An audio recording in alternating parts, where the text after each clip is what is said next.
every time waiting for Hassan, painting his nails and playing ads.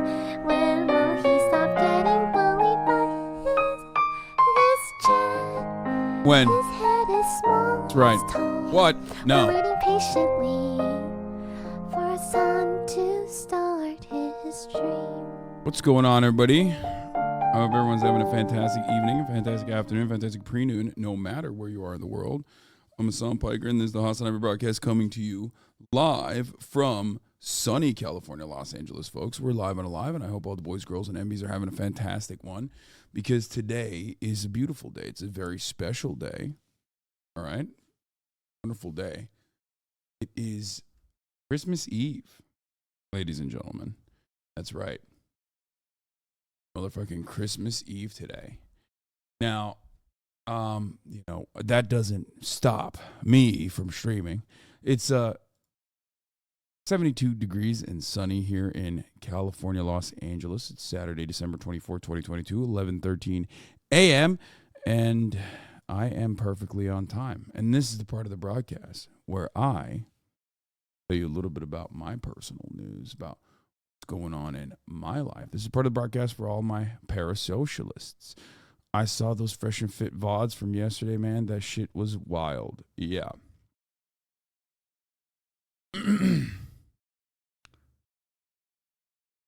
I think the ball sacks look good now, HasanAbi. Oh, you mean the hair ball sacks? Thanks. Now that it's shorter, you think the hair ball sacks look good. Thank you. Merry Christmas Eve, one and all to you. Yeah. Feliz Navidad. Noel. Dude, look, here's what we're not going to do. Okay? Are you streaming tomorrow? Yes, I am. Yes, I am. What the fuck is this? Aware XQC?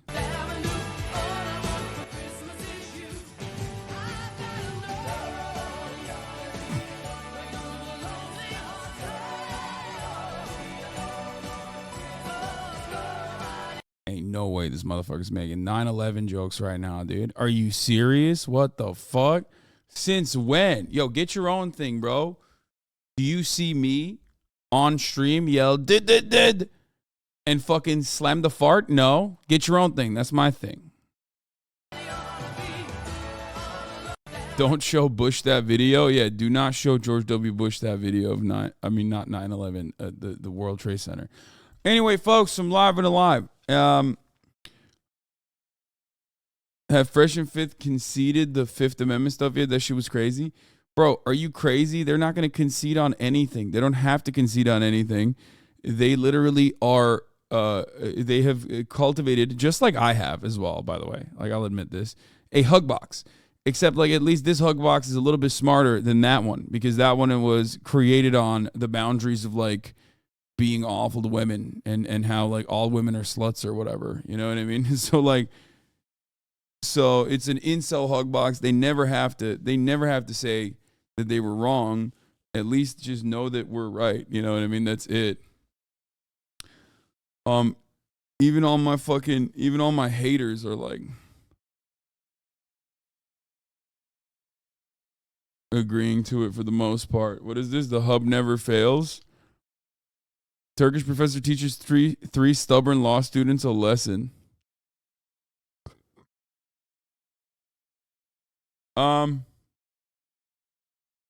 This hug box will call you out if you bullshit too. Yeah, I know. This hug box calls me out all the fucking time. I yell at them all the time. Sometimes they go a little too far, especially when I'm not even in the wrong, but they think I'm in the wrong. Anyway, but yeah, this is the part of the broadcast for all my parasocialists, but there's not really too much going on.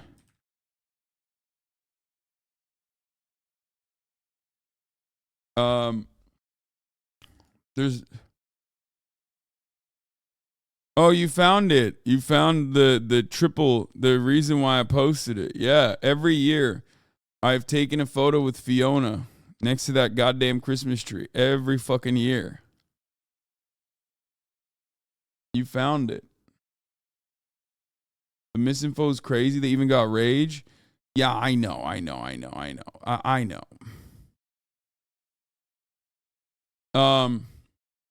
We'll talk about that. But yeah.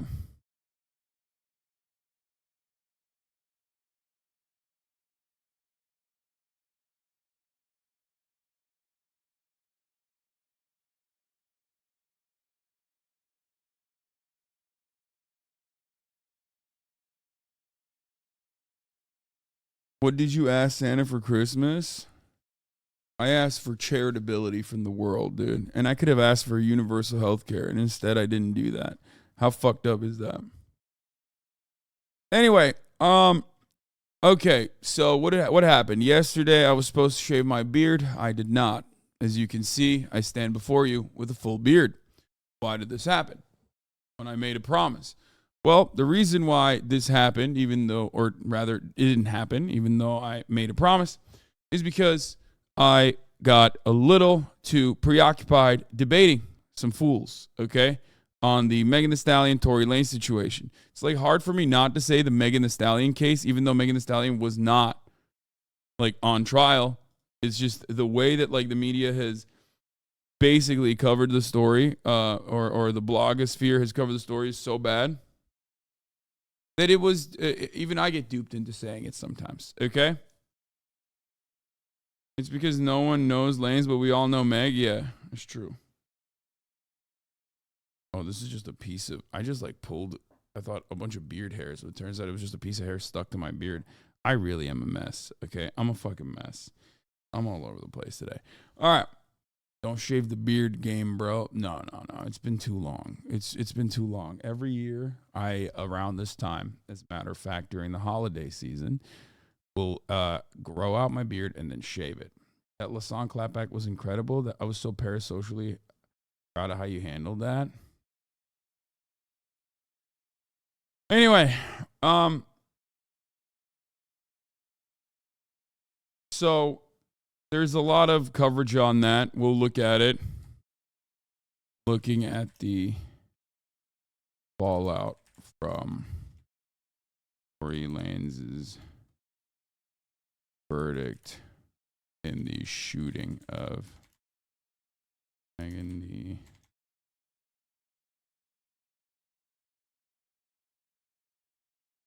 bloggers.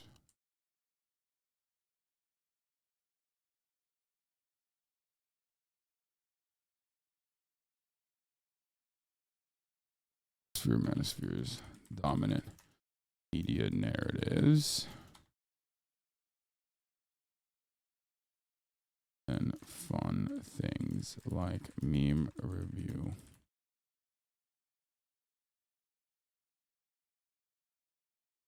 What is this? Grow the Builder. You can be Santa this year.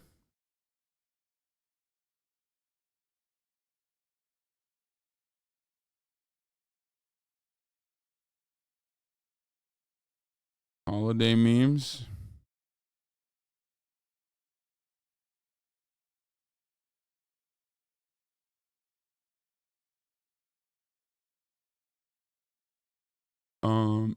Thank you for not being a misogynistic twerp like the most of the internets. You and the new This video. Wait, what the fuck? This motherfucker called me a fashion NPC. There ain't no way.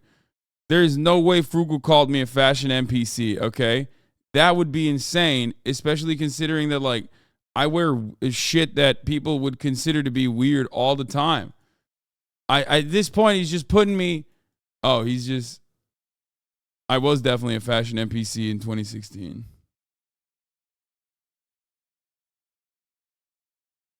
Where did he put me? Where is he? Where did he talk shit?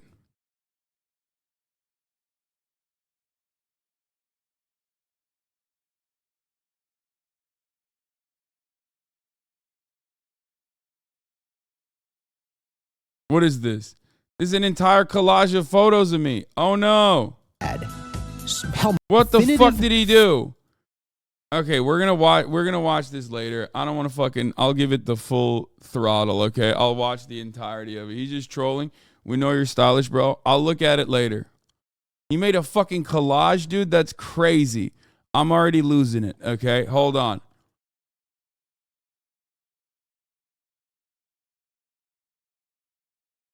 I made this collage for you. Black men's response to the Tory Lanez trial is telling. From Nice Guy the Misogynist under a decade. Oh, these are 2 Tory Lanez videos? Damn, you made a fucking playlist over here.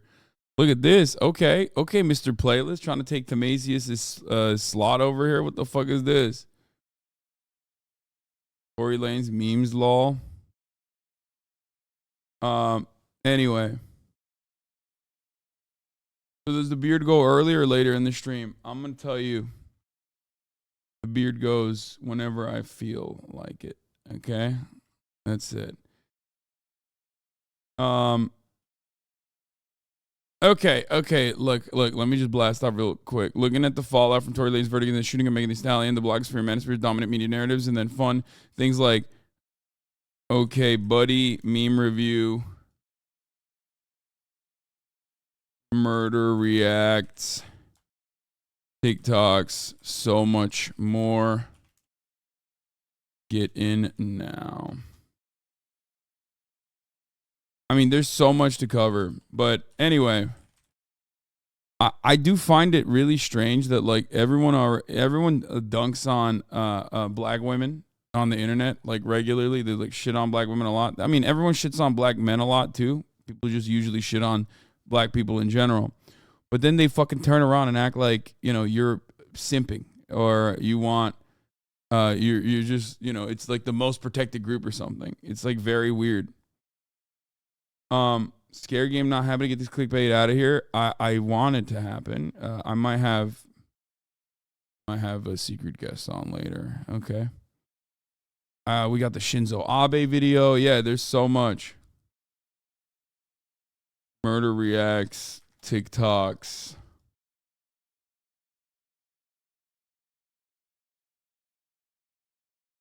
XMAS movie reacts.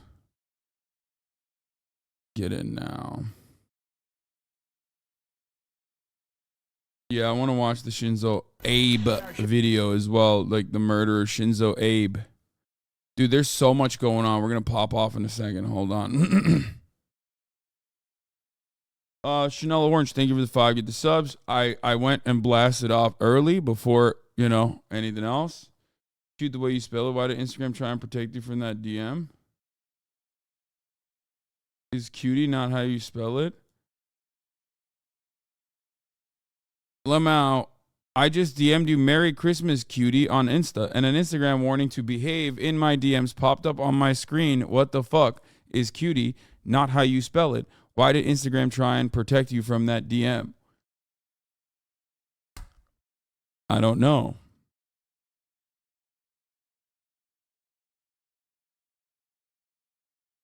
I don't know what to tell you about that.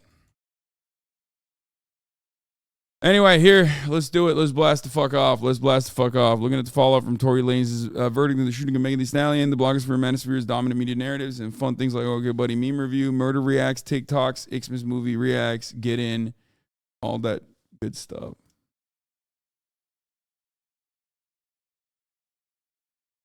It's just weird. Like I am definitely one team anyway. Oh yeah, fucking Cartoon Network is like live, but there's no way I can watch this. I feel like they would clap my ass cheeks so fucking hard if I actually watch this. Like I would get fucking copy strike.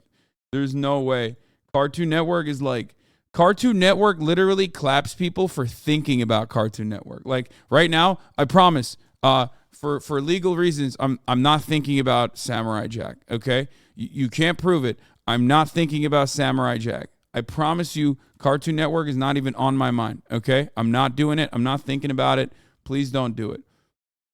Dude, Will got DMCA for showing a single still of Samurai Jack for 10 minutes. Don't chance it. No, I know. Please don't do this to me, Cartoon Network. As our Christmas gift, can you get banned, Hassel? No, I don't want to get banned for Christmas. What the fuck? Yeah, think you're confusing Disney with Cartoon Network? No. Will got literally clapped for playing. Like, it was the most fair use thing. He played a video of Samurai Jack that was officially posted on the Cartoon Network account. Okay? That officially posted it on their account. like a trailer or something. And he's out here watching home movies. He probably watched an older movie like Home Alone, which I assume that's what he watched. That, you know, the copyright holders are not necessarily super interested in. You know what I mean? Or super interested in pursuing. They're not like as litigious as Cartoon Network is. That's the main difference. Because remember, it's more about what the copyright, who the copyright holder is, and what they're interested in.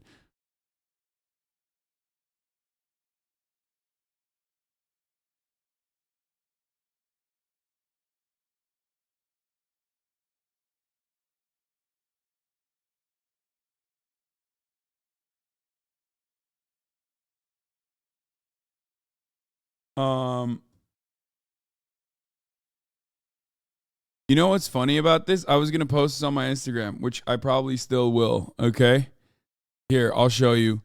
So this is why I took this photo with me and Fiona, because year over year I have always taken this photo with Fiona throughout the many years.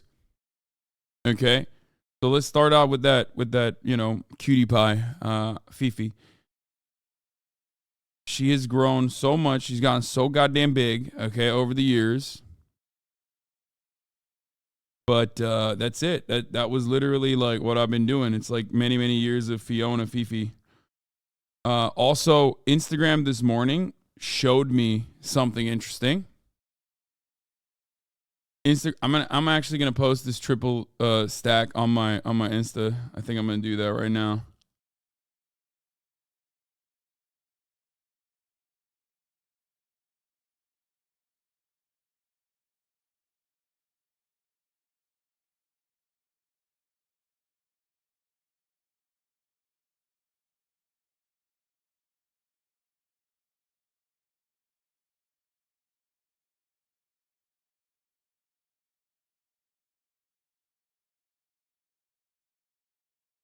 Like this.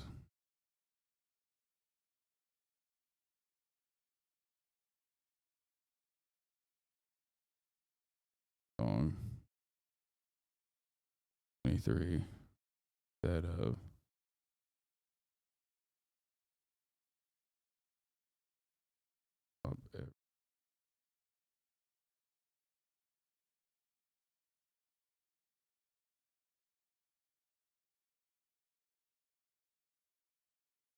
yeah, I'm posting it on TikTok. Not TikTok, sorry, on Instagram. Boom. Done. Is Instagram just straight up thirst posting, or did my horny ass mess up the algo? Instagram is supposed to be thirst posting. That's what it's for. That's why I fucking post on there. Anyway, care to explain? What is this? He wants to be him so bad. Wait, what? This is literally like multiple years and years of me taking this photo. That's crazy to me that you would make this assertion.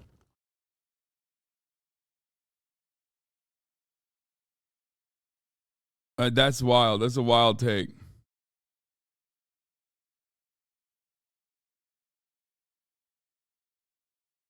Anyway.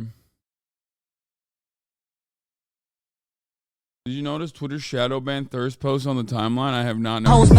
Bitch, you do you, and whatever that is, I'ma do it better. Bitch, you. This is so fucking funny though. I like this. Anyway. Where was I? Where were we? That sounds like a joke to me, not a wild take. No. Any kind of defense from Auntie that revolves around Austin is not a fucking joke. That's 100% true. Auntie jokes around a lot, but never when it comes to defending Austin. Okay.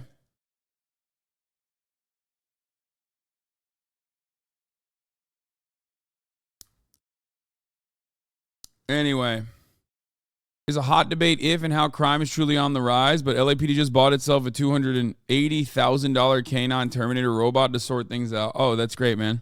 Thank God.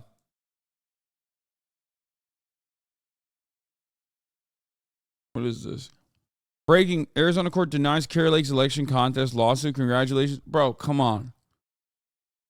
You really want to talk about this right now? Who gives a fuck? I mean, we know it's fake, dude. Arizona as a state is fake, okay? It's a wash. Like, yeah. I mean, this is like the least surprising news of the day. You know what I'm saying? It's the least surprising thing that could have happened.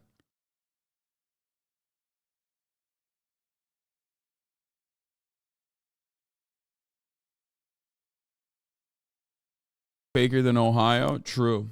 Anyway, did you blast off already? I did, but it didn't actually get a lot of play for some reason. Here, we'll do it again. We'll blast off in the chat again to let the people know, you know.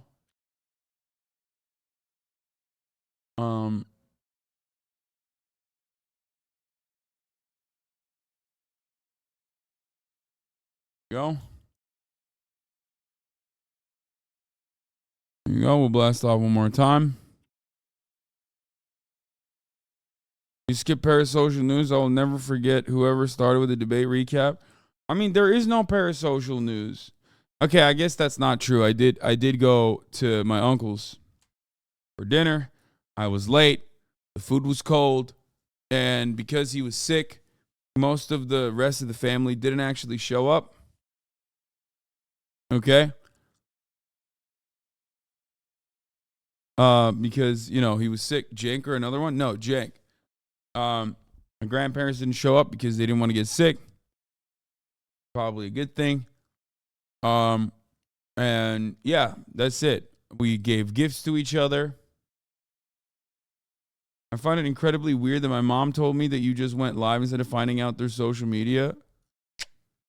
Yeah, you know what it is. Don't worry about it. That's pretty much it. And then I fucking came back home, fell asleep.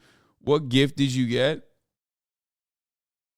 What gifts did I get? I got everyone like a bunch of random shit. I gave Murat a handshake. I gave Murat a handshake with a promise that like I would spend one day with him on an activity of his choosing. I also got him some other stuff too, but that's not coming in yet. Like I got him some car lights, like Baja car lights or whatever the fuck he says. Whatever the fuck it's just like some shit that he wanted. You know what I mean? You know that's a lie too. It is not a lie. What gift did you get my mom? Come on, chatter. You already know what gift I gave her.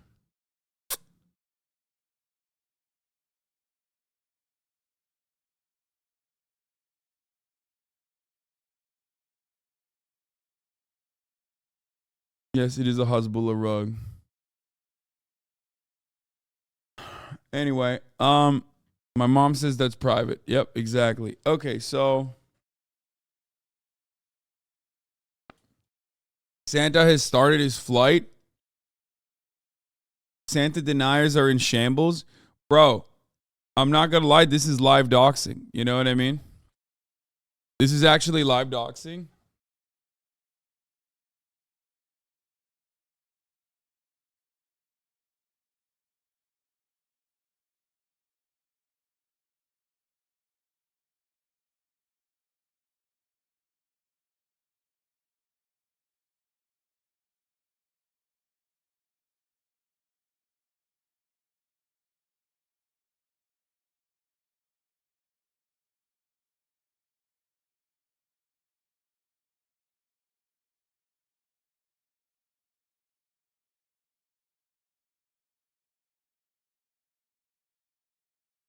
Will the war on Christmas never end?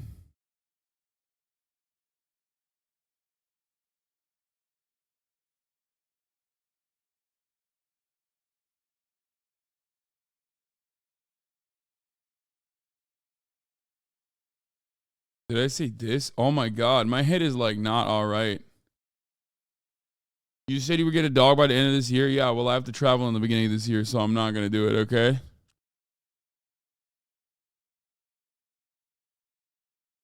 Bro. The Merchant of Death is free, I could literally buy an air defense system to shoot down Santa. Yeah. I mean, he is known as the Amazon. He is known as like the Amazon Prime delivery of weapons. So you could get same day on them shits. So yeah. What does he say? I can't reply to Logan Paul directly, block, but it's pretty wild to refuse to talk to me for months, refuse to address investors for a year and a half, and then when Logan says he's going to expose the bad actors. While I generally appreciate Steven's creative genius and exceptional work ethic, I mean that. This one is simply not true. When appropriate, all bad actors will be exposed, explained, and held fully accountable. I'll speak further on Impulsive on January 3rd. Yeah, I mean, he's just using it to, like, beef up his shit. October 24th, I approached Logan via Jeff, his manager, in good faith to get their side of the story. They had 2 months to respond and chose not to. A year before that, I also called Jeff about accusations of Logan not paying developers. Again, they chose not to comment. Choosing not to respond is not appropriate, like Logan claims. It's just old-fashioned damage control. Just sad to see Logan once again focus only on his own reputation instead of the victims who are out of millions because of him.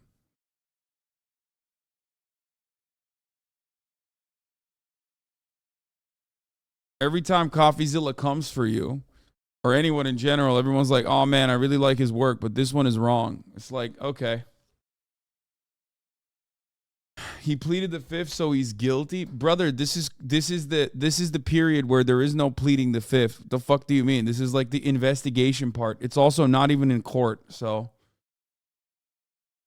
Doodoo Daff has to say this about you? What does that mean? So why didn't he kill Thomas too? Was he like his right-hand man? Yeah, that's exactly what he was. Can you imagine taking orders from a paranoid psychopath? This sounds like my birthday. Oh, extravagant. Oh! Now I have to use it in a sentence.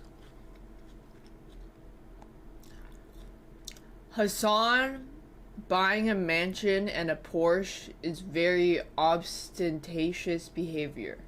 What? Bro, why the When you fuck? learn a new word, you have to learn the definition and then use it in a sentence in the context of that.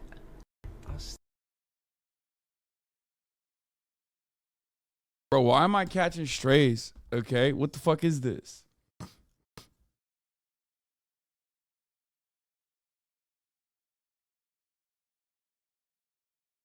Anyway.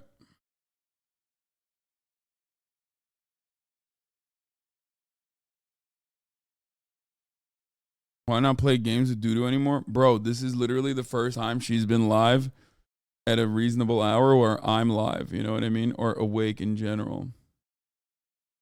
Or later, we're shocked by the verdict. There was not sufficient evidence to convict Mr. Peterson. We believe this case was not proven beyond a reasonable doubt. We will explore all options, including an appeal.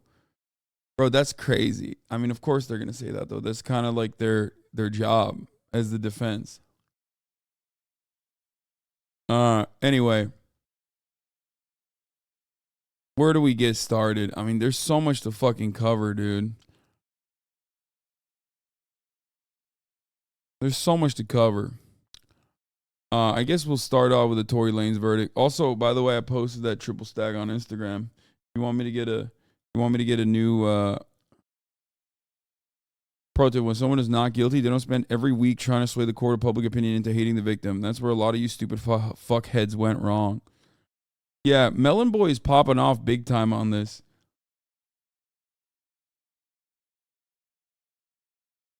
Oh, this was pretty funny. Korn was actually ripping into Tory Lanez and Tory Lanez's dad, which is also, you know, good takes overall.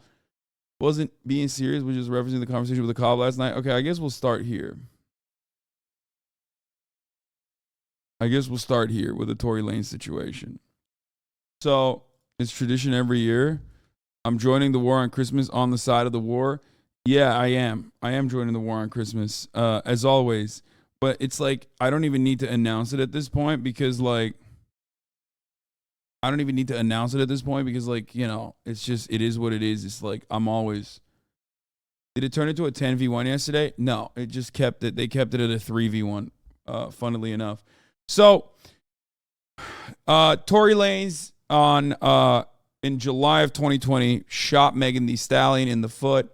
I still maintain Corn deserves a follow. I think I follow his other account. This might be his new account or something. Anyway, I don't know why the fuck I don't follow this. But Tory Lanez shot Megan Thee Stallion after an altercation, after saying dance bitch, according to Megan Thee Stallion's testimony. All right. And basically, she kept it a secret at first, and then Tory kept popping off about it, kept running his mouth about it, and then people started to imply that Megan Thee Stallion actually deserved to get shot, or maybe, that she did something to get shot, all the shit. So she said, all right, fuck this. I'm coming out. I'm talking about the truth. Okay?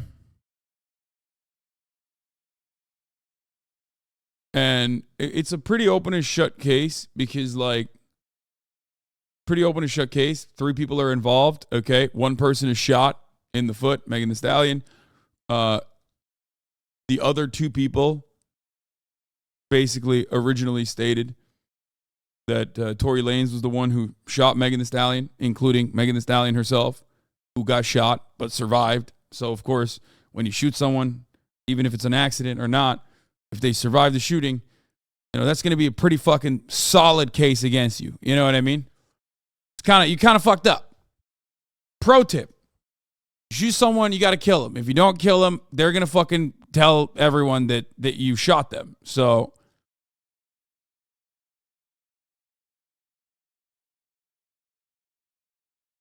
that is what happened. So, a lot of people, though, were riding for Tory Lanez, which is weird because, if you're going to ride a pony, at least get, a larger one that can carry you. Tory Lanez is a tiny man. So, obviously, that was the wrong pony to ride, I guess. And so, basically, he's going to jail for, possibly 23, 22 years.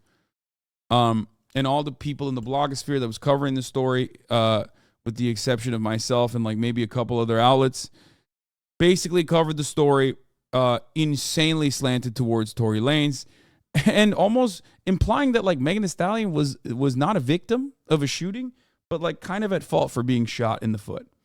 Okay? And then, the narrative changed when there was new evidence presented, the goalpost moved. First it was maybe Megan wasn't even shot. Then they turned around and were like, okay, Megan was shot, but they finally basically landed on how fucking Megan Thee Stallion was shot, sure. But 1, she kind of deserved it for fucking the whole crew, okay, which is not even true, but regardless. And also that Megan Thee Stallion was shot by Kelsey. Now, none of that makes sense. It straight up doesn't make sense. Yeah, love triangle slut narrative that kind of thing. It's really, really fucking insane. Okay?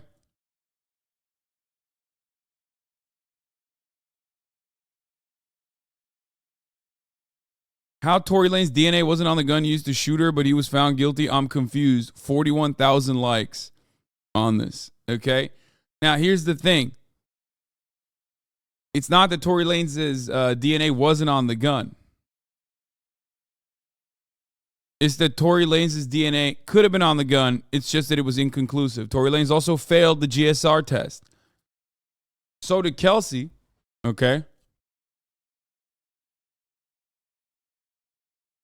But like I said, the most important GSR is the gunshot residue. If you have gunpowder, when you shoot a gun, there's gunpowder everywhere. Okay? It's just fucking crazy. It's just a crazy situation. The bar to clear to imply that a man attempted to murder someone or engage in assault with a deadly weapon, okay, should be high. It should be high. We should not be fucking sending people willy-nilly into jail for inconsistent, conflicting, awful bullshit, testimonies or just random hearsay, all this stuff, right? It should be very high. I maintain that position. I'm no fan of the criminal justice system. Okay? But oh my God, dude. That bar was fucking cleared. That bar was definitely cleared, okay? That bar should be so high that Tory Lanez can't, climb over it because he's a tiny guy. He's a little guy. Well, god damn it, dude. That was a instance where the bar was cleared. Play the race card. Victim blaming at its finest. It makes sense if you want fake news. Damn snitching residue. Play the race card. Speaking of the race card, a lot of people kept saying on Academics' broadcast that, like, I was racist. And I was, like, excited to see a black man go to jail. Which is weird because, like Academics is a fan of YSL getting thrown in jail. I am not. So I don't know why that fan base that fucking rides for them is just, like, all of a sudden totally on board with, like, abolishing prisons for some reason. But also, more importantly than that, like, I'm defending a black woman. Like, what the fuck? It's a black dude that shot a black woman. So it's not like, I don't understand what the racism angle there is, but,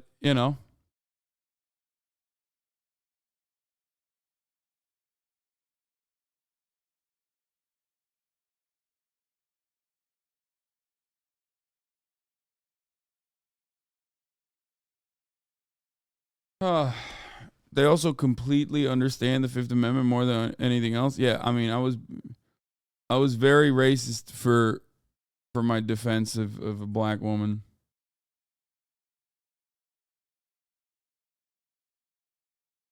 Wait, what the fuck is this? He was lying till the very end. What is this?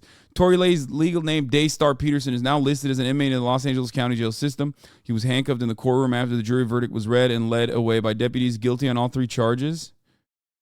Okay, male, black, charge level, felony, date of birth. Oh, what the fuck? Tory Lanez is literally a year and, like, 2 days younger than me. Or a year minus 2 days younger than me. Which is crazy. Age 30. Okay. Hair black. Height 5'7". What? That's not true, bro. What? They let you lie like that? You can lie like that in prison? That's crazy, bro. That's actually wild, dude. That is oh, wow. That's crazy.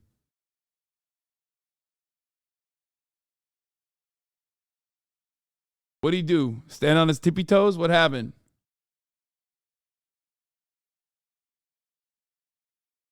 Even then, you can literally lie on your state ID card. I know. Ludwig does it all the time. He should be in jail for it, to be honest. He should be criminally charged with that. Anyway.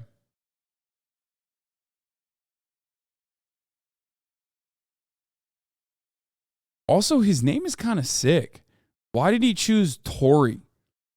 Like, Daystar is a dope-ass name. That's besides the point. Like, why the fuck did he go from Daystar to, like, oh, I have all the names to choose from. I'm going to go with fucking Tory Lanez? Like, what the fuck? I think Daystar is a cool-ass name, dude.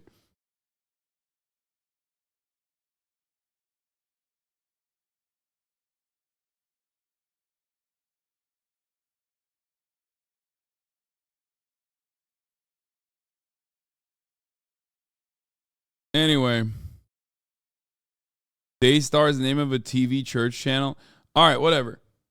So, basically all the stuff happened, right? And then I debated DJ Academics, everyone's favorite cultural critic, rap commentator. Tekashi 69's best friend, Drake's #1 stan, Rutgers alumni. And then he was like, okay, I'm going to bring in some big guns. And I was like, oh, here we fucking go. Who are the big guns? Well, the big guns turned out to be fucking Fresh and Fab. I don't even. He brought Fresh and he brought Flab and he brought. I don't even. Yeah. He brought the guys, the boys. Okay. How old are you, dude? Yeah, that is what I said yesterday. So, yeah, Fresh and Fed. I mean, they're not fresh, though. So, I don't know what the fuck's going on. I can't get over the fact that their best little jokes were Lasagna, Sit Down, and Pete. Yeah, that's I mean, it was a wild journey. If you haven't seen it, we'll probably post a video on my YouTube page eventually. Okay. They're the PUA version of Diamond and Silk. Yeah. So I do find it funny because like the Fed's co-host is kind of funny. Like he was just doing ad libs in the background, like for the most part throughout the entire duration. He was just like facts. He would just chime in and go facts, which I thought was kind of cool. Like that is dope. And then the moment that he wanted to like unload, when he wanted to ult me, when he wanted to let the ult out, that was when I was like, all right, it's over. Like, it's done. He got me. He fucking got me good. He was like, he just paused for a brief moment and he was like, you're wrong. And that's crazy. There were really funny moments though, because it was like there were instances where he was like, what do you fucking call it? Where they were just like talking about crazy shit. I don't even know. I don't know where to go with this. Myron's lawyer to describe the Fifth Amendment never showed up. That was sick. Yeah. A major point of contention in our conversation was like, just Special Agent Myron's lack of understanding surrounding the Fifth Amendment for some weird reason. Like, here, this is the court case that I was telling you about earlier. Basically, my point was that like, no, you know, pleading the Fifth does not automatically imply guilt. And Myron was saying, no, you can only plead the Fifth if you're guilty. And it's like, you can only plead the Fifth if you plead the Fifth if you're guilty. Which is crazy because it's like, well, then there's no point in pleading the Fifth. You know what I mean? Like you can assume that you might be guilty of something completely irrelevant and incriminate yourself. You can even be wrong in your assessment of whether or not you are actually guilty of a crime or anything like that. But you still have the capacity to plead the Fifth. And if the judge offers you immunity, they can still force you into testifying, certainly. But that doesn't change the reality. That's why it's not admissible. Like, the Fifth Amendment cannot be read as an implication of like wrongdoing, because if that was the case, you would literally fucking destroy the Fifth Amendment altogether. And I showed them like the Supreme Court decision over this, right? Like, but even before then, I just basically wanted to describe to them that like this literally destroys the Fifth Amendment, like in its entirety, if you consider that to be like a direct admission of guilt. This was funny. Yeah, I saw DJ Academics, you chubby cheeked, sugar bear, yellow bellied, quiver voice, cockeyed lunatic. Step to the fucking front, bitch. God damn.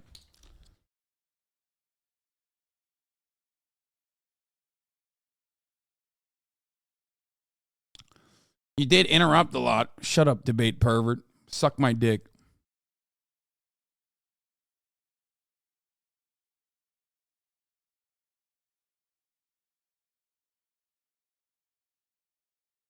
Oh, this was the great moment. Holy shit. Also, your fucking 40-year-old co-host called me Lazan like he's a fucking child. Come on, don't talk to me about ad homs right now.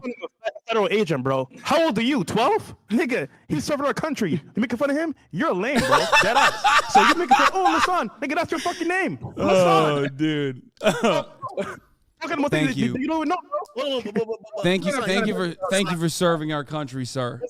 Thank you. That was pretty funny. That was awesome. Yeah, the dick eating was incredible, dude. He said, this motherfucker served our country. What have you done? Like, I don't give a fuck, dude. What the fuck?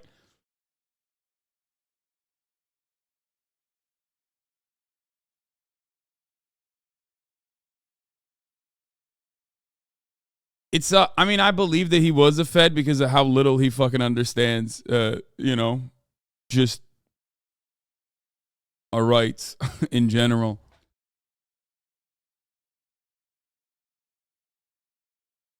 In my opinion, the only reason they fought so hard, regardless of how wrong they were, because they didn't want to admit they were idiots that got baited into believing fake news or just victim blaming. It's their fault we got baited. I think it's partially that. a lot of people don't want to admit that they're wrong when they're wrong. I understand that. I get things wrong sometimes very publicly. It's hard to admit it. I still do it though. That is a difference, I think. But like the other reason is misogyny. I think like the main reason why they didn't want to believe Megan Thee Stallion was misogyny, and they kept going with that because regardless of the verdict, like it's not like they changed their minds about women, you know what I mean?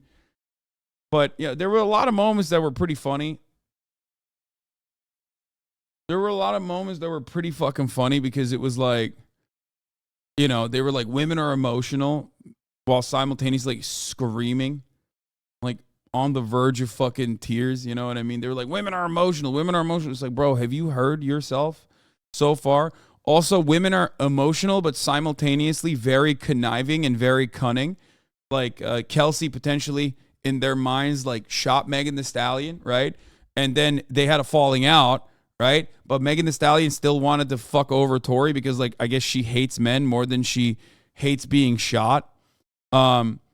Another weird one was like Kelsey was so emotional that she shot Megan Thee Stallion. Tory Lanez could never have been emotional enough to do that though, but Kelsey was because she's a woman. But then also simultaneously, she was like coherent and smart enough to immediately implicate Tory Lanez in the text message 911. Tory shot Meg, like right in that moment. You know what I mean? It's like the analysis doesn't make sense in the same fucking logic box that you're trying to create. Half the time when you talk to people that want to fucking debate on fifis, like, it just doesn't make sense. The jail phone thing was a lie. Like, Tory Lanez actually had sent a text message to Megan Thee Stallion apologizing. It was not from jail.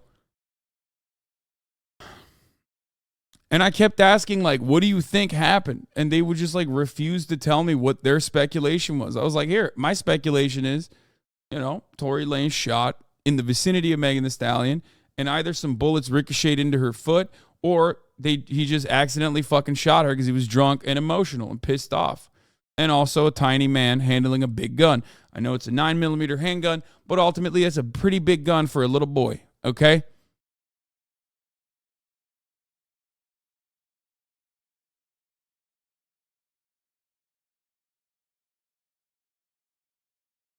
So yeah, I don't know. It was just an interesting conversation. But what was additionally interesting of the conversation, or from the conversation, was the reality, okay? The reality of the situation, you know, my assessment of the situation, me talking about it, but then also, like, their audience literally be like, I don't give a fuck. I don't give a fuck what you said. You suck. I don't like you, so I'm just not going to believe you.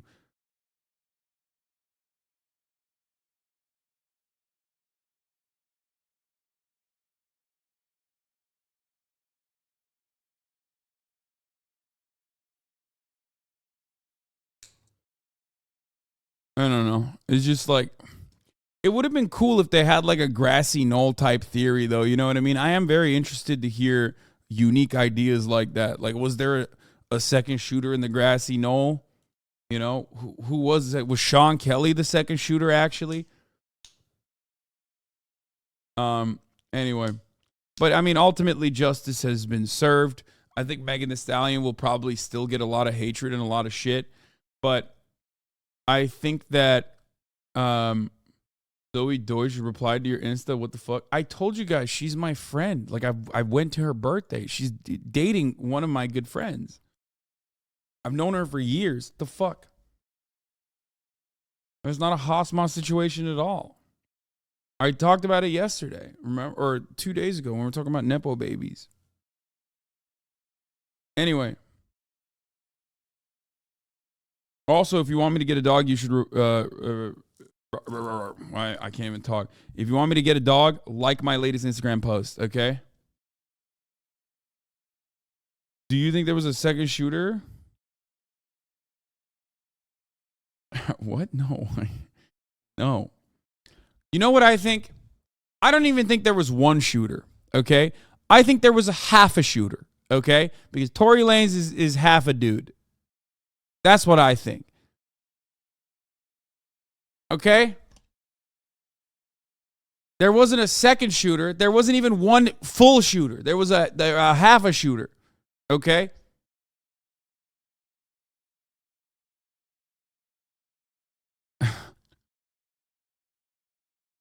That's my theory. There was a tiny little shooter, hard to make out from afar. But like, it should have been open and shut, dude. It should have been open and shut. Okay?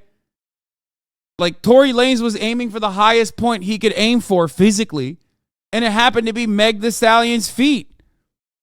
And motherfuckers are still conflicted about the story. It's like, bro, he was aiming as high as he could.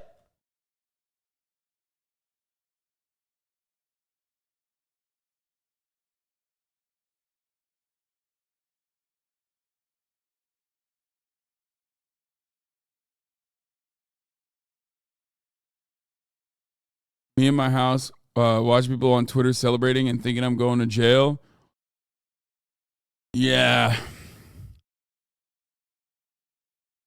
I don't know why he was so confident that he was going to get away with it. Like, I just don't know. Like, you're not going to get away with the top of the hour ad break. You know what I mean? If you're Tory Lanez and you're in the chat right now, you're going to see the top of the hour ad break. There's a 3-minute ad break coming for you no matter what happens, okay? And you're going to have to see it unless you subscribe, okay? But Tory Lanez probably not going to be able to do that because he's going to jail. So, I mean, I don't know. The fact that they make it black men versus black women is so harmful to the black community. I know. It's like, it's fucking weird.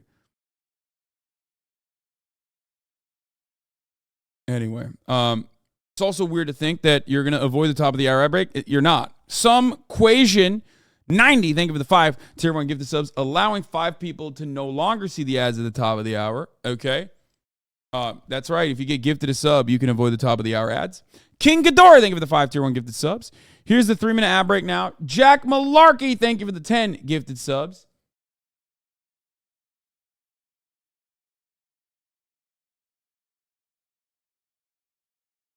Yeah, I've seen a lot of takes about police trying to keep black masculinity down and not, all black people. No, it's just look. Every community also has internal struggles like this, internal dynamics, okay? Jeffrey, thank you for the 5 tier 1 gifted subs. It's like kind of fucked up to turn around and tell me that I'm like being racist in this situation, like acting like Tory Lanez is like Tory Lanez being notoriously hot-headed is actually like a racial trope or some shit like that. It's a really disingenuous argument.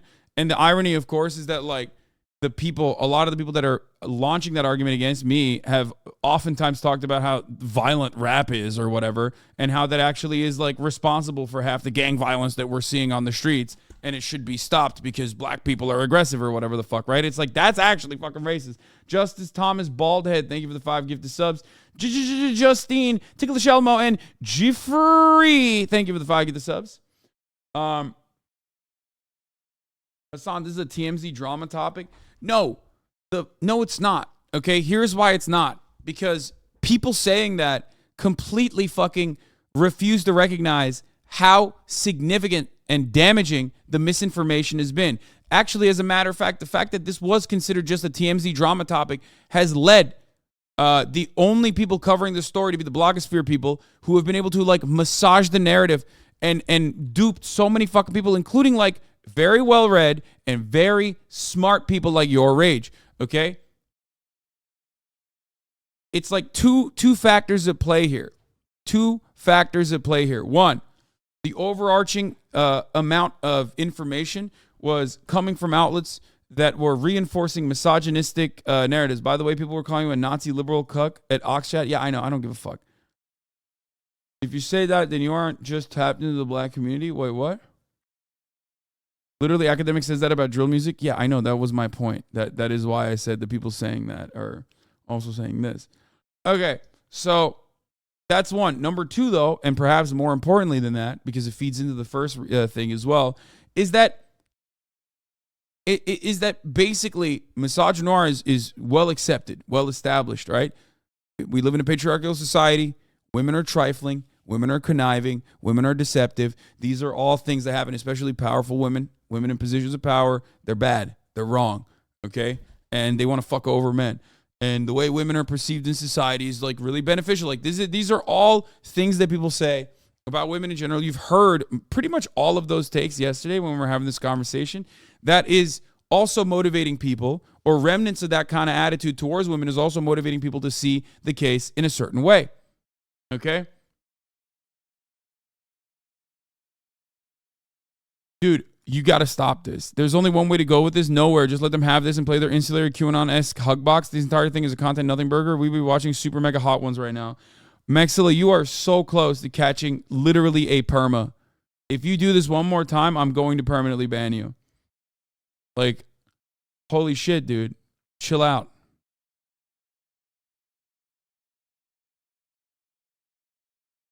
Hasan, you need to understand that the W community will always hate you. The basic foundation of W community is misogyny. That's fucking bullshit, okay?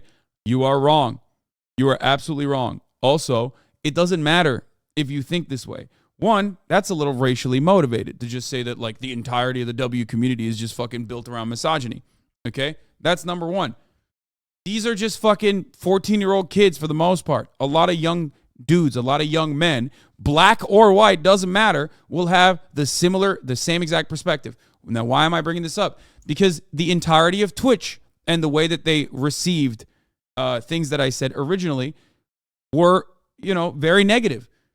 What you just said about the W community, the entirety of Twitch used to say about me all the fucking time, okay? And now that it's changed, it changes throughout time. The more conversations that I have with content creators, the more conversations that I have with people like this, the more people go, okay, maybe there's some points here, okay? Especially when I'm talking about it in the way that I'm talking about it. Because like every now and then, I'll even say someone's a bitch. You know what I mean? Like there's a little bit of misogyny in there, baked in there, that makes it more receptive for people to hear what I'm trying to say, especially when they're fucking, when they need to hear it. These are the people that are that need to stray away from that kind of attitude.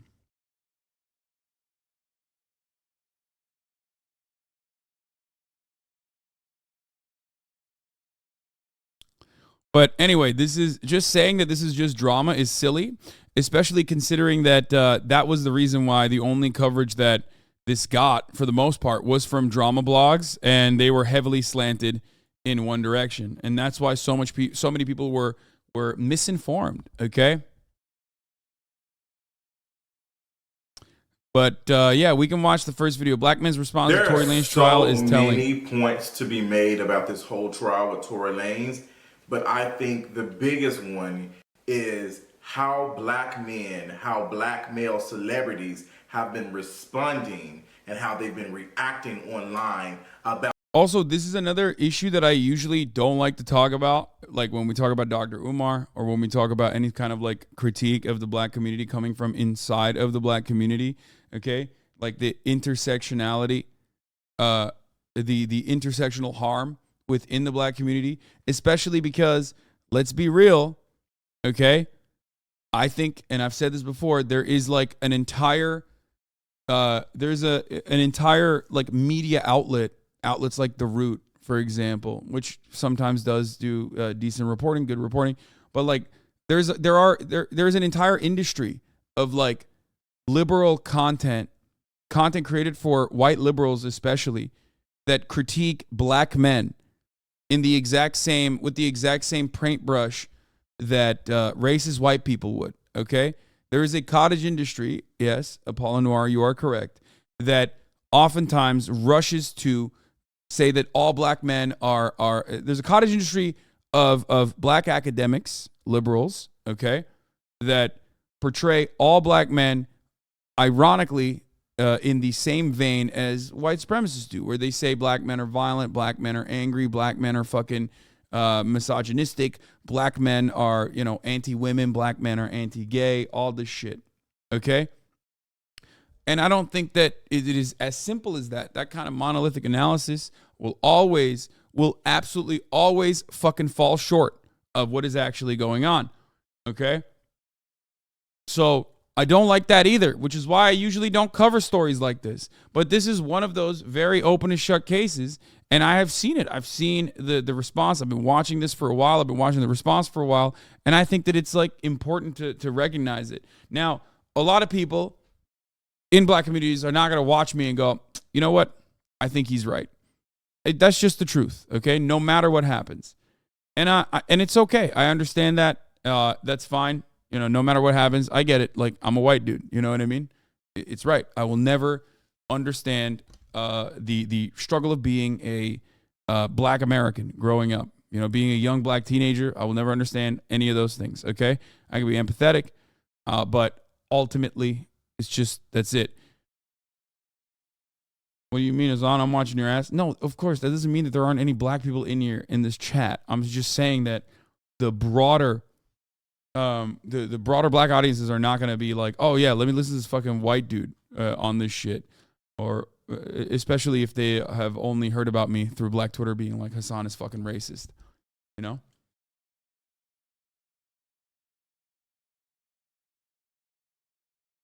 Anyway.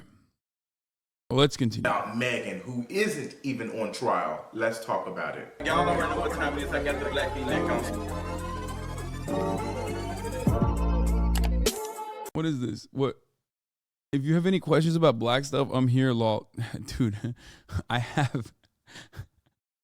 can ask black people that I know in the real world what I have, you know, if I have an opinion. What do you mean? This guy said, I'm the CEO of black people. Don't worry, I got you. I am a little bit irritated. You can tell by my voice. I'm irritated and I'm actually very sad to see how this conversation about Megan Thee Stallion keeps happening. We keep seeing celebrities like Lil Duval make videos and memes and stuff about Megan Thee Stallion. We also see 50 Cent make jokes and stuff about Megan Thee Stallion. We see Joe Budden make commentary and just say that he doesn't like her. And it's like this ongoing thing. And I want to do just a video about it because we really need to have a conversation about it. I really wanted to talk about it just to document it as well because Rare 50 Cent L, rare LeBron L, that was hurtful.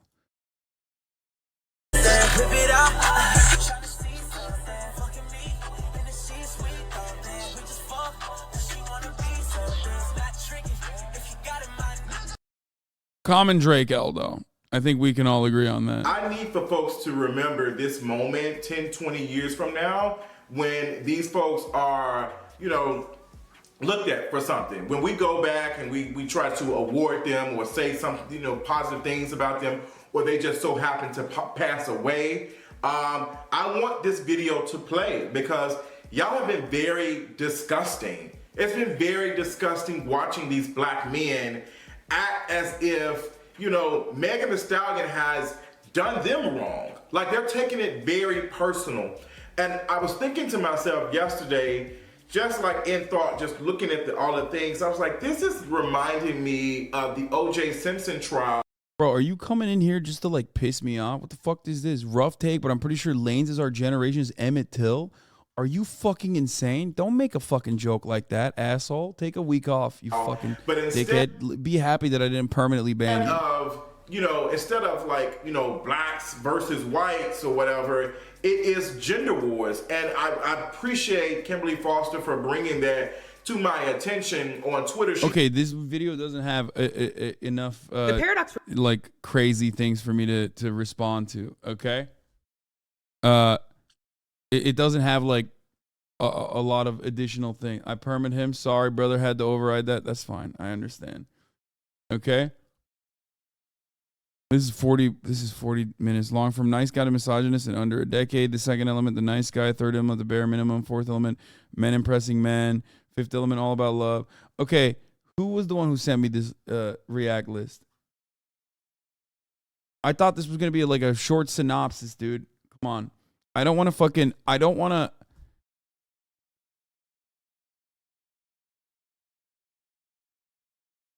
This is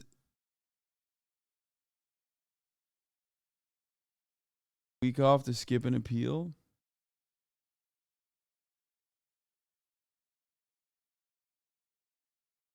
I did. I have covered it extensively. I saw someone on Twitter give that same Emmett Till unironically. These motherfuckers are going insane over the situation. As a black man, I hate hearing libs talk about black issues almost identical to conservatives or white savior bullshit, which is worse. What you think? You think white savior bullshit is worse than fucking racist people? What the fuck? I mean, it still comes from a place of racism. The white savior shit still comes from a place of racism. But like, that's a wild take. To be like, yo, dude, I can excuse the white supremacist rhetoric, but like, I really hate the white. Actually, the white savior is just the worst. I mean, look, it's annoying. It's fucking annoying. A lot of people say I'm fucking behaving this way anytime I talk about black issues from the perspective that they don't like. Okay, I'm not. I'm not. I am not a white savior in any meaningful capacity. If I was, I think a lot of people would not fucking call me a white supremacist all the goddamn time on black Twitter. Okay.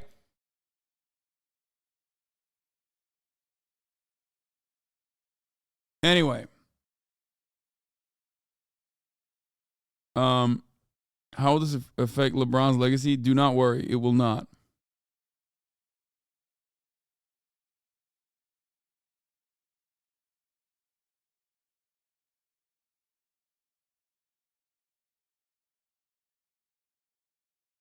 I will never understand how people have such a skewed opinion on you. It's crazy. What do you mean? I piss off a lot of fucking fandoms all the time. I piss off a lot of fandoms. I have the capacity to pop off usually, okay? And I am unapologetic and I come across like a fucking smarmy little asshole, okay? And it's like probably the absolute worst thing. It's probably the absolute worst thing in that situation too, because like, especially when I'm right, that makes people even more mad, okay? Every single fucking streamer that's not Hasan. Everyone. This is my most stream month ever. So I'm doing about like 8. I know you. I like hate every single fucking streamer that's not Hasan. Everyone. Wait, why do you say that? Month ever. So I'm doing about like 8. I know you do it pretty regularly, but 8 to 9 hours a day. And the last thing we had covered was that, hey, the jury won't deliberate until after. Elizabeth's daughter, for real? After lunch. And when that screenshot came out of, oh no, this is what the result is, that result was before lunch. I like hate every single fucking. Anyway. Said your chat hates other streamers? Oh, he was saying that my chat hates every streamer that's not me. I mean, there is truth to that, bro. You guys do get fucking really angry at everyone over shit that like they might not even know that they're upset. Like they might not even know that they fucked up on. Damn, I'm confused with all this shit going around. I don't know what to think. Well, yeah, this was a major L. Major L for 50 Cent. That was really fucked up. Why does Hasan's chat like hate every streamer besides Hasan? Yeah.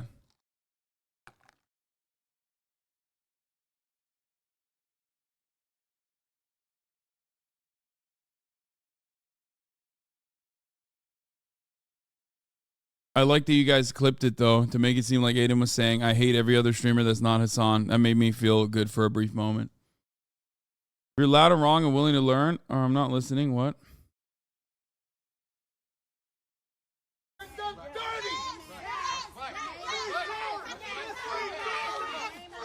Tory Lanez's dad looks a lot like Tory Lanez. Like, it's kind of crazy.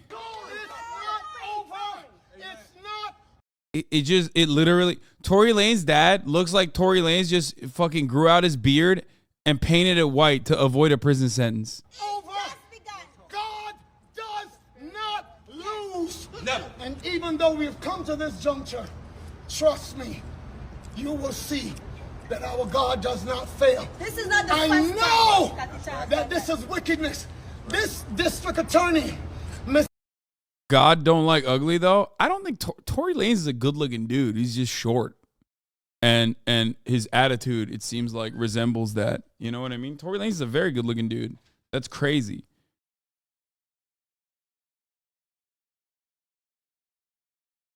Miss Kathy Todd.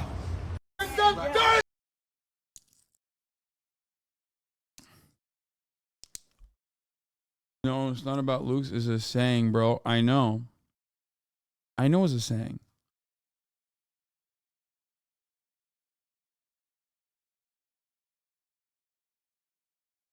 I honestly don't. I don't know how the fuck.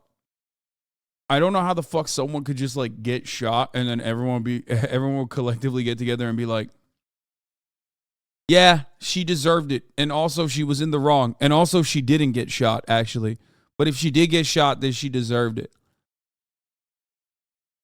It was a pretty wild. It was a pretty wild fucking case overall, and I don't know. If you got shot, the haters would also manage to somehow pin it on you. Oh, 100%. Remember when people falsely thought that I got robbed and everyone was like celebrating it when I was like, I'm talking about an award? Yeah, of course. Are you blind or just straight as fuck? Tory Lanez is one of the ugliest people under the age of 30 I've ever seen to be a celebrity. How the fuck did he ban Megan? Holy fuck, kids. Have medium self-respect for yourself. No, I think Tory Lanez is a good-looking dude. The Lazan moment had me in tears. Oh, this one? Also, and also, Lasan, I know you don't know our culture like that in terms of like hip hop and the whole rap industry. However, if he snitched in the very beginning, this would all be settled. He didn't say anything because he knew his career is on the line. Now, regarding that, his career is still on the line because, you know, I mean, he didn't really have a career, let's be real. But, you know, 2016 is the last time he was popping off. But Tory's a big ass artist. What are you talking about? He's huge. Oh, I mean, I don't know about that. You might not listen to someone does not necessarily negate. Wait, the fact can I that ask something? Your co-host, how old is he? How old you think I am, bro? I have no idea. I have no idea, but like you said, Lasan, so I assume like 14. Is that your name, bro? Yeah, no, bro, come on, dude. You are a whole grown-ass man fucking using memes that 14-year-old white boys use on the internet. That is fucking embarrassing. Not to like dismiss everything about you, but god damn, you think that's a good first impression, dog? That is fucked up. Holy shit, you got a whole ass show for yourself too? Whew. All this you're still wrong, bro. Which is hilarious.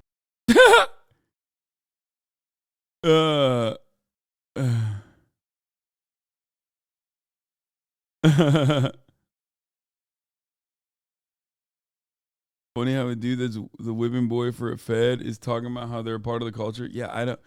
Look, they were just going fast and loose with all of it. I've seen people compare the backlash Megan has faced from the Tory situation to backlash Tina Turner faced when she came forward about her abusive relationship with Ike. It's sad that our society hasn't improved in the last 45 years. Yeah.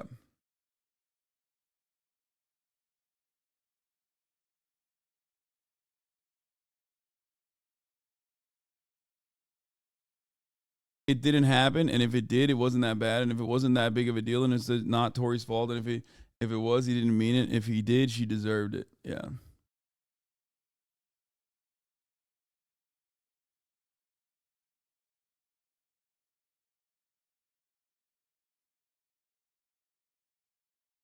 Oh, yeah. I think I did a decent job pushing back against a 3v1 situation, you know, but I don't think that matters really, because like his fan base was still absolutely like, nope, that's not a thing. Like I think I got the squad wipe, but his fans were like, no, you fucking got cooked, dude, which was crazy to see. I feel like they just look at a thing that's right in front of their eyes and just refuse to see it. Like, I don't know how to describe it.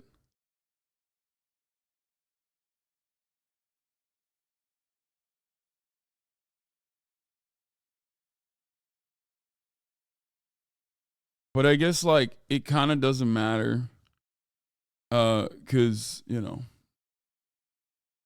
it's a fan base that has a shared perspective in misogyny. I think some of their chat thought you won. Yeah. No, I saw it. I was reading Academics' chat the entire time, and like even though mods were trying to ban as many people that were like Hasan is actually right, there were still plenty of people who were like, bro, how are you going to do 3v1 and still get rolled, like laughing, crying emoji? You know what I mean? Confirmation bias where they want to see the reinforce what they already think. It's baby shit. here's the thing, though. Here's the thing. Like I said, I think there should be a high bar to clear for throwing a person in an American jail. Okay, I don't think anybody deserves to go to prison in America. Holy fuck, because of how awful it is.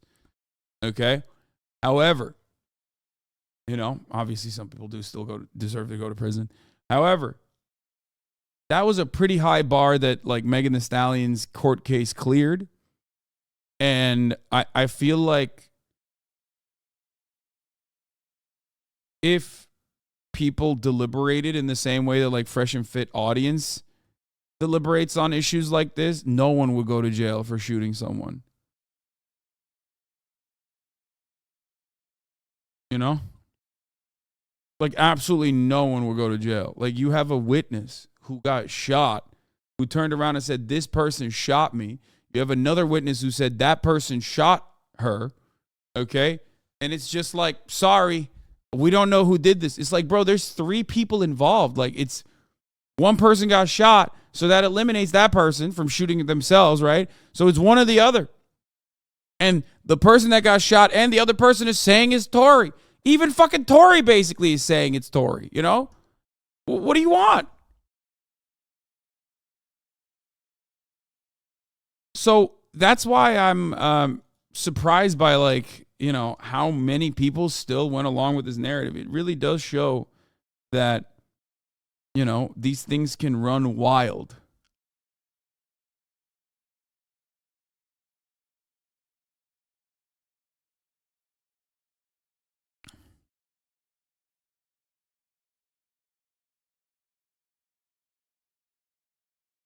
The juicer is evolving. Excuse me, chat messages from Discord. Yeah, he's got the bust down Rolly. Bro, really flexing on us.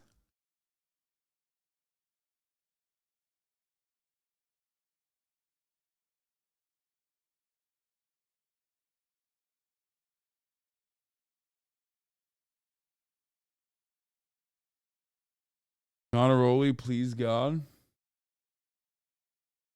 Don't come to LA, lol. Wait, what?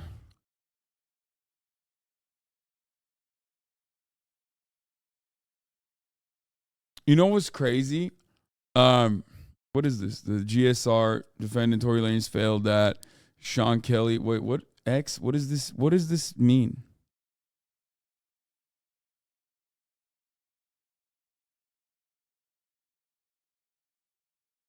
Oh, they're talking about X with the watch. Bro, yeah. Oh, X means evidence against. Oh, okay, yeah.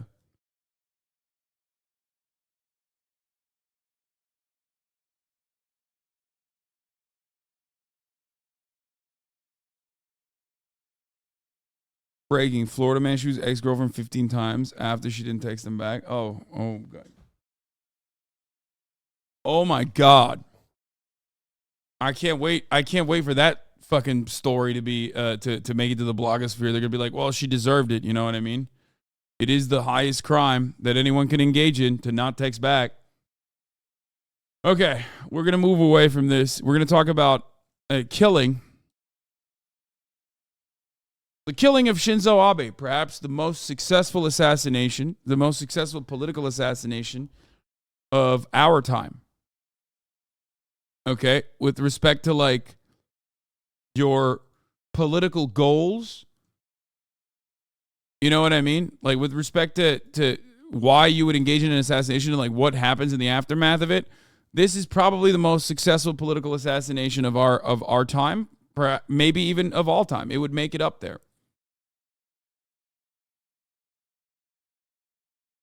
Show today with breaking news out of Japan. Former Prime Minister Shinzo Abe has died in the hospital after being shot. Investigation into the assassination of former Japanese Prime Minister Shinzo Abe. Prime Minister's association with a religious group he blamed for his mother's financial ruin. A nation in shock. The longest-serving Prime Minister in Japanese history assassinated while giving a public speech. Nothing like this has happened in the country since 1936. An event no one expected would ever happen again. What was first assumed to be a politically motivated attack was later clarified to be something else entirely. The man who pulled the trigger calmly shared his story. This was not about politics. Instead, it was about religion, or what some would instead call a cult. The Unification Church. A young man blamed the organization for a ruined life. This young man grew, and so too did his hatred for those who he deemed responsible. And like, that's crazy. They literally, the Japanese people were straight up like, you know, hold up, hear him out though. Like, he killed the former prime minister and the nation of Japan. The Japanese people were like, let him cook because he's kind of not wrong. Like, that's what they said. They literally were like, oh, I'm sorry, you want to pay fucking state funds for a funeral? Not on my watch, motherfucker. I've never seen that. That's insane. Until one day, he enacted his revenge. Shinzo Abe, born 21st of September 1954, was a polarizing figure throughout his long political career. A staunch conservative whom was often described by detractors or opponents as a right-wing Japanese nationalist. Despite he managed to do what no other Japanese politician had done before him. Taking office first in 2006, Shinzo Abe resigned just a year later. I mean, it's wild that, like, people are like, oh, was Shinzo Abe right-wing? It's like, bro, he is a war crime denier, okay? People forget, like, Holocaust isn't the only place where war crimes happen, okay? Like, Holocaust isn't the only place where genocides happened, even during World War II. Like, that it doesn't get more fucking far right than that. You know what I mean? Citing health concerns. In September of 2012, he made a return to the spotlight as the re-elected leader of the LDP party and defeated their opponent in a 108 to 89 vote to yet again become prime minister. He made many controversial statements throughout his time in office, including that of a revisionist history regarding Japanese war crimes in World War II, which caused tensions throughout the region with China and South Korea. Despite these and many other controversies surrounding his position and policy, Shinzo Abe as Prime Minister managed to beat out oppositions in two more elections, 2014 and 2017, before he elected to resign yet again in 2020 due to... His party is called the Liberal Democrats. Yes, Americans may be shocked to find out, but Lib Dems universally outside of the United States of America, with notable exceptions, of course, are right-wing. Liberal Democrats are right-wing. Even if you look at, like, politics in general, if you look at the political spectrum in the United States of America and compare it to other countries, our liberal Democrats are right-wing too. We don't have health care, man. That is like an unimaginably far-right economic policy position. Okay? To the relapse of those prior health concerns. Despite all the controversy, Shinzo Abe was loved by many within Japan. His legacy is that of complexity and division among all who followed his career. Somewhere along the way, however, Shinzo Abe is accused to have been involved in an organization that is perhaps more controversial than the peaks and valleys of his political career. Yeah, an organization that our CIA played a role in fucking putting in a position of power in Korea. In the modern world, a charismatic leader can spread their word and gain followers. This can be described in two different ways depending on a few factors and your perspective on how that group operates. The first is a pejorative term, cult. The second is NRM, or New Religious Movement. The major difference between the two is how a member's recruited and treated, as well as with a cult often being more of a social movement versus a purely religious one. Which brings us to the... You mean Japan? No. South Korea. With connections to Japan as well. No, I'm talking Korea, motherfucker. No. We're talking about the Moonies. Okay? That is the Korean cult. The far-right Korean cult that we have played a role in, okay? Building out. Now, that is also kind of similar or not dissimilar to the liberal democratic development in Japan. Okay?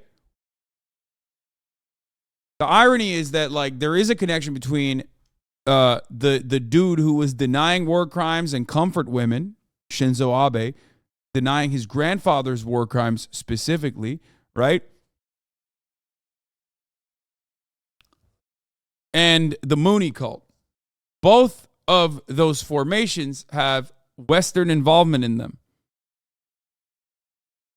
The Unification Church and where that is classified between these two terms. Originally founded in 1954, South Korea by Sun Myung Moon, the Unification Church is a massive, multifaceted organization that has spread across the globe. Some of the cliff notes as to why some call this organization a cult stems from the original leader Moon and his claim to be the Messiah. He fervently believed that he was the second coming of Christ, and his followers were to not only believe this, but spread the word in hopes of recruiting more people to the church and his cause. Members of the Unification Church are often referred to as Moonies, named of course after their great leader, who is described within the divine principle texts as the one man sent by God to resolve the fundamental problems of human life and the universe. Now, as to how this South Korean organization has anything to do with Shinzo Abe, Japan, and an assassination, all comes down to how exactly the Unification Church is funded. Around 70% of the church's funding comes from the nation of Japan, and particularly what they refer to as spiritual sales. Moonies will research the deaths of Japanese citizens and then travel door to door claiming to be in contact with the recently deceased loved ones of families they are targeting. The claim is that if the family does not give money to the church, the deceased will not find them. What PKK terror attack? PKK terror organization attack on France? What? Wasn't it like a far-right French nationalist who attacked a bunch of Kurdish people? What are you, fucking nuts? So even when Kurdish people are fucking attacked and are victims of hate crimes, they're still responsible and they're terrorists? Is that what you're saying? That's insane, bro. We're not going to talk about that right now, though. We're talking about something else. Yo, he pulled a Megan Thee Stallion on the Kurds. He was like, you know, they are actually deserving and responsible for the hate crimes that they were, they suffered. Their way into heaven. Due to this and many other factors, the Unification Church, despite the name, is said to cause conflict and erosion of families. Followers are sometimes instructed to marry the church's choice or to give over so much money that it would jeopardize the safety and the stability of any. He might just be Turkish and fucked it up in translation, to be fair. Family involved. Due to the widespread operation of the Unification Church and the amount of funding they are able to procure, they have deep ties to many political organizations across the globe. What does the CIA get out of its connection with the Moonies? I wonder what the CIA gets out of, pumping the stocks of a far-right ultra-nationalist religious sect that they can place in a position of power that then where they can exert authority and influence over an entire nation that is already under their control pretty much economically. Oh yeah, that's right. They've done that literally universally all around the world. Anytime that they wanted to thwart like a fucking leftist formation in some country, in any part of the world that they wanted to have a say over, they basically do this exact same thing.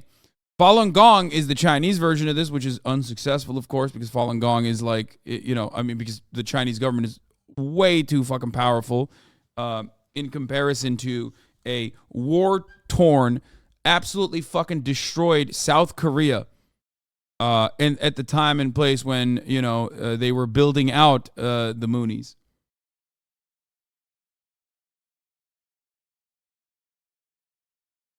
And have been involved in policy, either publicly or privately, in many, many countries. After World War II, the first elected Prime Minister of Japan was a man by the name of Nobusuke Kishi. As Prime Minister, he assisted in bringing the Unification Church to Japan. Nobusuke Kishi had a son by the name of Shintaro Abe, who became Japan's foreign minister. He, of course, was also heavily involved with the church, and as you would have guessed, Shinzo Abe is the son and grandson of these two men. All three of them are alleged to have been at many of the services for the church for multiple decades, and they are not alone, as many other high-ranking Japanese politicians have been linked with the Unification Church and subsequently with the Moonies. This information, while known publicly, did not take any form of media center stage or seem to be deemed a problem until July 8th of 2022, the day that Shinzo Abe was carrying out his duties at a political event outside a train station in Nara City. During his speech, a man with a homemade firearm walked up behind him and opened fire. The first shot missed. Shinzo Abe turned around to see what the noise was, and the second shot landed. The suspect was arrested immediately and taken for questioning, which is where he calmly revealed the reason for the day's events. Tetsuya Yamagami was born September 10th, 1980 in a privileged household. His grandfather on the maternal side owned a local construction company, which his parents of course helped to run, and the family was generally quite affluent in the area. Tragedy struck early in Tetsuya's life. He said motherfucker got taken out by a thingamabob.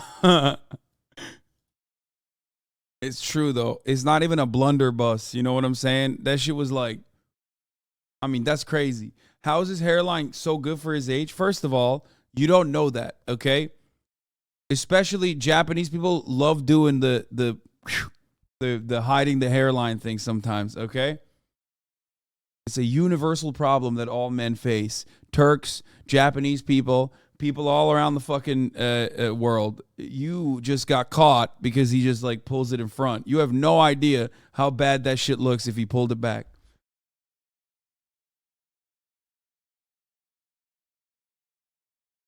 Life. In 1984, his father took his own life. As he grew up, he grew close to his uncle as a result. Everything progressed relatively normal from there, that is, until the death of his grandfather. This was when bro got popped by a blicky madoodle. Stop. A whatchamacallit. I've never even heard of that. A blicky madoodle? Things started to really go wrong for the family and get out of control. Tetsuya's mother took over the construction company, but clearly struggled with the death of her father and her husband. In the 90s, to deal with the loss she'd suffered, Tetsuya's mother joined the Unification Church. She regularly attended gatherings, taking her 3 children with her as much as possible. Tetsuya, now a teenager, watched his mother donate every penny that the family had remaining, starting with around 7. These churches literally operate in a similar capacity to fucking casinos where they catch whales like this, okay? They cast as wide a net as possible, catch as many whales as possible, like this dude's mom, okay? And then they milk them for whatever the fuck they got left. $720,000, which were all of their savings, followed by a parcel of land her father had left her, and even the house the mother and 3 children were living in. This caused the family to declare bankruptcy in 2002. The bankruptcy, however, didn't stop the mother from donating to the church. Tetsuya and his siblings were neglected to the point they regularly needed to contact their uncle to deliver them food, as their mother was too busy at the church and prioritized giving the money to them instead of buying food for her children. Due to this financial situation, Tetsuya had little option but to leave home without the education he longed for, as the family just had no money for him to go to college. As a result, he joined the Japan Maritime Self-Defense Force, where he was posted to Kure Naval Base and the destroyer JS Matsuyuki. 3 years later, in 2005, he attempted to take his own life so that his siblings could collect his life insurance policy. Things were just that bad. A few years later, his older brother was diagnosed with lymphoma, a disease he struggled with for many years, and of course couldn't resolve due to financial restraints for medical bills. This brother took his own life to escape the disease and financial burden in 2015.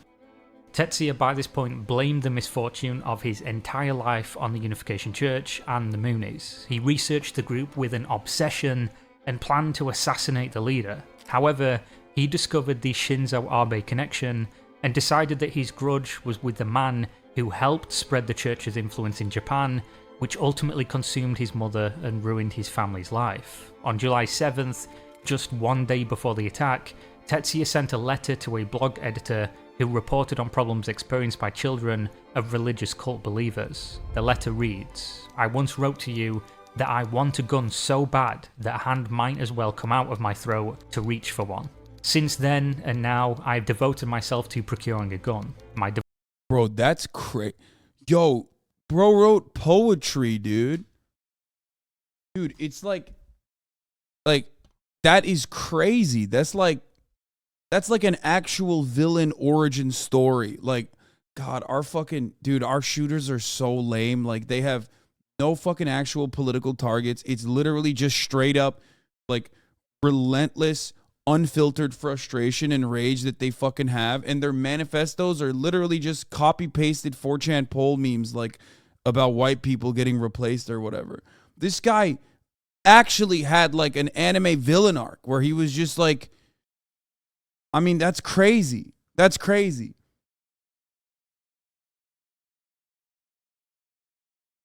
Devotion resembled that of the Unification Church followers, who discard all but their entire life in the name of a false god. My fateful encounter with the Unification Church goes back about 30 years. My mother, since having entered the religion, wasted over 100 million yen, our family's collapse, bankruptcy. As such things went by and my teenage years were over, it wouldn't be an exaggeration to say that this experience continued to distort the rest of my entire life.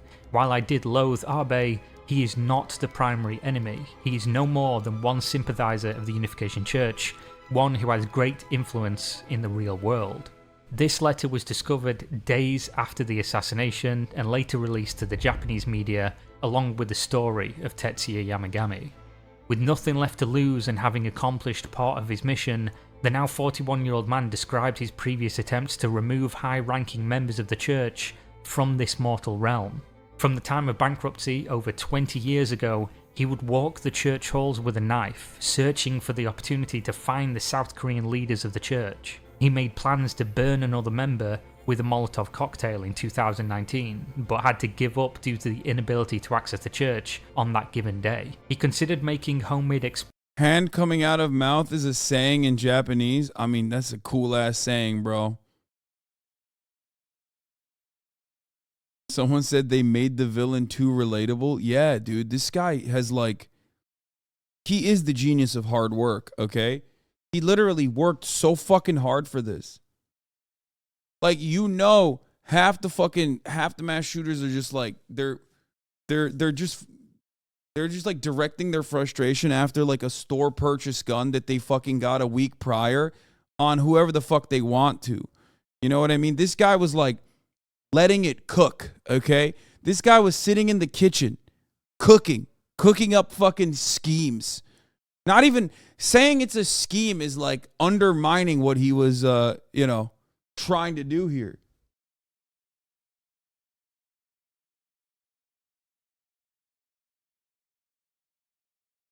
explosives, but didn't want to harm innocent bystanders, instead electing to make homemade firearms. Tetsuya Yamagami spent the majority of his adult life searching for retribution. On July 8th, 2022, he enacted that vengeance.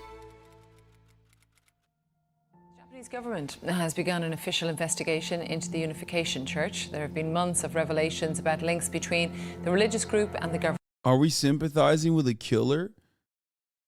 No, of course not. But also, having said that,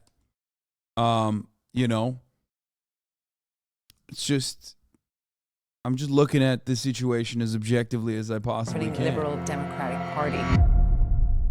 In the immediate aftermath of the event, there was panic and uncertainty. Politicians cancelled plans and campaign appearances out of respect as well as safety concerns. No one knew what else could happen or even why this had happened. It's not even like, it's not even that, like, I'm sympathizing with the killer, the assassin in the situation, but it's more so that, like, he had a goal, okay? He very clearly defined his goal. He overcame great odds, okay? Many obstacles, many hurdles were cleared, okay? He built a fucking rust weapon, a blunderbuss, okay? Out of just tape, pretty much, right? And then ended up assassinating the longest, like, leader in Japan, right? Other than, emperors and shit. Who had done many awful things throughout his lifetime. But the reasoning for why he had assassinated him was because of his connections to a CIA-built, psychotic, far-right, ultranationalist Korean church. And not only that, but he did what he did, and then the Japanese people literally fucking turned around and were like, actually, he's kind of right, though. Which is crazy. After Tetsuya Yamagami's questioning, the letters and his tweets were publicized, it raised more concerns and questions than if this was purely politically motivated. Questions were being asked by media both foreign and domestic. How much of this was true and how deep did it run? Did the Unification Church have these political affiliations, and if they did, to what end? In a surprise, the Unification Church did confirm the story, though they left out key details. A representative confirmed the Yamagami family were part of the church for that period of time, and that they donated money, but didn't confirm a dollar value. They also denied that Shinzo Abe was involved with them, just that he gave friendly speeches. This is what a leftist terrorist is, and is very much more dangerous than the right, but look how much suffering he had to sustain to get to this point and still didn't want to kill innocent people. That's crazy. Yeah. For their affiliated organizations. Then there was infighting among the Moonies from Korea, with a statement released expressing guilt over the death of Shinzo Abe. A prominent leader of the Moonies claimed he wanted to reform the actions of the church in Japan, striking the practice of spiritual sales completely from the organization. I mean, it doesn't get more... Bro, it doesn't get more than that. You know what I mean? That's it. More dangerous? No, he means more dangerous. Like, this is why leftist radicals are more dangerous, in the sense that their cause is just, is what he was trying to say. In a lot of instances, leftist radicals are more dangerous as a consequence of their cause reaching public support relatively quickly, because it is oftentimes hyper-focused on people who are vilified. You know what I mean? And more effective, I guess. And it was so effective. That's why I'm saying this is perhaps the most effective political assassination of our time. Like, literally, he killed a fucking long-term leader in Japan. We're looking at it from America, not really fully understanding not fully grasping the situation. But like, I've never seen an instance where like a fucking political leader gets assassinated, and then the public overall is like, I kind of see the points. I kind of understand why this guy did it. You know what I mean?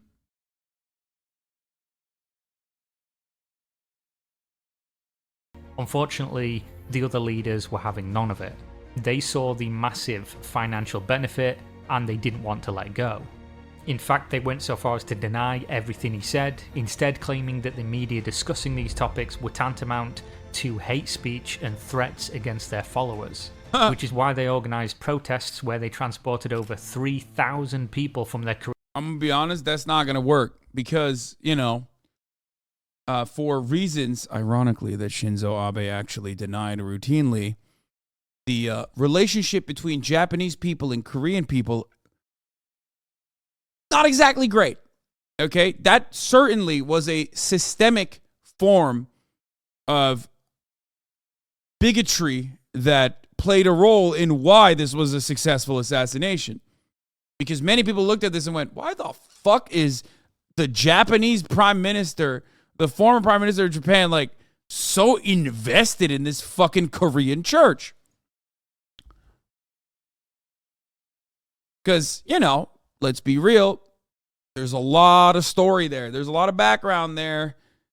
Not too fond. The Japanese people are not too fond of Korean people, vice versa, for understandable reasons, especially on the Korean side, even though this unification church is a far-right ultranationalist unification church, and I'm not fucking, you know, supporting them in any meaningful capacity. But you have to admit that Japan's, like, the overall Japanese attitude towards Korean people in general definitely also played a role in why this was a successful assassination. Facility right to the streets of Seoul to rally against Japanese media.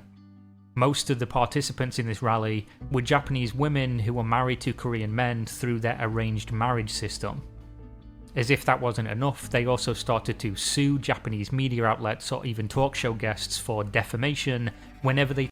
And also, as we all know, in Japan, you can sue someone for defamation even if they are truthful. Fun fact for everybody who doesn't know, let's say someone's a pedophile, okay? Let's say there's a pedophile in Japan. and someone goes on a media show and goes, that guy's a pedophile, okay? And I'm not talking like, you know, that guy watches lolly shit, which I think you should be able to call someone a pedo for that, especially if they're being really weird around children, okay? I'm talking like straight up. You say someone is like a convicted pedophile, you say that on TV, you can still get successfully sued in Japan, okay? Like, straight up. It's crazy, okay? That's a crazy thing. Wild. He talked about the assassination potentially being linked to the Unification Church. In Japan, on a political level, the leader of the LDP reshuffled his cabinet with the aim to closely examine each member for any affiliation to the Moonies, though only after massive percentage drop-offs in the party's approval ratings. On a civil level, reports and studies started to surface that showed close to $40 million reported as damages from over 400 victims of the church from the year 2017 until 2020. The reason the lawyers reported this money as damages is that the victims claim to have been coerced into donating the money under false pretense. On October 16, 2022, Japanese Prime Minister Kishida announced a probe which would assess the allegations against the Unification Church operation within the nation. Should any of this prove true, the organisation would be officially dissolved within Japanese territory. Which brings us to the public's reaction. To some, Tetsuya Yamagami was deemed a hero, a fighter of freedom, and hailed as an icon. T-shirts were sold in his name. People like that wasn't like a, that's not a small percentage of people. It wasn't like, lol, like we're riding for some fucking mass shooter, like in the way that, like, you know, edgelords try to, like 4chan tries to in America. We're talking like a good chunk of Japanese people saw what he did and were like, that was fire, actually, and valid. Okay? People were cosplaying as him on the day he actually performed the assassination. Movies were released detailing his life on the day of Shinzo Abe's funeral. Petitions were filed to drastically reduce his sentence, and there was widespread support for his actions. The issue here is doing so could cause others to try to resolve their own problems in life with those same radical methods. And that is how the most polarizing figure in recent Japanese politics was assassinated due to his alleged involvement in an organization that has solicited billions of dollars from grieving Japanese families. I mean, that shit was crazy, dude. That was crazy. That fucking happened. Wild. Absolutely fucking wild. They said free the homie, he ain't do nothing. Yeah, I mean, no, they said free the homie, he did something, but we agree with it. Which is like almost worse than saying free the homie, he ain't do nothing. They were like, no, we know what he did. We liked it. We would like more of that, please. That's what they were fucking saying, dude. It's crazy.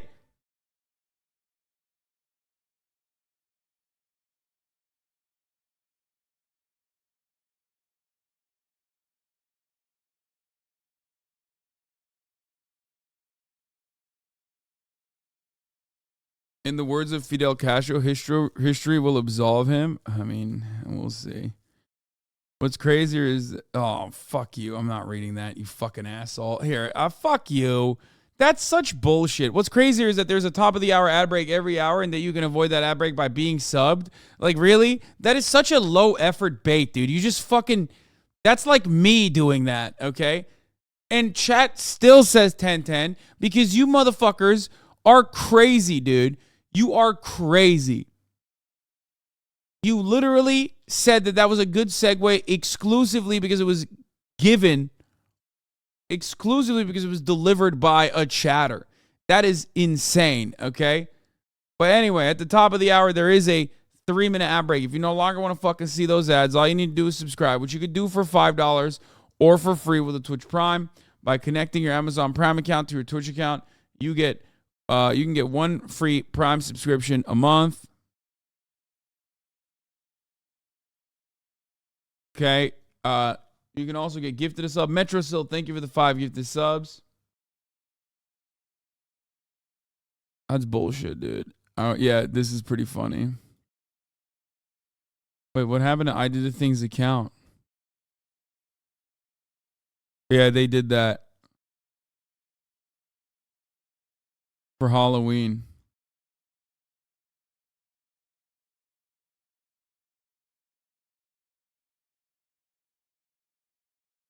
Mitt Orchard on Scott Peterson affair. Fucking Scott Peterson.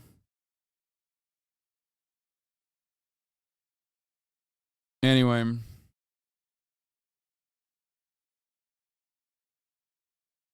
That's just Aussie things, to be honest. What they did there, boy, and I did a thing. Schlatt left OTK and taking your job. Because that's what it happens under capitalism. This is what happens. This is what happens. Capitalism has directly resulted in the grossest, because that's what it.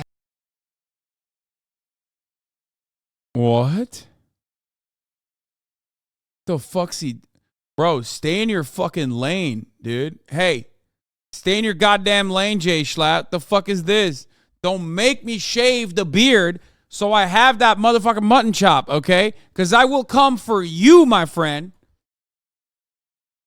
Here's a 3-minute ad break now, by the way. Coming for my brand, dude. He's coming for my steez. Yeah, there's a new Channel 5 mini vid from the HBO doc. Here's an exclusive select scene from our upcoming documentary, This Place Rules, which will release on HBO Max in 6 days.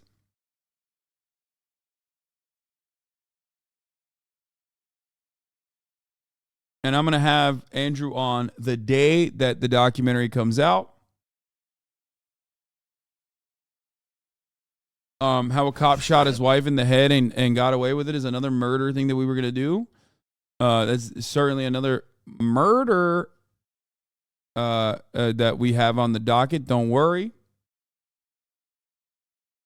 Okay. No, I don't think the doc is going to drop on YouTube. I doubt that will happen. This thread is insane. A thread of people that called Meg a liar or lied about the court case, starting with no jumper. Tory Lanez was found not guilty of felony assault. Yeah. Tory Lanez not found not guilty of 2 gun charges. Got City, yeah. Prosecutors desperate throwing shit at the wall, hoping it stakes. Females hold this L. Females hold this L is like, that's it. That's a self-report. Accidentally made a 9/11 joke at the dinner table, and my Trumper stepmother cried. The brain rot is spreading. What? You made your stepmom cry because you made a 9/11 joke? Honey Wet's Trap says Tory DNA wasn't on the gun. What y'all got to say now? He will have justice. Rumor, Elite Rap TV did that too. Black T Block says, I'm interested to see how people defend Megan if Tory Lanez is found innocent. Crying in the ambulance, child. What? And then they showed us video of Megan crying in the ambulance, child. Wait, it's like body cam footage? I don't, it must have been, because you could see her, they didn't say body cam. I don't know how they obtained it, but you could see her in the damn bed, and they gonna play a small clip. She talking about, like, just sitting in the ambulance. And then they showed us video. Bro, there's a clip of DJ Ox saying Tory shot her in there. Bro, she's like crying because she got shot, dude. That's crazy. Meanwhile, Megan is consistently lying when Tory wins this case. I'll be back to this tweet. Tory Lanez knew he was getting off 2 years ago, Lamau. Stepped out of bail, I did a diddy bop. I had to tilt my hat at the city cop. I walk away free cause I'm innocent. And when I walk the whole world, oh a nigga wild. We been at the gas station all night. We been at the gas station all night. They done had the bag waiting all night. Tell them that it's lit, bitch, we on fire. The Drake line, this bitch lied about getting shots, but she's still a stallion. The video is private. Girl, you know I'm a hottie, but I have to call you how I call it. You're an Aquarius, not an actor. The thing is, I just think that, and the reason why I say I'm an Aquarius, so I can say this. You non-Aquarians can't say nothing. But us Aquarians, we know how we get down. Us Aquarians, honey, we can shed a tear, girl. Or at least try to shed a tear when we feel like we need to. I mean, dude, that's crazy. Tory Lanez announces that he will be executive producing Iggy Azalea's next studio album. That's not even a take. What the fuck? That is pretty funny, though. This guy already apologized. Yeah, he should apologize to all Aquariuses, okay? Classic Aquarius move right there. Jack Harlow defends keeping both Tory Lanez and the Baby on the What's Poppin' remix. I know I'm a good person. My character, my integrity are very important to me. And I think I've done such a good job that now I'm being forced to answer for other people's actions. What? Exactly why Megan got shot and nobody's moving. Lamau, bitch was left for dead and we didn't blink once. This thread is all old info, man. Yeah, no, this is all literally old shit of people saying Tory Lanez was innocent and all. It's just like, it's making fun of all the people.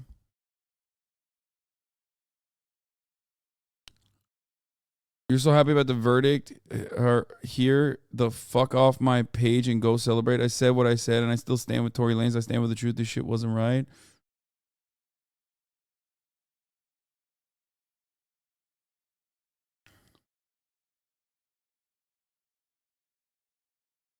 Anyway.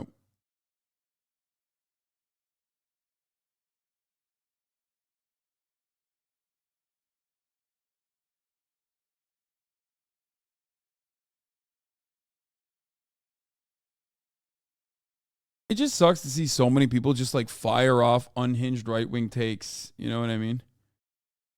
It is discouraging for sure.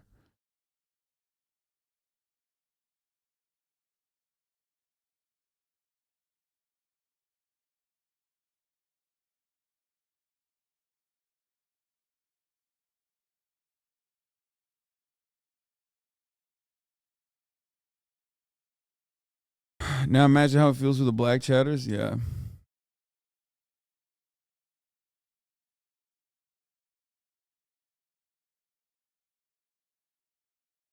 Please tell me you read the comment section when No Jumper posts about politics is brain breaking. Yeah, I see it. I think a lot of individuals forget that like people on the internet are, I mean, look, people on the internet can be very right wing. Okay. Why? Because being right wing oftentimes fucking revolve. Oh, the Mr. Beast Antarctica video's out. Let's go. I'm gonna watch the shit out of that right now. That's great. Like being right wing is an easy position to take because it revolves around literally fucking being stupid, like not having access to information. I survived 50 hours in Antarctica. Land in Antarctica, and we're going to survive the next 50 hours here. We're literally at the bottom of the globe at the coldest place on Earth. By the way, isn't it like, what do you call it? This is like where the billionaires go, right? Can't wait to freeze to death. And there goes the plane. All right, see you later. And now that that plane has left, boys, there's no way out for the next 50 hours. We're stuck. First, we need to trek towards that mountain to get some protection from the wind. Oh, you can see it. You can see the wall around the flat earth. Yo, that's crazy. Mr. Beast, flat earther, dude. Flat earther's real. Look at that. That's the Great Wall. That's a great ice wall that surrounds the entire planet. That's the edge of the map, boys. This is the most beautiful place I've ever seen. Shut up, Nolan.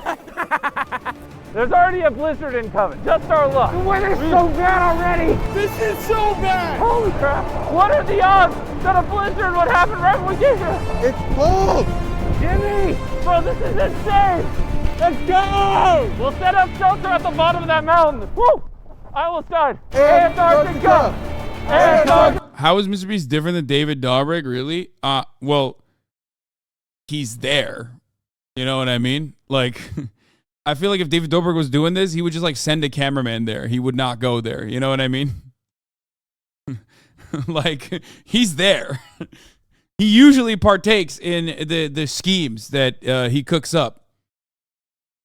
That's number one. I think that's a pretty big difference. Number two,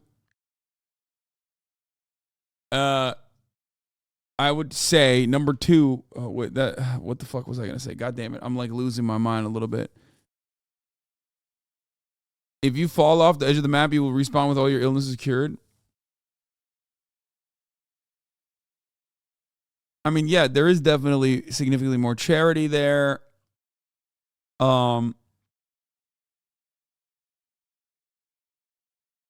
Probably more consent there too. Like he brought these people fucking people there, and it's like not just his homies or people that work with him. but also like other content creators like Dream and shit, right? This is a big one. What else? What else? I don't know why I dislike Mr. Beast so much, but I do. He seems nice. I don't know why I dislike him. I mean, he's like really fucking, he loves capitalism and he's very rich. So, of course you're not going to like him. And he's like, I had another take. I can't remember it. God damn it. Antarctica! I declare this Camp Beast! It's negative 30 degrees. And if we're going to survive another 49 hours, I grab it! I'm 10 about flew away. we need a shelter ASAP. The tutorial said to go at an angle. Oh! I don't know, like, we've got it all wrong. How is it so low to the ground? It's in my sleeve! They're like... He profits... Oh, that's what I was going to say. He profits others off of others' misfortune. Wrong! Many people don't remember this, but one of the reasons why I kind of respect Mr. Beast, no matter what, is because I remember how he started. Okay? That's what I was going to say. Not only does this motherfucker go to Antarctica when he's cooking up a scheme, he like puts himself in the scheme as well. But I also remember how he started. This dude literally got famous by torturing himself. Okay? Not just the fucking, no, not Twitch donos. Before that, this dude would do CIA black site fucking torture on his own damn self in order to get like any kind of relevance whatsoever. Sit there and watch for 24 hours like, you know, the Jake Paul, it's everyday bro video. You know what I mean? He said like PewDiePie a gajillion times. Okay? Yeah, he was doing everything he could to get views. He tried literally everything. Literally everything. And I think that basically, he used to drop R and F words in almost every one of those videos. Yeah, I mean, okay. He watched paint dry. He was a YouTube content creator, bro. What do you mean? Who hasn't done that? I mean, I know you're like used to me. Okay, I know you're used to fucking good old HasanAbi over here. He admitted to watching anime whilst doing it. He didn't torture himself. Bro, what do you mean? He sat there for fucking hours and hours and hours. Come on. Is this video in Ohio? Yes, this is the warmest day in Ohio. All right, let's continue. Little children, we're screwed. Whoa, they're actually making progress. Look at us, we're the best. Beach camp is thriving. A common problem in Antarctica is extreme weather blowing away your tent. We gotta cut snow blocks to secure the tents from wind. So we're gonna use these ice blocks to build a wall and keep our camp safe. It's literally dropped 20 Build that degrees wall. since we got here. We need to build the wall fast. Chatters be like, oh, dude, build the wall. You hear him? He said it. He said build the wall, bro. Clearly, Mr. Beast is fucking right-wing Republican. Oh, God. Holy cow. Dude, this is by far the hardest thing we've ever done. Base camp is now finished! Now that the ice wall is finished, hopefully the wind... I hadn't even heard of this dude until you promoted him. My brother. He has 123 million subscribers.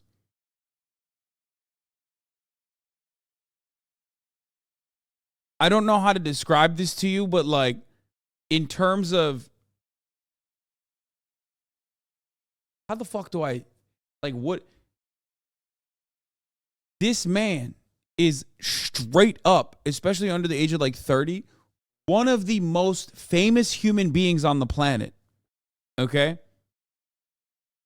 Like, he literally is one of the most famous motherfuckers on the planet. Wind won't blow away our tents. The hard part about Antarctica is the sun never goes down, so you don't know when it's night or not. My tummy tells me.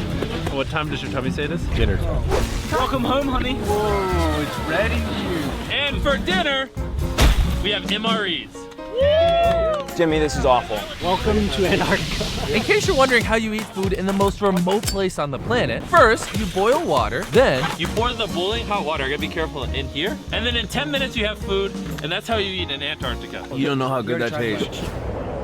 I'm so ready to sleep. In my tent is Nolan and Dream, and Carl, who's in yours? It's me, Chandler, South Avenue, George. You're going to bed, right? Yeah.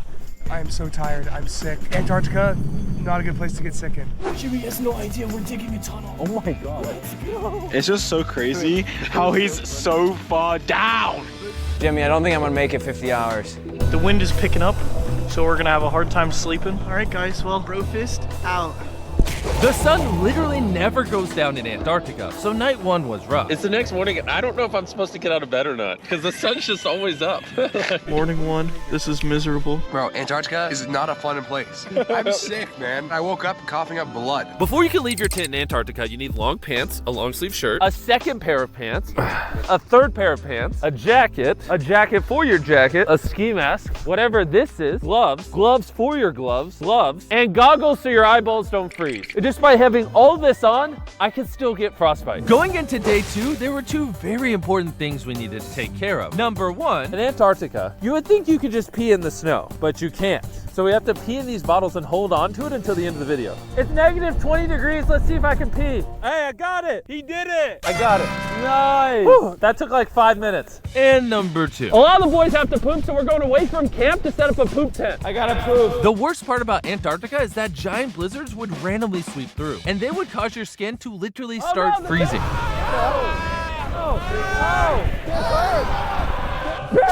Bad. Hold it down. Stay down, Tim. Oh, it worked. This bucket is my toilet, and that's the bathroom. I'm gonna come out a better man. Nolan, how is it? That was the worst experience of my life. See that mountain right there? Yes! It currently does not have a name, and everyone knows that if you climb a mountain, you get to name it. Who wants to join me? Wait, I'll just grab my stuff out of the tent really quick. Okay. I left something in my tent. The weather's kind of bad. Come on. I just have to... Hey! You're climbing the mountain with me. Just because I'm the last one here? I need someone to be hooked up to in case I fall. Well, I'm glad it's not windy. Seriously, since that mountain isn't named, if we climb it, we literally get to name it whatever we want. Bye, guys! Bye! I wonder about all the people paid to keep them alive, what they thought about all this. This is specifically something that I believe billionaires do, as Jimmy was talking about before. Pretty sure that like the part of like that they literally do this for a living. Like they probably get paid insanely well, low key, because like their clientele is almost exclusively billionaires.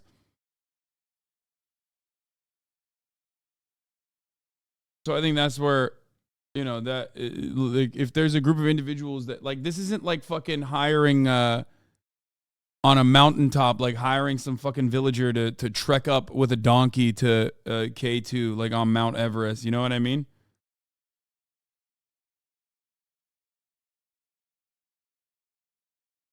They didn't even film this in the South Pole. They filmed this in Ohio.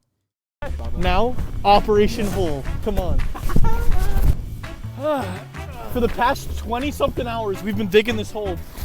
By the time Jimmy's back, this is gonna be massive. We're not even at the mountain and we faced our first obstacle. He got Hans Zimmer to make an OG soundtrack for his fucking video. That's insane. Bro, he just tweeted this. How the fuck did you send this to me?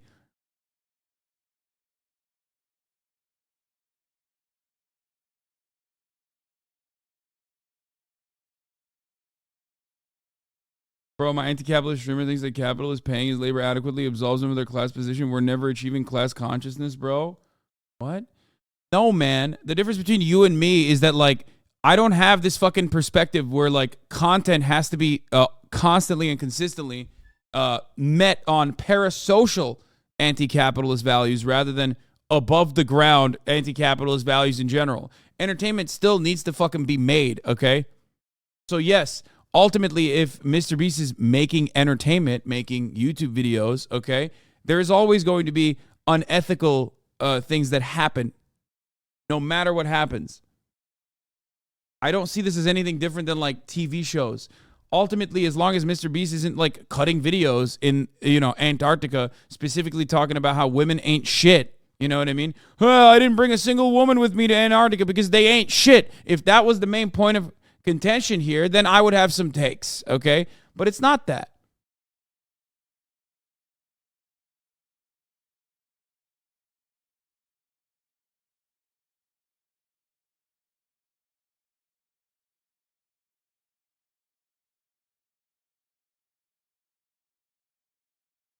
Unless he like went there and fucking murked the polar bear, you know, I don't have an issue with it. It's a sea of ice. Look at this view. Antarctica's crazy. Can we just ban them, please? What, the people who are going crazy? Just be very careful, Jimmy. Oh, this is very slippery. Very careful. Okay, wrong pole. Whatever, shut up. 10 people on Earth who've ever stepped here. That's the mountain we're going to be climbing. Anyways, let's climb before we die. Onward! Oh my gosh. Oh, don't slip. Oh, this is wild. I'm so terrified. There's a drop to my right. If I fall backwards, I roll for 2,000 feet. Jimmy, What? we're 30 hours in. Oh, yes! This is a huge cliff. No joke, no joking. If we fall down there, we die. Yes, 100%. Carl's still digging the hole. It's so deep. Bro, how am I gonna get out? Jimmy! I'm right here. Just keep stepping. Woo! Oh, yes! I'm alive. I'm gonna take a pee break. Spell I-cup. I-C-U-P. I hate you. Hey, Jimmy. Hey, just don't mix up the water bottles. Oh yeah. See those tiny little specks over there? That's our base camp. I wonder what the boys are up to. Here comes the airplane. Yummy. Yum. The hole provides, and now we must provide for the hole. While Jimmy's climbing the mountain, we could have built up more walls to fortify our camp. We could have cleaned up their tents. We could have cooked them meals for them to get home to. But instead, we dug this hole. This is the best. Okay, but like that's just the more, dude. When given the right circumstances, every man would love to dig a hole like that, okay? Holes are fucking sick. Straight up. They're cool as fuck. And I think that it's always, anytime you dig a hole, especially one that is like so adequately shaped, it's aesthetic. I agree. It's the right thing to do. Use of our time possible. Stop filming me and film that view over there. Yeah, the It masculine feels like we're on urge to dig a different planet. hole. You can't convince me this is Earth. And while we climb this mountain, I want to tell you guys about Shopify, a platform that makes starting a business incredibly easy. Shopify. He's not. No! He climbed a fucking mountain and is waving a Shopify flag. No!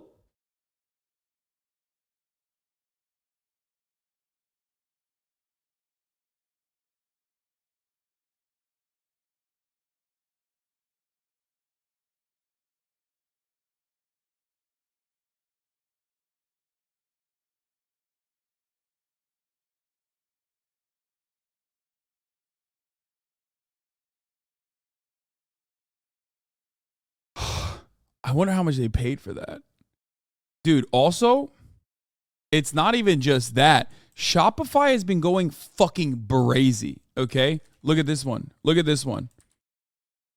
Have you guys seen this one? This one is so insane that it literally made like, it turned into a fucking meme.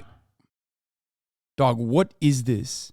What the fuck is this fucking ad? Why is it like this? Okay, here it is.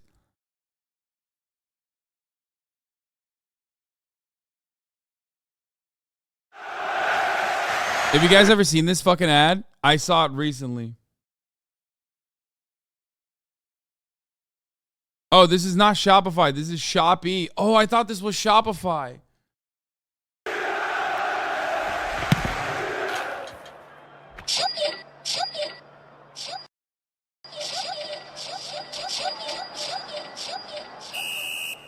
Shopee. Go shop, beep, beep, beep, beep, beep, beep, beep. Buy everything, ding, ding, ding, ding, ding. On 9999999. Super shopping day. Shopee 99 Super Shopping Day with 10% cashback. Buy everything at Shopee. How much do you think he got paid for that? Bro, they did a Baby Shark rendition to Shopee. Anyway, let's get back to this fucking thing. I can't believe that this is a Shopify ad. YouTube That's channel crazy. into a business, and they can do it for whatever you're passionate about, like climbing mountains. Whew. If you've ever bought my merch or Feastables, you've used it. Let's see, how do I do this? And I'm forever grateful for them because I've been using them since we had 3 million subscribers. Shopify Dog, literally. you are in the South Pole, homie. God damn, dude. I want to know so bad how much this ad costs. That's crazy. That is fucking bananas, dude. That is. powers businesses? Oh God, give me a second, Shopify. Woo! We're climbing. Shopify powers businesses in 175 countries. Starting a business can be scary, kind of like climbing this mountain. Yeah. But entrepreneurship allows you to wake up every single day and do what you love, so the risk is worth it. We're almost to the top. I can see it. This is the most terrifying experience of my life. This is actually terrifying. We're so high right now. Can you build an elevator next time, Jimmy? Right here. Ah! You got I it? made it. I made it. They are not naming that mountain Shopify. Please don't do It that. only took 4.5 hours. Hey, we did it. We did it. Nolan. Yeah. Woo! We made it and we didn't die. We climbed the mountain. We did it. And now that we climbed the mountain, we get to name it. I think we should name it Shopify. No! Because to be honest, I couldn't have done it without Shopify. We just conquered Shopify. Go to Stop! No! No! No! No! No! No! No! Oh! Oh my God! Oh my God! Stop! Okay. No!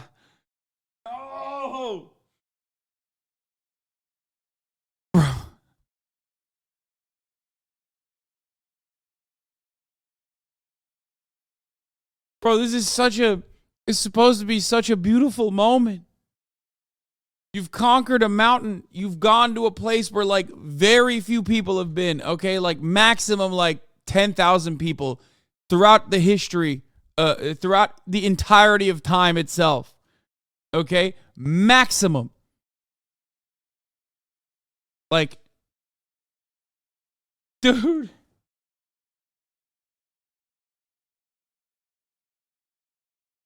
Oh, Jesus Christ, dude. Oh, no.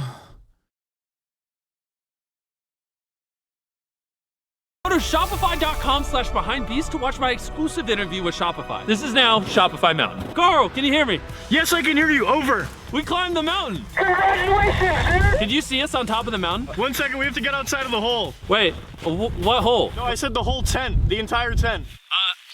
Okay. They literally look like 3 little ants up there. Our base camp is over 10 miles away. If that lens could see us, that's crazy. You know the best part about climbing a mountain? What? You have to climb down. No. Also, you can't leave things behind, so I gotta take this flag down. I carried it up all the way for that. What do you think you're doing at camp right now? Not something intelligent. Best snow day ever! These sleeping bags are complicated. What is this? Bro, I feel like Mr. B is gonna go to fucking space. Like he's gonna be like, you know what I mean? He's gonna go and actually wait. Mini F. Okay, everybody, chill out. It didn't happen on my end. He's gonna go to the moon and be like, this trip was sponsored by Skillshare. You know what I mean? We brought a Skillshare flag. And you know, plant a Skillshare flag on the moon eventually.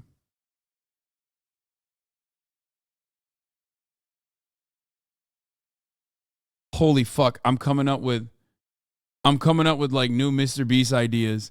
Playing Among Us in the International Space Station, sponsored by Pepsi. Raid Shadow Legends. No, honey. It has to be like one of those. Playing Among Us in the International Space Station, sponsored by Honey. Crater Kaiser Permanente. Yeah. Mr. Beast will go to the moon first, then the US just to put the Skillshare flag on it. Oh my God. Look, he's got to fund these videos somehow, but goddamn, that's wild. Dude, I gotta get a minute. Okay, guys. Did you know Honey can automatically find you coupons on Rocket Fuel? Just like we found the imposter on this International Space Station very quickly, you know? With the same expediency as Honey finds you coupons. It's 4 in the morning and Jimmy's finally arriving back after climbing the mountain. This might have been the hardest thing I've ever done. The hardest but most rewarding thing. He has no idea we dug this hole, so we're gonna get in and surprise him. Home sweet home. Ah, I need a massage. Oh, Jimmy. I'm not a vet. Where is everybody? Dream. Oh my God. How long were you gone for? Something's not normal. I don't hear Carl going, Carl. They're probably asleep because it's 4 a.m. Carl. Wait, where's everyone at? Jimmy's up there. He doesn't know. What is down here? Oh my God. Whoa. Wait, how deep is that hole? It's like 8 feet deep. I'm confused. What's so confusing? It's just a hole. Yeah, but why? You're just trying to, you know, make use of our time. I'm too tired to understand this. Get in the hole! Yeah! How? How did they do this? I want to get in the hole. This is actually a convenient hole. Can you grab my iPad? Yeah. Do you know what's on this iPad? Penguin videos. No. Our next 2 Mr. Beast videos. Oh! I'll let you guys choose. Do you guys want to watch Blind Man Sees for the first time? Or I ate the world's largest burger? Blind man sees. I want to see the blind man. Actually. Okay. There you go. There's a little iPad. Tell me what you think. Is that crazy? Yeah, what? That was awesome. What? This blind man sees for the first time, just like you can see the deals on Honey. They're gonna make the blind man do an ad read with his first fucking site, dog. No shot. These videos are going crazy.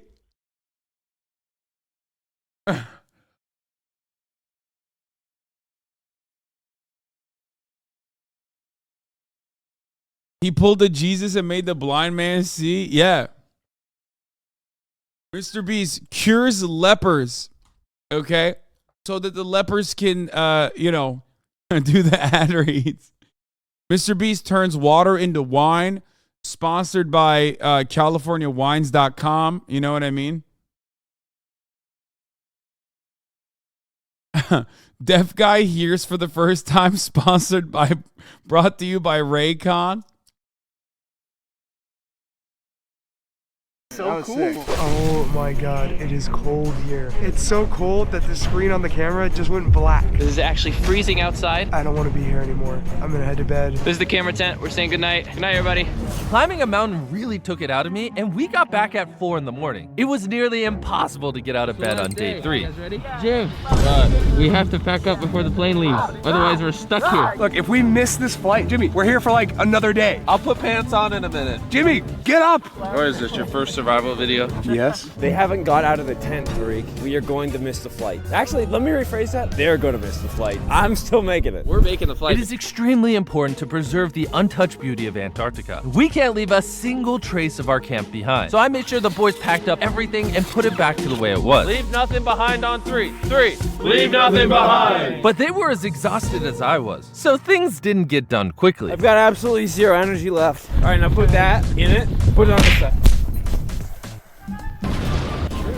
Whoa! There she is out in the open. No. Stop! No! Stop! Salute! A sad day for all Antarcticans. Hole. All right, get the filling, boys. 3, 2. Goodbye, hole. Goodbye, hole. There's a hole in my heart instead. To be fair, that was a great hole. That was a respectable hole. I respect that hole. I think that like it's one of the more productive things you can do if you go to Antarctica. Let's be real. Goodbye, hole. It no longer, unfortunately, exists. And boom! We can now hit home! Yeah! Ho! Hey, if we maintain this pace, we'll get to the ice strip right before the plane lands. Plane! Hey, Antarctica check! Antarctica! Right over here is the runway. Yes. All right, I see the plane. I'm proud of all of you for surviving 60 hours in Antarctica. We're going home. Did we survive? We did it. Massive shout out to ALE and EOS. They made this trip possible. I hope you guys enjoyed. We're going home. I mean, this is cool as fuck. Like, I mean, it's awesome. I just straight up going to the fucking South Pole is sick. Can you explain why men are so easily entertained? They literally dug a hole and were having the time of their lives. What do you mean? It's the dedication to a fucking cause, a justifiable one.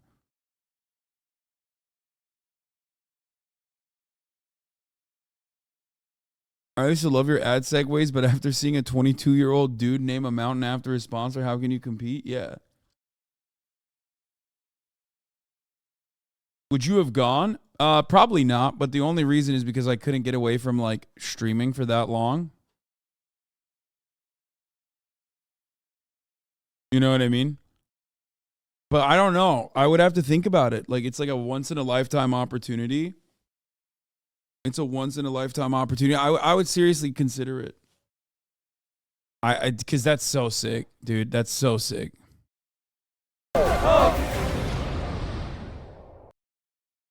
Like let's touch like let's touch a fucking private jet until you lose. That kind of stuff is like not that interesting to me. But being able to go to the South Pole is pretty fucking dope. I think like the one that he had Ludwig do, that was sick. Like I would 100% would have done that. You know what I mean? For like a short period of time, we spent a night in like a $50,000 hotel island thing. Like, yeah, that's sick. I would do that.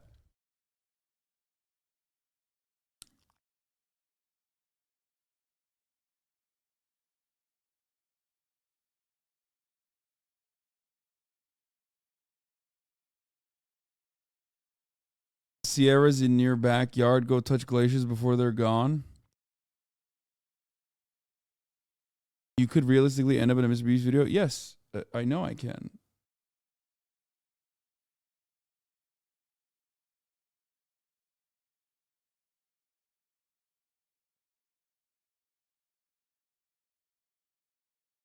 The right wing comedy funny. Okay, we're gonna do the murder thing afterwards. We got Scope Peterson Affair by Mid Orchard, okay, which is a Christmas murder, Christmas themed murder. We have the How a Cop Shot His Wife in the Head and Got Away with It, JCS inspired. That's another murder because murder is back on the fucking menu. We have The Rise of Fashion NPCs, which apparently I'm getting shit on. Hasan, this is Johnny from Morbid Curiosity. Just wanted to let you know anything on our channel is available for you to react to. Here's the latest upload. Hey, my man. Look at that. Well, don't worry, Morbid Curiosity. I am interested in reacting to your video right here, the cop one. There's a new Curtis video. You are the opposite of a fashion NPC. I know, murder is so hot right now, dude. Trust. I know this is off topic real quick, but this is as they should. Remember when you admitted 9 months ago that you know that Tory did in fact shoot her, and then you changed your story once Tory put you on payroll to spread propaganda? I mean, I don't know if he like got paid. I think it's like less than that. Okay, we'll watch one. We'll watch one more Tory Lanez video from, at the very least, not friend of the show, but I wish he was a friend of the show, Sean C. I'm a big fan of Sean. I think he's great. He's got some good takes. I'm sure this will be another good take. Let's take a look. I've tried my best to stay silent over the last 2 years and just grab as much information as I could from outside sources, news outlets, media platforms that I had a bit more of an expectation and hope for in covering something like this. You want me to connect you with Sean? My cousin is his manager. Yeah, that'd be great. Which is weird though, because like, why the fuck? I mean, I've been following him. I've talked about him for so long. Just kidding, bozo.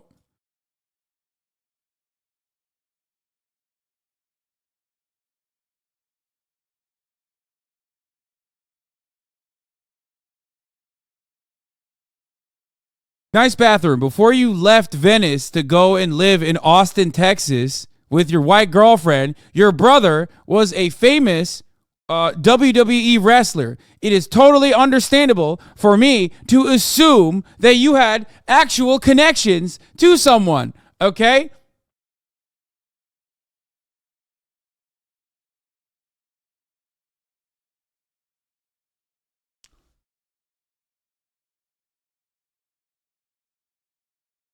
Stop saying doxed.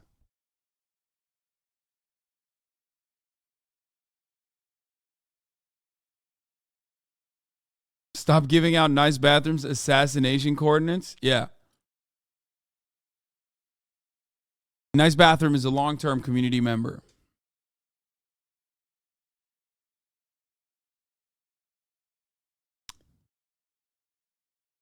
I know everything about you motherfuckers, okay?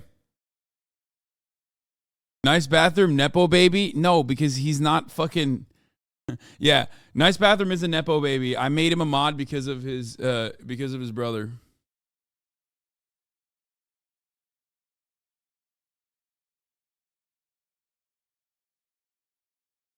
Also, don't make jokes about nice bathrooms, brother. He passed away. But he was dope. Even though you can make fun of him. Or, no, you can't make fun of him, actually. Don't make fun of the mods.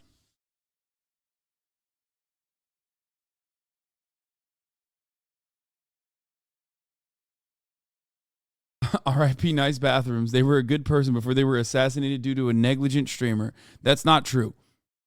Nice bathroom, not a good person before they got assassinated for they got assassinated due to the negligent streamer doxing their coordinates by saying they live in Austin, Texas.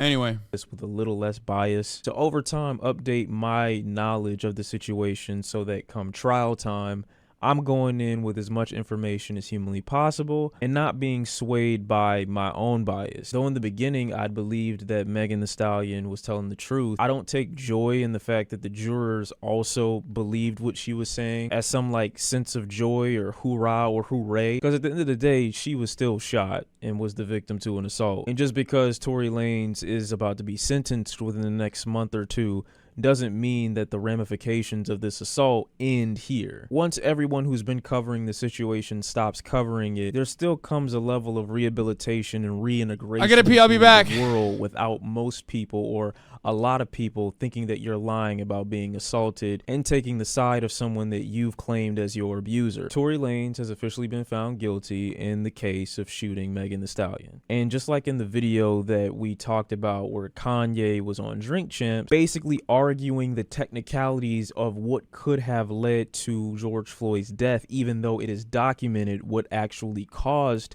his death. And my refusal to go over why he was wrong, because I was at the point in my mind in believing that if you wanted to believe that Kanye West was telling the truth about that, and you wanted to have doubt over whether or not George Floyd actually died the way he died, there's nothing or no amount of convincing that anyone can do to take your mind off of not wanting to believe the events happened the way that they happened. And so the same thing reigns true here. I feel like going over the case with people who already want to believe that Tory Lanez was not the shooter is pointless. It's irrelevant and a waste of time. So it won't matter if I tell you that Kelsey's original statement to prosecution was that Tory Lanez was the shooter and she corroborated majority of Megan's story only 2 months ago. It won't matter that blatant attempts at taking out of context the information that was provided in regards to the weapon that was used to shoot Megan Thee Stallion were constantly reposted and spread by major media outlets, despite having to do just 5 short seconds of fact checking that'll inform you that his fingerprints weren't on the magazine but instead were on the weapon itself, and that there were too many fingerprints on the weapon, so it was labeled inconclusive. It won't matter the signs of guilt that were indicated by Tory Lanez's text message to Megan Thee Stallion the night of the shooting. It won't matter that Kelsey originally put the blame on Tory the night of the shooting as well. None of these things will matter because you want to believe what you want to believe. I just think it's a waste of time trying to pretend as if we're being objective about our opinions here. You know, I'm not going to try to argue you down. If those are your beliefs, then those are your beliefs, and me wasting my time trying to provide all these different hows and whys and theories isn't going to change that. But what we can agree on is that Tory Lanez was found guilty. And I would be up here saying the exact same thing if he were found innocent. So to everyone, and there were a lot of you niggas that were sitting back and saying, I need to wait for the trial to happen. I need to wait for justice to be served. I'm going to let the court do its job. Now that it's done its job, why do I have to deal with skepticism and all these other theories about... Because everybody wants to do QAnon, dude. I feel like everybody saw how much fun old white people were having with this QAnon shit. And they were like, oh, we want to have our own thing. At this stage, okay, at this stage, no matter what happens, if you ride for like a certain perspective, especially one that is like backed by the systems that we exist under, like patriarchy, you know, oftentimes anti-black racism, things like that, right?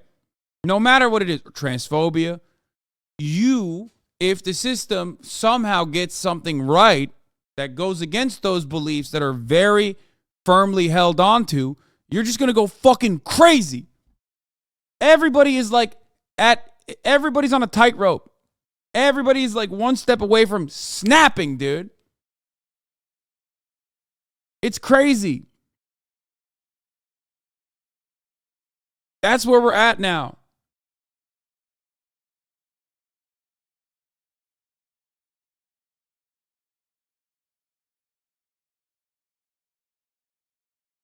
And that's what happened. We are at the breaking point, okay? So many people, they just need like one thing to be like, oh, that's it. Fuck it, dude. Mass conspiracy.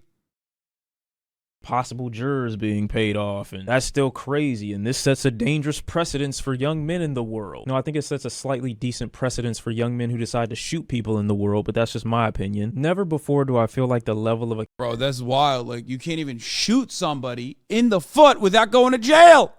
accountability for media outlets has been at such a low bar for what is defined as like good journalism. But within certain communities and within certain spaces, it's become publicly acceptable to trash Megan Thee Stallion. And so in these spaces, multiple rumors have been spread without being corrected within the communities that these media outlets tend to breed, and have time and time again decided to display some of the most gross negligence in fact.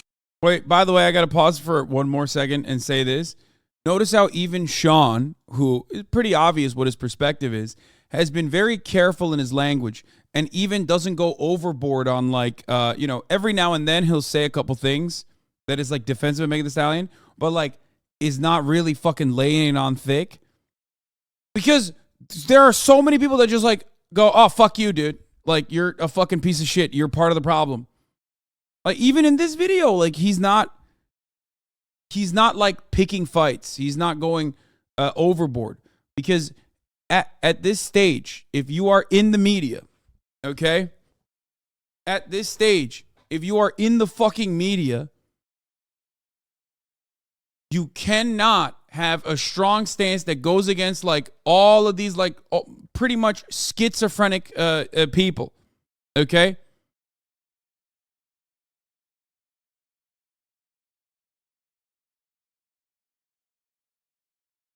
You cannot be antagonistic no matter how fucking insane the other side is. As a matter of fact, in this day and age, you quite literally have to be less antagonistic the more insane your opposition is, because there's so many other people who are just as insane and they'll go fucking balls to the wall, buck wild.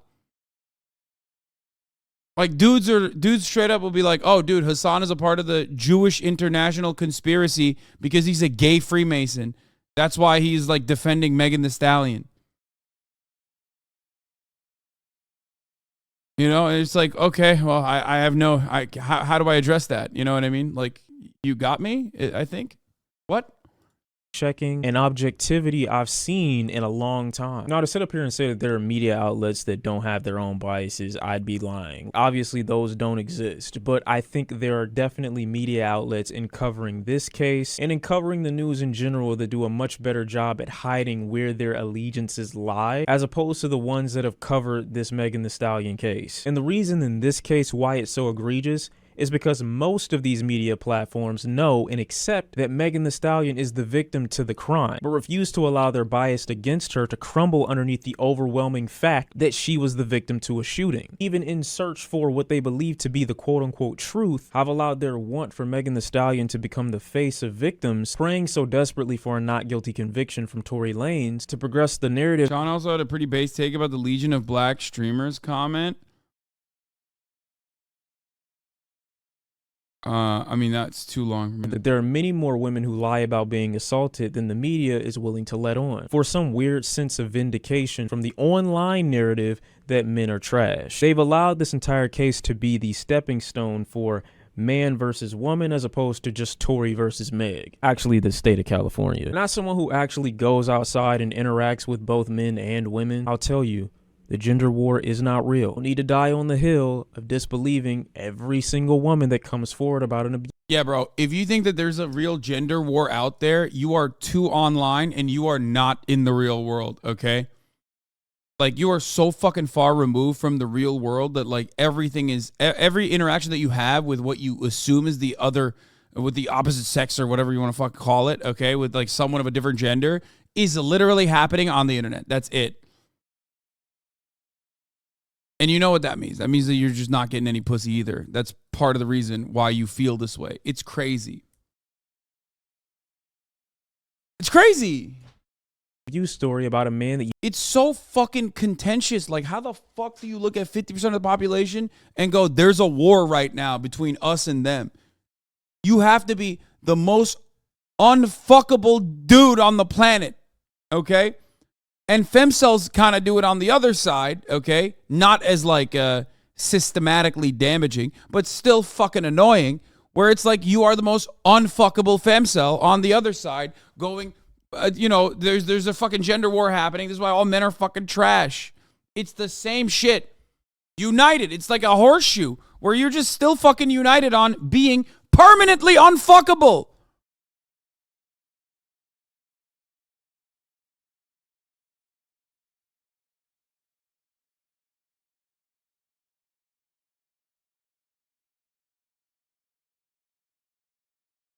Like, there's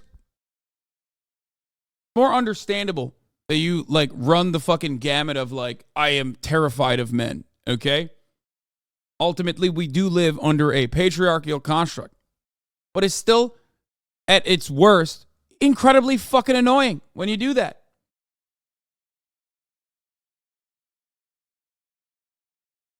Not as systematically damaging. Wow, infantilizing women much? Yes.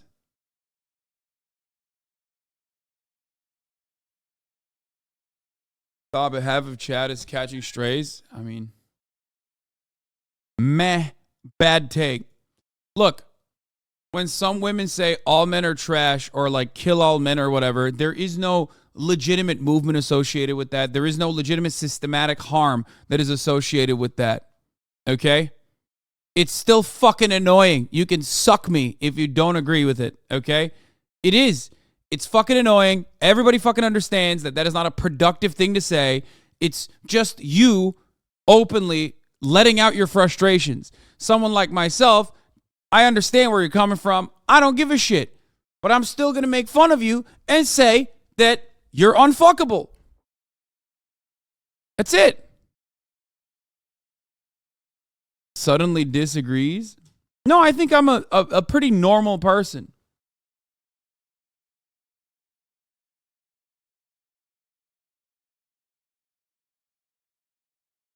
No, 23% is pushing back because women are experiencing an asymmetrical gender war. Yeah, dude, gender war. Yes. Is harmful rhetoric regardless? No, it's just like optically bad. It doesn't fucking matter.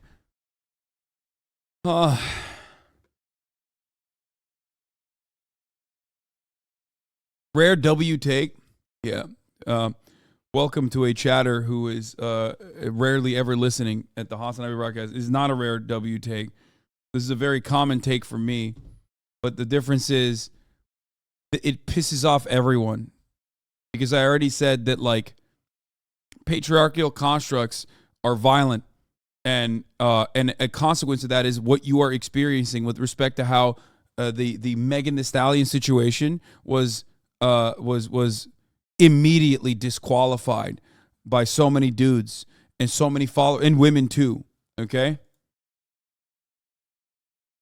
It's just like another instance of that exact same rule that we're talking about. Okay? That shit has genuinely harmful, those attitudes have genuinely harmful consequences. Okay? That exact same thing doesn't exist on the other side. That is the asymmetrical nature of, like, misandry versus misogyny. Okay? That's it. But, like, I'm not going to sit here and be like, I can't believe you did a women be shopping joke. You must be fucking murdered, okay? Time to walk the plank. You know what I mean?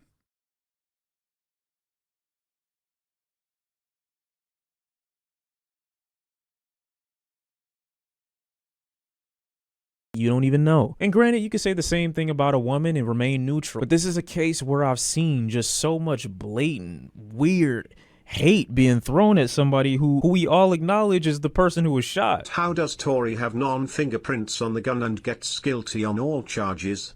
Everyone has an opinion, but this weird. That's not.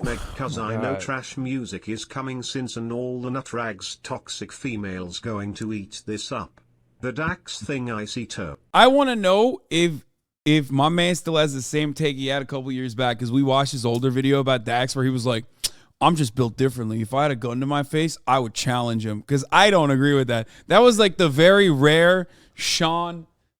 That was the very rare Sean L, I guess. Like incredibly rare, but you know, he was young. Does he still say it? Just Burner, calm down the misogyny for a second. I hear what you're saying, but the way the question you just asked lets me know that you get your information from Twitter. His fingerprints weren't on. It was a part of the gun that his fingerprints weren't on, but his fingerprints on the gun itself were there. There were too many other fingerprints on the gun as well, which is why they labeled it inconclusive. And I remember. Once again, I remember that is a story that I'm disappointed about. That is the story that I'm disappointed about, because media outlets put shit like that out there, and then niggas who don't do any research for themselves just eat it up. This is the same. Well, it's not the same. It's not the same. But when George Floyd passed away, well, was killed basically, the amount of niggas who were chanting the shit that Kanye was talking about in that Drink Champs interview. Oh yeah, technically he might have actually died from the fentanyl or from the actual other drugs he was taking. No, nigga, they have it. No, he's right. That's actually a really good fucking analogy. It's literally like people harping on like any kind of fucking tiny inconsistency string that they can to pull like the larger narrative that like, oh yeah, it's all actually a fabrication. It's all made up. That is a really good analogy. Yeah. Documented what he died from.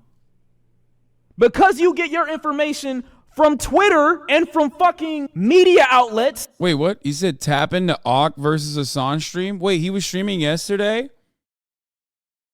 I would have loved to have him on, dude, in that because you get your information. Oh, that's a bummer. Look, I'm just going to say this. I think, like, I mean, this is not about me at all, obviously, but, like, I think, what is this? Don't worry, gals, I'll still fuck you, Lamau. What the fuck? That's so gross, dude. Chill. How the fucking take is that? Yeah, it could have been a 4v2 at least. No, I think that Sean probably has seen a lot of memes about me. I assume. I'm speculating, but I think he's probably seen a lot of memes about me and assumes that I'm like a toxic brand to associate with, you know what I mean? And he doesn't want to like get himself in trouble. I mean, I'm sure his chat likes me because, you know, we have similar perspectives, similar opinions. And also,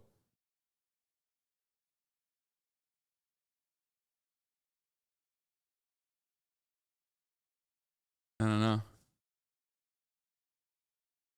I watch his streams. I don't think he does. What do you mean? I'm shocked at how indifferent white people are to this.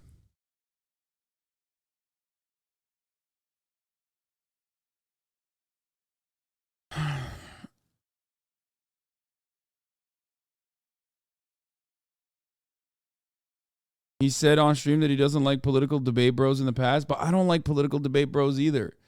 That's what I mean. Maybe he had like the early FD signifier take on me. You know what I mean? Or maybe he just hates the top of the hour ad break. You know what I mean? He's probably not subscribed.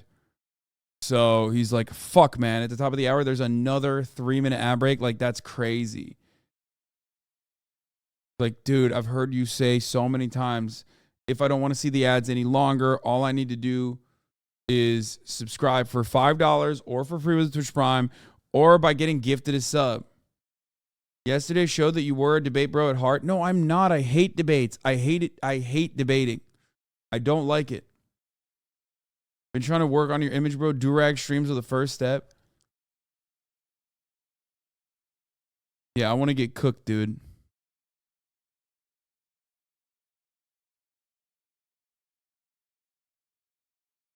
I'm not a fan of debates. I am a fan of you avoiding the top of the hour ad break by getting gifted a sub if you're lucky. Okay. Magic Al, thank you for the 5 gifted. Here's the 3-minute ad break now, by the way. Fox Nuts TV, thank you for the 5 gifted as well. All right, let's continue. Information from Twitter and from fucking media outlets that aren't certified and don't have any like degrees in journalism. Thank you, Che 9002 for the 5 gifted subs as well. Or anything like that.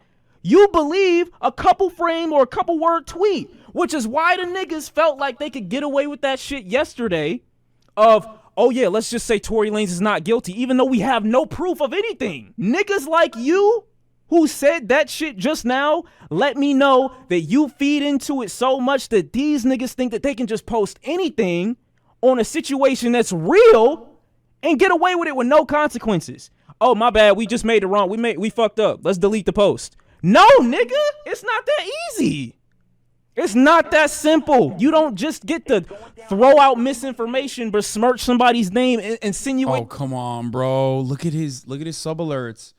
Oh, never mind. I mean, the Zuko in the background is one thing, but dude. What the fuck? That they lying and then go back, redact it, and be like, oh yeah, my bad. You don't get to do that. People pick and choose which portions of the witnesses or the people who went to testify, they pick and choose which parts of it they want to believe versus which parts they don't. It's just Tory Lanez is not the nigga that I'm willing to put my reputation on the line for. Like, if this is the nigga, if this is the hill that you're gonna die on, there's much better niggas to do it with. Obviously, as a person who's against prison as a form of rehabilitation, I don't enjoy Tory Lanez being put behind. This is why I said what I said about us having similar opinions. Bars for however long he's ultimately going to get, which for some people who are overreacting to the sentence, he's not going to get 22 years. He's probably not going to get 10. Realistically speaking, he might get 5 to 7, and I think if they go easy on him, he could get 3. Him getting 10 is probably unlikely, especially for the type of situation that this seemed to be. I think the most reasonable take, based off everything that I've been able to gather, is he did it by accident, but initially drew the weapon to intimidate. Don't change the fact that she got shot. Yeah. For people pretending like this is somehow like an attempted murder charge, I agree. That's not what it is. Even though I'm against that form of rehabilitation, I think that there should be genuine forms of rehabilitation to address what seems to be an anger issue on Tory Lanez's part, as we've seen time and time again through the history of his career with conflict with Travis Scott, August Alsina, rapper Dax. Preference in this case is just closure for the victim. That's it. I'm also disappointed in media outlets for allowing misinformation to fester and spread within their community and purposefully not addressing it out of some weird sense of solidarity with Tory Lanez. There's a lot of content creators and even some news outlets that I will never be supporting again because of them publicly antagonizing who they knew was a victim. That to me is weirdo shit. Even rappers, the biggest, decided to take their shots. Also keep in mind, I don't like the justice system. I think many times, especially as it pertains to black people, they get it wrong. It just so happens in this case, I believed Megan Thee Stallion before this case ever went to trial. I actually congratulated Tory Lanez during this entire accusation process for constantly and consistently releasing new music because I believed that he was releasing so much material in anticipation for his likely demise. The possibility that he would be found guilty and serve some time, some significant time. And the music that he released in the meantime may hold his family and his peoples over while he was in. But with the risk of him being deported, not being able to tour, and even the slight possibility of his music being... I think that part, like, see, no, this is the difference. This is the difference between his commentary and mine. Him being black and also a culture commentator in music genuinely opens up an entirely different perspective that I myself will not be able to see. We said everything up to this point, every single thing that we had said is identical down to the fact that, I'm no fan of the criminal justice system. I think rehabilitation is more important, down to the fact that he also believes that, like, Tory Lanez was trying to scare Megan Thee Stallion and, accidentally shot her. I don't think he was, like, genuinely trying to do it, word for word, but he also offers additional commentary that I, in a million years, would not consider. Removed from streaming platforms. Part of the reason why I always say it would be great to have Sean on the broadcast platforms. It's looking like his career is about to take a massive nosedive. I got nothing else to speak on. I'm glad that she's working toward getting some closure. Never believed that Tory Lanez was the hill that you should be dying on. You can ultimately move on to the next guy to feed your insecurities into until they ultimately become your next martyr. Tory Lanez fans, don't do nothing to yourself, okay? Go be with your family. It's Christmas, okay? It's Christmas. Let all that anger go. Why does he not like you? I never said that. I'm saying I think he just might not do collabs in general. I haven't really seen him do collabs. Conspiracy. Niggas who had common sense were on the jury. That's all that happened. That's how I feel. Go be with your family. Okay? Go love on some people. It's okay. It's gonna be fine, bro. It's gonna be fine. He doesn't do politics. Man, shut the fuck up. What do you mean he doesn't do politics? You're a 19-month subscriber, bro. You know this entire video is politics. This entire video addressed patriarchy and its consequences. It literally had rehabilitative approach to criminal justice takes in it. Every part of every fucking video like this, it has politics all over it. He's collabed with Anthony Fantano. I mean, that makes sense. Well, Melon is in music, so it's different. He is also, just like Sean, a critic. He engages in cultural and music critique. Dude, I wanted to click this so bad. Valorant tips and tricks sent by you. It's that I wanted to fucking click. I mean, I did click it on accident.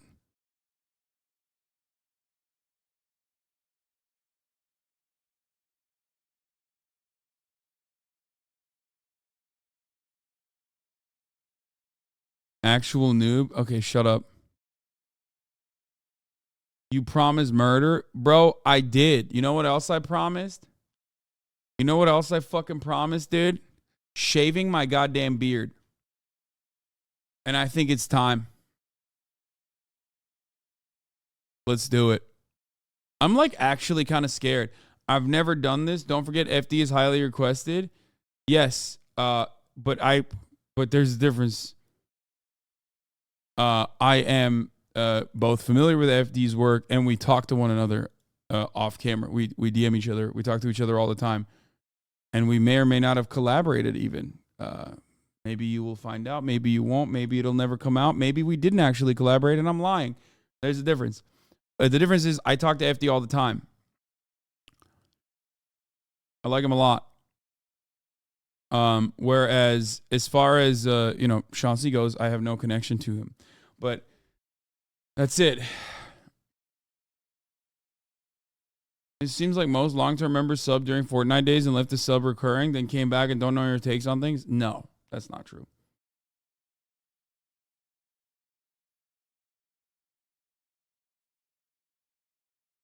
Anyway.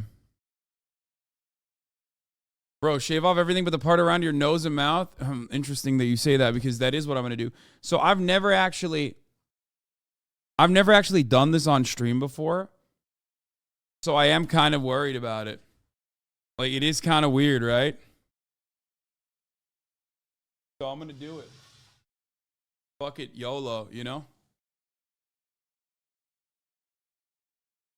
I'm going to do it over here, though. Hold on. And we'll try different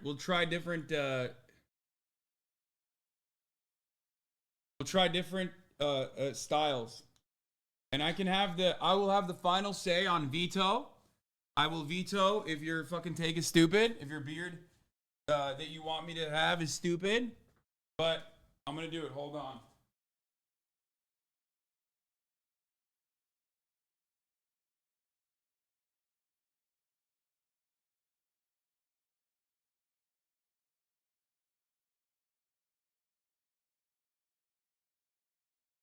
Are we ready? Wait.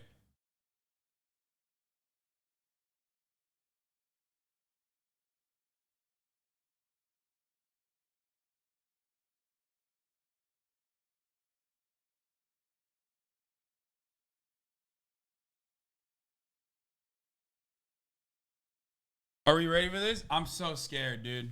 I don't know why I'm so scared. I shave it all the time. Okay, I have my two trimmers, okay? This is the one I use to trim and, shape it up every now and then.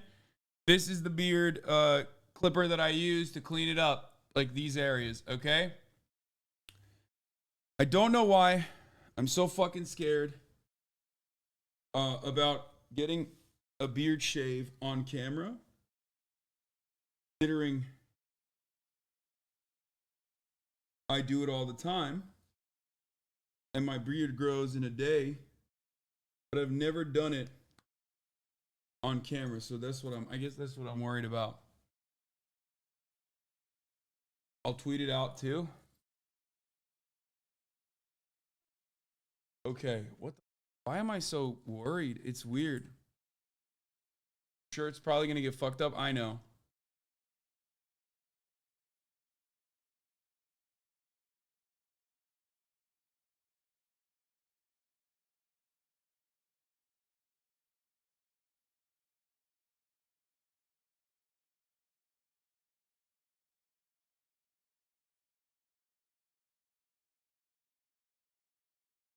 We're gonna get hair everywhere. Yeah, I know. Louis Sebastian Gorka mouth ring for a day, like before shaving the chin. No, I'm not doing that. Okay.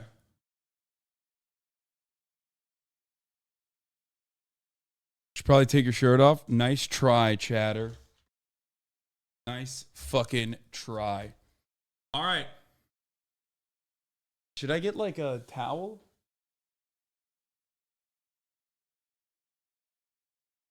Fuck. Hold on. Yeah, I'll try mutton chops. This is like a personal thing. This is a thing that I do by myself usually, you know what I mean? So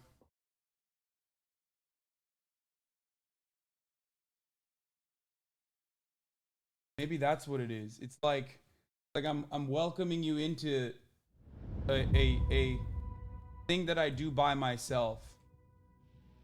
Okay? Alone.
All right. Let's do it. Time.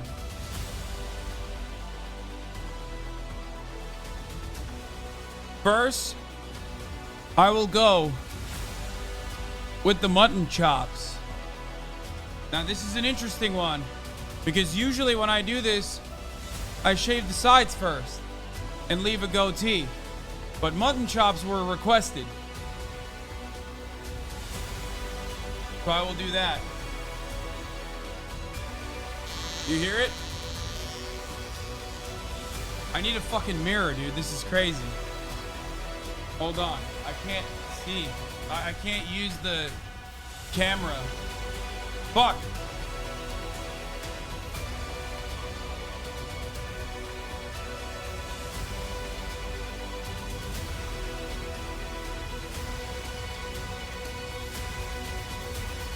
I need a mirror. God damn it. Fuck. Hold on. I need a mirror. I can't do this. Oh my God.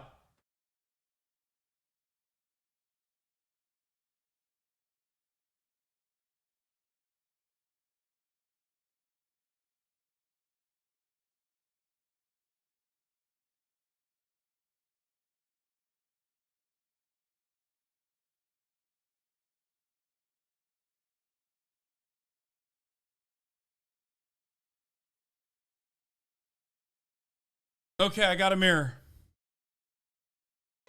You might be wondering, that's quick, Hasan. Because I have mirrors everywhere. Here it is.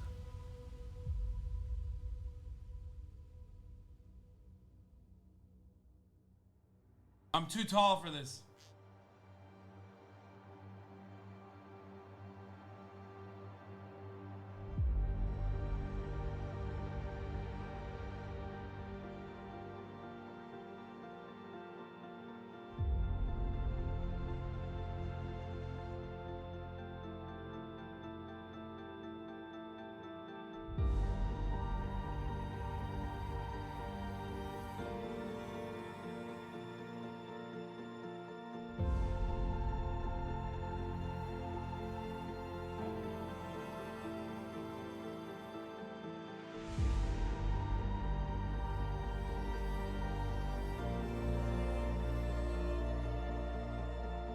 The muttons.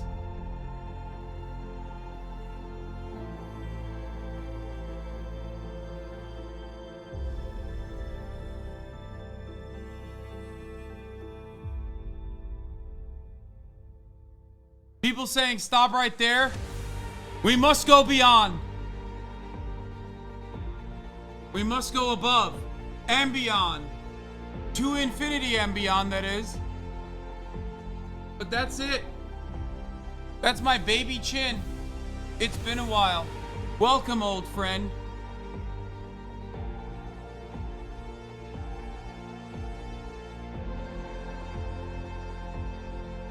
Let's continue. Next up is the classic long mustache.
There it is.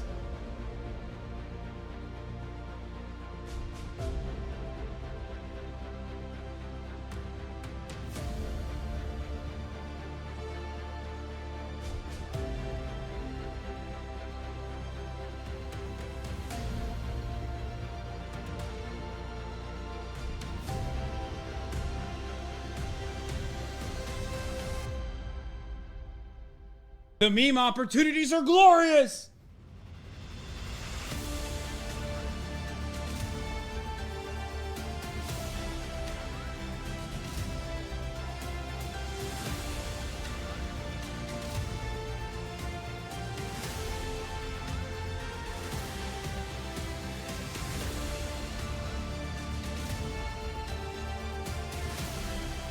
Look how fucking thick my beard was, by the way. How? Oh shit. It's been a while since anything has touched this. I'm getting a fucking rash.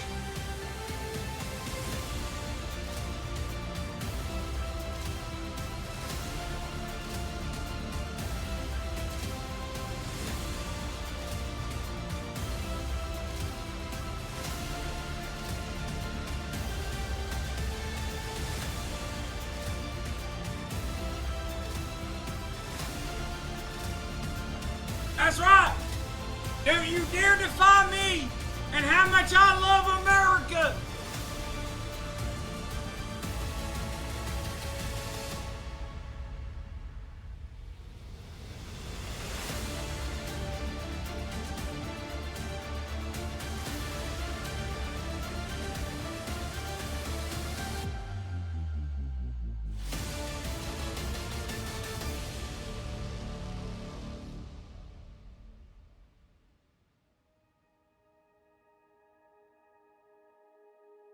Now, the Patriots are in control. Now we're going to do the last one. We're going to finally fix the mustache up.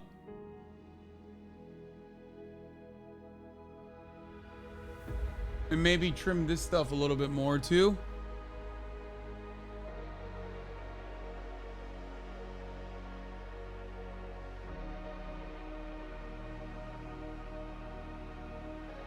Some of you have missed the dimples. Well, they're back. Some of you have missed the baby face. Well, it's back. But the beard will grow. The beard will grow again. If you think that it's bad, well, do not worry. The beard shall grow once more. Probably in like a day or two. You know what I mean? So it's not a big deal. Anyway, let's do it.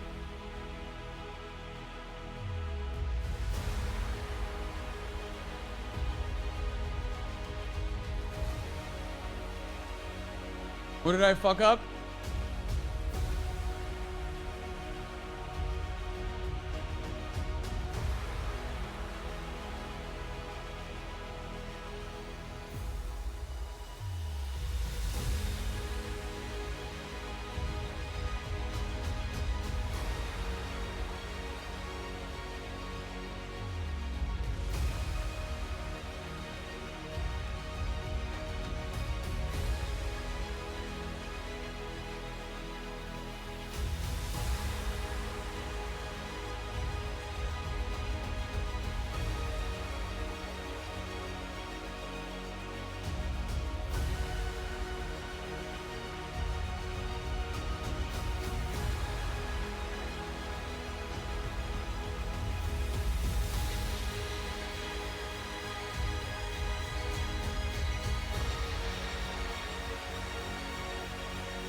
I feel so naked.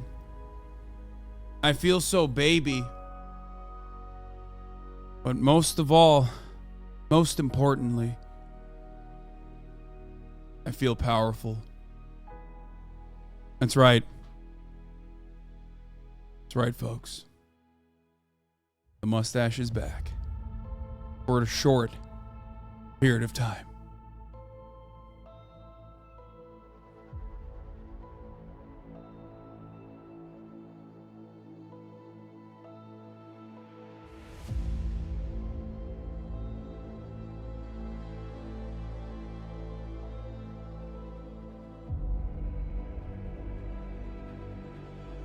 There it is. That's how you do it, Ludwig.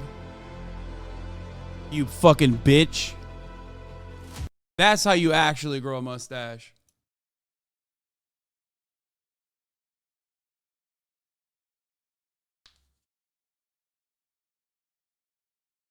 It's been a long time since I had this bad boy up. Been a minute. But it's back. Yeah, I drink your milkshake. Feel good. I feel like a weight has been lifted off my face. It's been so long. I'm gonna kind of look like shit for a little bit, but I think eventually XC wants to call. What is he saying? Oh, Juicer's calling. What's up? Oh wait, hold. Oh, Well, I can hear yeah, you. but before I get my head deep into fucking playing games, do you are we doing something tonight or not? Yeah, we can hang out if you want to. I don't really got anything going on. Like I have nothing. I'm just gonna see if like other people that are in town that also don't have anything going on want to hang out. That's what my plan is. Do you have like a social hub or like friend groups? Do you like send it in a issue, or do you want like make a tweet or something like that? No, I'm not gonna make a tweet. Yeah, I'm just gonna send everyone that's like here, everyone that I know that's here, the same thing I asked you. Yeah, because I could have flown home yesterday, but I didn't. Wait, I'm really? not doing that. I mean, I could have flown home yesterday to go to Quebec, but I mean, I didn't want to, dude. I hate moving, and when I move, I always stay there, you know. So I could have been there in Quebec for like fucking months, you know, which is bad. No, I feel you. Yeah. Yeah. Okay. Yeah. We'll hang out. We'll hang out. Did you go out last night? I did. Yeah. Was it fun? Yeah, I went to Tao. To Tao? You went to Tao? Yeah, but I didn't want to wait to get seated, so I mean, I just sat in the lobby and just chilled a little bit. Shut the fuck up, bro. Are you serious? You should have. Oh, dude. If you told me you were going to a place already, because you asked me for suggestions, I was like, I fucking don't know. But if you were like, oh, I want to go here, I could have like maybe helped out in that regard for sure. Yeah, I mean, it's alright. We went up to the game ramen with Blau anyway. Yeah. Well, did you what do you call it? Did you see I shaved? What do you think? Yeah, I saw. It's pretty good, but bro. Your facial hair is so dense, it's insane. I'm officially what? Your facial hair is so dense, it's insane. Yeah, bro. I got a lot. Well, it's because like it's falling off the top hairs. of my. It's falling off the top of my hair, top of my head, and falling into my beard. That's why. Alright. Wait. You know. All right. Well, if there's people, we could do whatever. Doesn't matter. Yeah. I'll yeah. let me know, man. Take care, I kind of brother. want to watch a movie. I kind of want to watch. I mean, I don't know if it's open or not, but like if it is, I might go watch Avatar or something. Oh, okay, yeah. Or like any movie, really. Anyway, we'll figure it out. I'll DM you. All right, I see, man. All right, peace. Yeah, brother. Peace out. The fuck is this, Hoscord? Okay, I need to clean up behind me real quick. Okay, howdy, partner. I need to clean up real quick. Does it feel weird to touch your chin? Yeah, of course. It's one of the best parts. Once you it's one of the best parts about fucking shaving is like it feels kind of weird. My face feels cold. Because, like, remember, I've had it for so long. The left side is longer. Yeah, I'll fix it later. I think it's fine.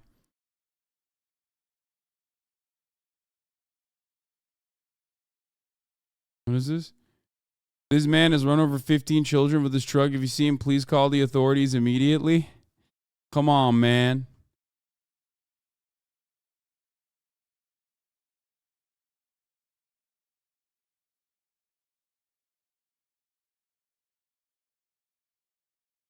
You dye your roots, right? No. What? My roots? What do you mean? You think I have time or the knowledge to dye anything, bro? No, I have white beard hairs. If I dyed shit, I wouldn't literally have white beard hairs. It's crazy how much younger you look.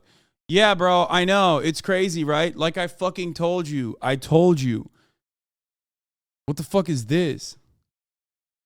The takes are going to be W now. Looking like Hawaiian royalty.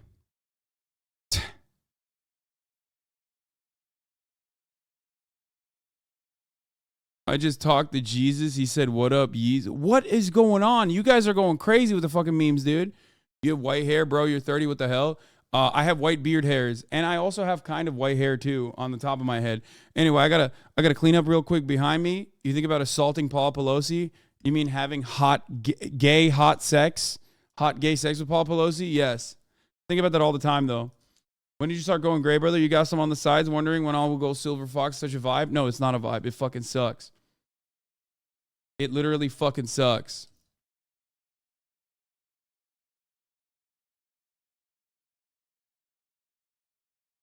What is this? Okay, I'm out of time. I have more important misogynists to talk to right now. Get your cloud up and maybe we can chat again. Podcast, dude. I mean, that is literally what happened. I only listened to like half the conversation, but it sounded like Hasan knew nothing about the case and was just struggling to keep up with them and started dunking to try and save himself. Maybe listen to the full conversation. Then while Hasan is more than qualified and his argument was more defensive, 12-year-old Xbox lobby mouth breeding. I mean, maybe I'm wrong, but he didn't know that the guy got snitched on himself in prison and so many other details exactly like that. But that's not what happened. They lied to this man. This poor man was lied to and he didn't even realize it. You look like you're about to call me a slur. Yeah, does that turn you on? Hmm.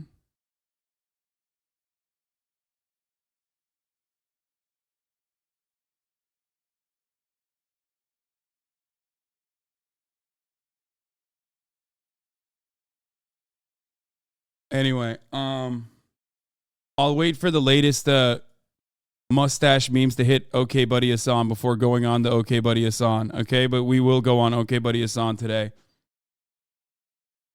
All right.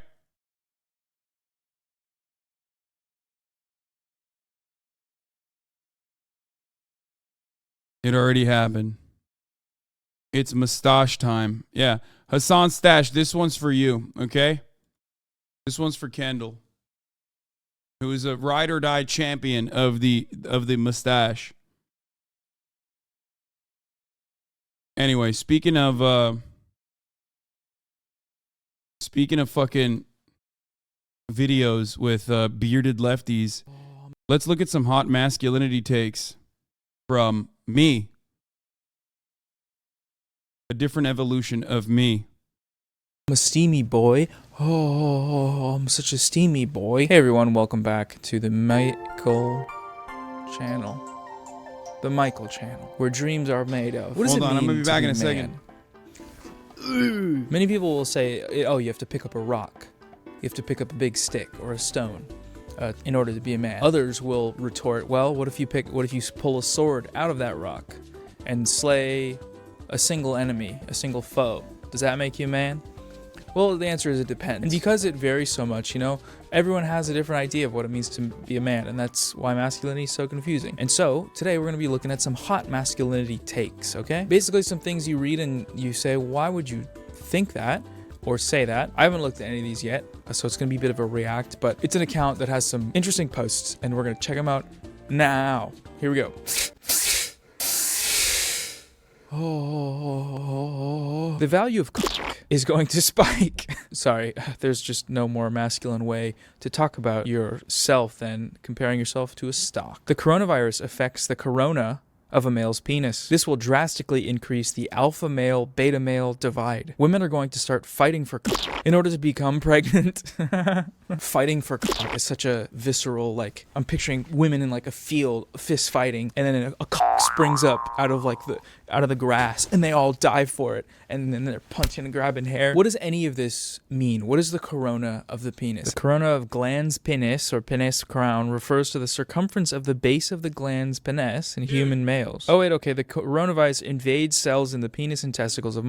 You guys want to see how fucking insane, how much hair I have? This was all my beard hair, dude. It looks like pubes, but...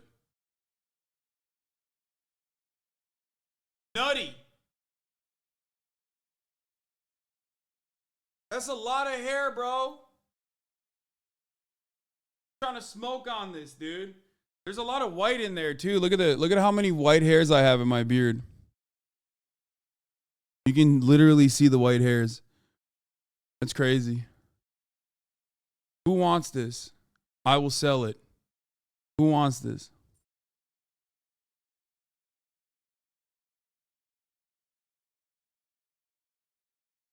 Who wants it for their shrine at home? Do you want it? Put it on eBay for charity? I'm just kidding. We're not doing that. Okay. Monkeys, researchers say. So he might be a monkey typing this, and saying, look, all right, for me and all my monkey friends and buddies, our wieners are f***ed. And so make sure you wear your monkey mask, and don't let the female monkeys all try and grab your wiener if it's sick. Let's just stop talking about wieners. Next one, here we go. I'm 23 and I hate dating in this generation. Chivalry is dead. Oh, brother. Masculinity is called toxic when it's actually the foundation of the world. Let's crack open this globe and see a damn Clint Eastwood or some crap. Men like Elon Musk are vilified, while wimps like Zelensky are lionized. I'm going to start a podcast soon. Follow me for when it starts. oh boy. The tagging of Elon Musk is what really makes this, because it's like, you know, she's trying to get him to see it. And his little insecure little ass scrolling the timeline, refreshing his notifications, you know he's going to see it. Chivalry is such a funny talking point, because it's like, chivalry is just like doing something nice and considerate for someone, but for dudes only. And so chivalry being dead just means like, oh, if I'm walking up and the girl I'm seeing wants to open the door for me, I'm not going to like stop her and be like, don't do that. That's for boys. You're gathering berries. You don't have the strength to open the door to this AMC theater. What are you doing? Because what it does is it allows like just the pressure to be laid off of like both parties to act a certain way. And if someone opens the door, I can appreciate that and be like, that's very sweet of you to do. Thank you. I don't know. Weird tweet for sure. Definitely a hot masculinity take. Go check out her podcast. See what's up. I don't care. Whatever. You can't call yourself an alpha male and have an Asian wife. Okay. Wow. Computer, load up a map of the world and where Asia is, put a big soy label. Everyone there is soy. All the men there are soy because they have Asian wives or they... True. Yeah. What? So, normal men don't feel comfortable in churches for the same reason they don't want to linger in the women's clothing section at a store. It feels overly feminine. Fellas, is it gay to give your heart and soul to your Lord and Savior Jesus Christ? What is it about church that has this guy freaking out while he's sitting there? Or maybe while he's kneeling. It's getting on your knees that makes him feel. Normal men don't stay in the women's section because it's for girls and that makes you gay. I think the number one reason you wouldn't stay in the women's section of a clothing store is because you're just not, that's not what you're shopping for. But if you were there for some reason, you're with someone that was shopping in that section, do you like feel threatened by that or something? It makes you feel abnormal? I don't know. It's just, it's funny, man. I get the whole walking by Victoria's Secret and like keeping your head straight, you know? Like, I'm not looking. But that's more of when you're a child at the mall, you don't want to be seen as like a weird guy. I remember having to go inside one of those places to get perfume for someone for some gift. It might have been my girlfriend in middle school or something. And that definitely felt abnormal, but just because it was way too smelly and way too lingerie all up in my child face. Okay, wait, here, there's some more context here. Go on, what precisely is overly feminine to you? He says, one example, easy example, is the content of many modern worship songs. Bro, is he saying, fellas, is believing in God and singing gay? Like, is that what it is? I mean, this is like, this basically goes back to the exact same fucking thing where it's like anything and everything you do is gay. I saw TikTok where like some woman was like, some woman basically was like, oh, you know, imagine being called gay for being feminine. Like, fellas, I love that you're in touch with your feminine side and it's great or whatever. And then this dude was like, dude, they called me gay for not wanting to play like Bloody Knuckles. Like I grew up in the 2000s. Like, they called me gay for everything. You know what I mean? My brother called me the F word because like I didn't want to, what was it? I forget what it was. Like, because I did my homework or something. So like, this is basically a remnant of that, which is you're gay for literally doing anything and everything. Here, I mean, this is the TikTok, yes. These straight men who were called gay growing up for being comfortable with their femininity. No, that's not why you were called gay. If you grew up in the 2000s, you weren't called gay for being comfortable with your femininity. You were called gay for everything. You know what's crazy? Growing up in the early 2000s, I wasn't called gay for doing anything inherently feminine. I was just called gay for doing anything. One time, my brother called me the F word because I told my mom he hit me. At school, snitch. I got called gay because I said my favorite flavor of ice cream is strawberry. What's gay about liking strawberry? One time, I was called a fruitcake because I didn't want to play Bloody Knuckles. What's fruity about not wanting to play Bloody Knuckles? Early 2000s was a different time. You gotta understand, I wasn't doing anything feminine. Everything was gay. Everything was me living my life. It was gay. I was gay so many times. I don't know how I came back from it. I don't know how I came back from it. It's such a funny line. Yeah, washing your hands is gay. Everything was gay. Like, it's just like anything and everything that people consider to be, you know, bad at that moment was just gay. Except for calling everything gay. That was the only straight thing. The only straight men were the men who called everything else gay. Those guys definitely weren't projecting and fearful about like what their actual sexual desires were. Just kidding. Some of those dudes are in this chat right now and they openly love talking about how much they love sucking cock. That's kind of how it goes in a lot of instances. Now, there are newer versions of that still because, hey, guess what? Patriarchy hasn't gone away. Kind of a thing that people still love and appreciate and enjoy and live inside of. It's the comfort bubble, right? So now you got motherfuckers literally like on TikTok under every video of mine being like, I can't believe Hasan would make a joke about, say, alongside Bradley Martin saying going to the gym is gay when he has long hair and he wears a hairband on his right wrist like a woman.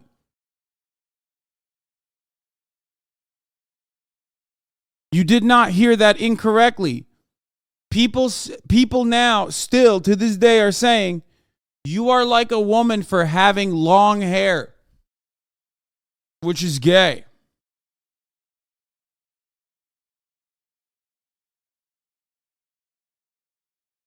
It's crazy. Fellas, was Jesus Christ a homosexual? Is a joke that I would make. You know what I mean? It's like something I would say. I would say that.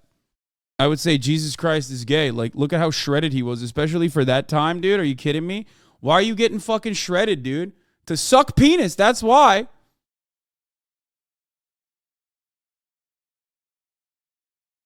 Anyway, let's continue. Songs. We shall overcome.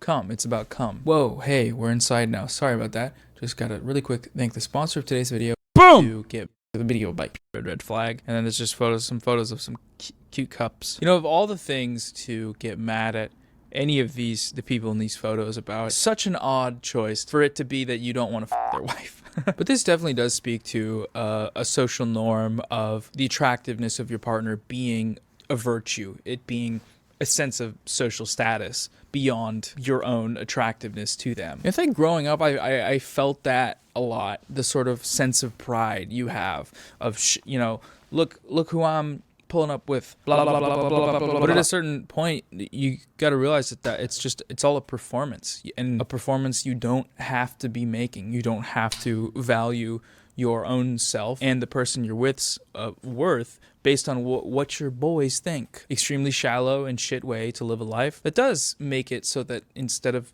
being with someone that you like, you're with a number out of 10. That's what people know. And most women absolutely adore being reduced to a number on a chart.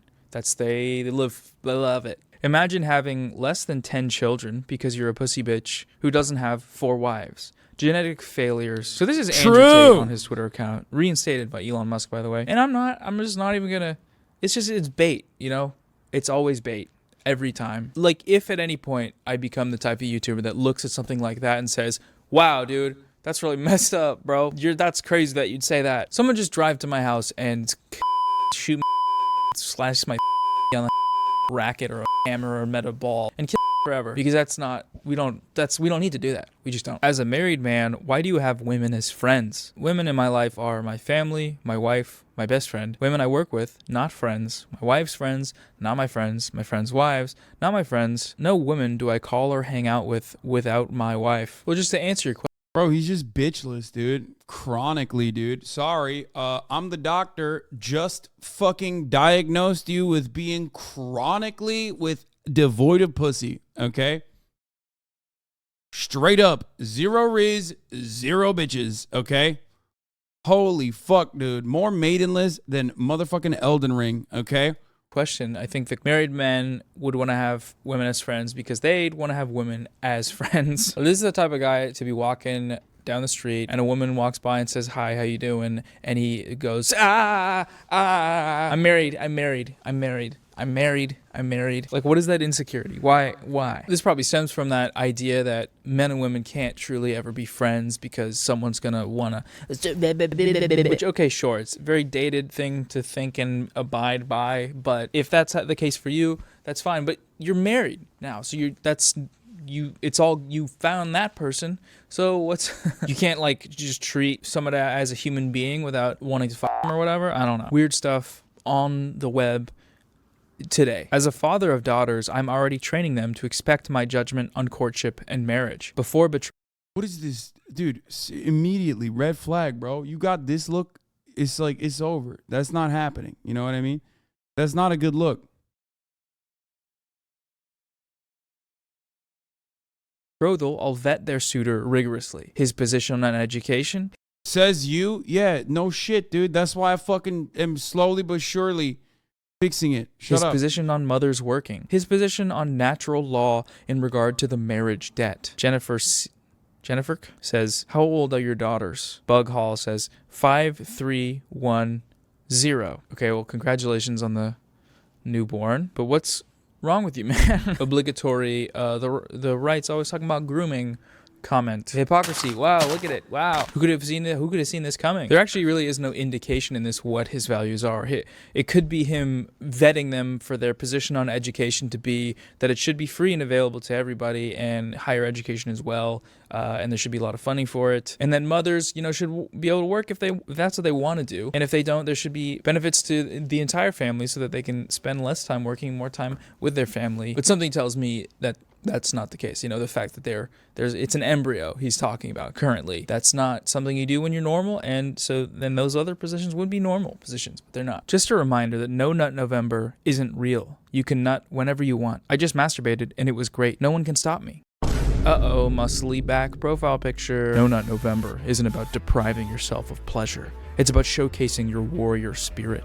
Bro just said not jerking off showcases your warrior spirit, dude.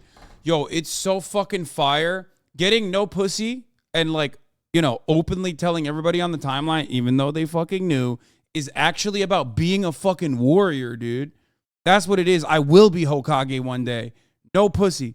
I will be Hokage. It's crazy. Everyone has an internal war. The human mind versus... There's no way this is serious. I don't believe that. Versus the animal body. Show your body that you are king. That you are not slave to your desires. Embrace.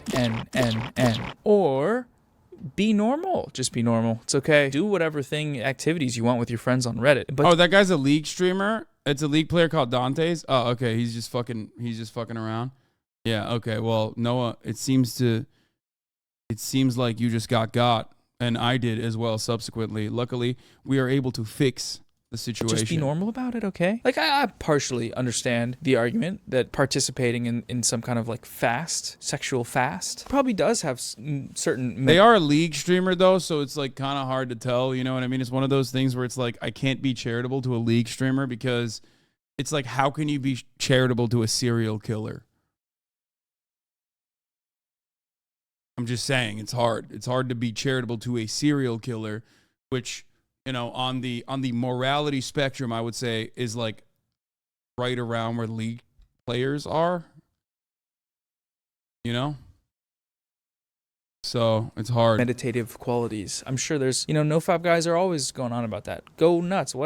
Don't go nuts. But brother, if no coming is you being a warrior and doing warrior spirit stuff, more power to you. Just don't be a reply guy about it. Thank you. Men should dress like men and women should dress like women. I think the funniest part about this is that I can say no matter what I want about League streamers, and they will usually agree with it because 1, they hate all of the other League streamers, and 2, perhaps more importantly, they hate themselves.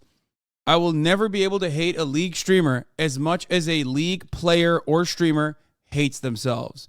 After all, they keep playing fucking League. They will agree or say, what about Valo? I agree. It's the same thing. You play any fucking thing that Riot produces and you're a psychopath. I mean, I tweeted about this earlier this morning, dude. No one fucking wakes up and goes, I want to fuck my day up, fam. Okay? No one. except for people who like playing Riot games, okay? I'm completely self-aware of this. Here, I'll explain what happened to me this morning. I played Valorant this morning. I fired it up at like 9 a.m. I fired up a solo queue Valo, okay? A little solo queue Valo sesh. No one's online. None of my friends are even awake. Everyone's back home, which is pretty lame if you think about it, but whatever. I fired up, and I got a fucking 12-year-old on the team. Immediately, I'm like, oh no. 12-year-old insta-locks Jet. I'm like, double oh no. Woo! 12-year-old starts asking about fucking gun skins. I'm like, that's it. That's the trifecta. My day is fucking ruined, okay? Immediately, my day is fucking ruined. It will never be good from that moment on, okay? That's self-harm already. There's another guy who's trying to dictate what we do on the team. At the end of like the half point, and we're on Haven, a map that is like offensive, and we're on attack. We should have the advantage here. Guess what, dude? That motherfucker went 16-0. 16 deaths, 0 kills, constantly asking for skins. He's like, can I get your Marshall? Can I get your Marshall? It's like, bitch, what do you mean? No, you can't. You can't get my Marshall skin. You don't deserve it. You're a fucking loser, okay? Guess what? Santa Claus is not real. Guess what? If Santa Claus was real, he would have fucked your mom to produce better offspring.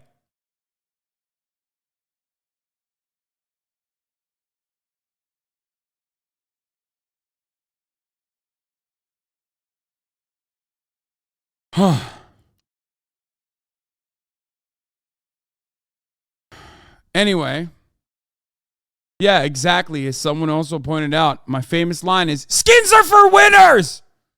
If you're a fucking closer, you get a skin. 0-16, you don't deserve a skin. You don't even deserve to play this game. Now, it's not even over there. The other fucking guy, who is an older person, also sucked dog shit, okay? Literally was sucking up dog shit with the Killjoy. Oh, my fucking Lord. Start trying to give commands. There's only two other people on the team, obviously. One is a fucking Sage who was like doing decently well in the beginning, but lost his fucking mind and basically wanted to forfeit. Tried to FF. Immediately we denied it, okay? Because it was like, we can turn this around. We can turn this around. So he fucking rage quit. So now, and this piece of shit didn't actually rage quit, by the way. He fucking did the classic thing where he would just like move his mouse around in between rounds so he doesn't actually look like he's rage quitting. It's Christmas Eve, man. What am I doing to myself? Why am I doing this? No one should hate themselves this much. Now I'm taken hostage. There's one Omen on the team. He's actually kind of cracked. He gets an ace on one round. He's the number one player on our team. I'm the number 2 player on our team. That's how you know how bad our fucking team is. Fuck!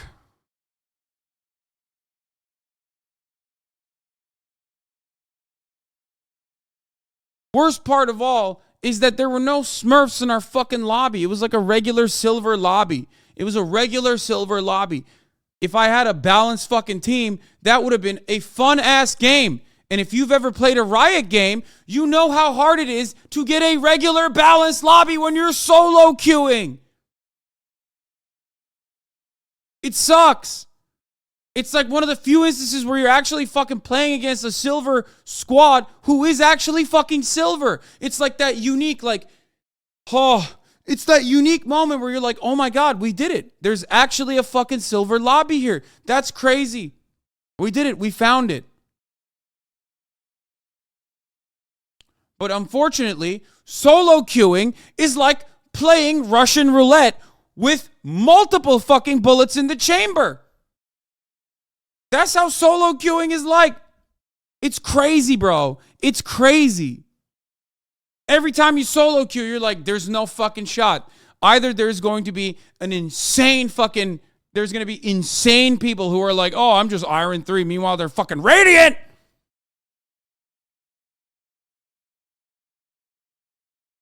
The less likely outcome is that you're going to be playing a game with like actually evenly matched fucking players.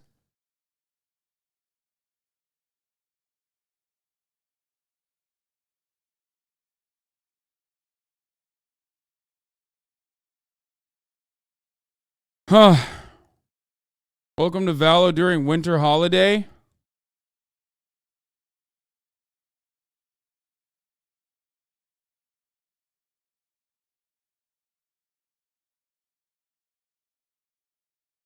I was literally trying my best. Eat shit, stay silver, man. Wow.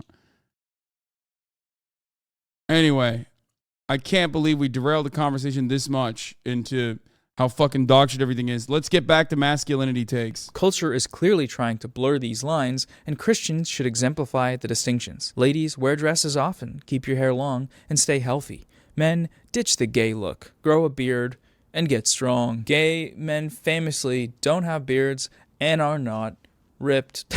I love the idea of culture being the culprit here. Just culture. That is the game, yes. He had a fucking ace, dude.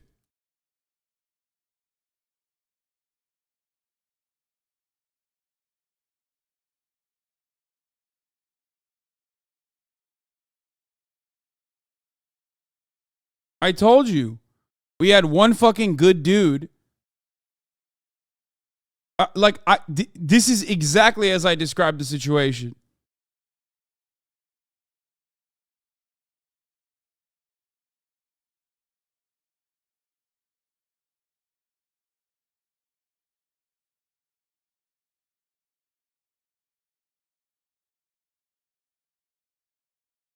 Oh, 16?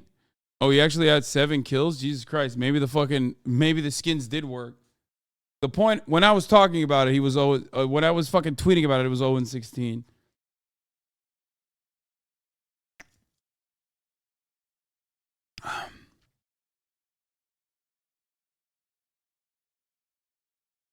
Or, yeah. You literally got only one more kill and you talk shit? No, this motherfucker was like insanely bad, dude. Maybe the skins did actually help him.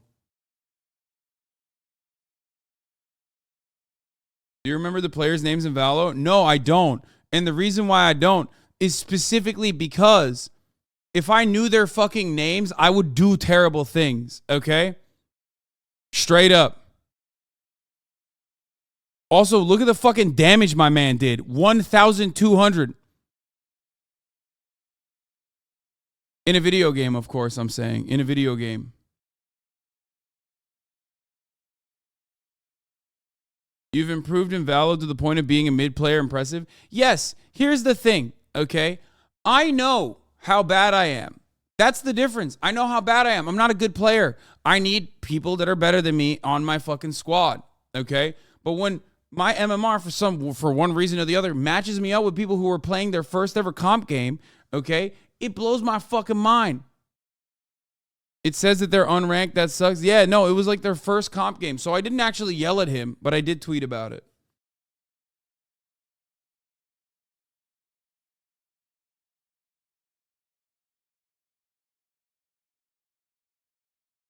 Log in and tracker GG so we can see your stats. If I'm top frag, I know there's a problem, bro. We about to lose. Exactly. Exactly.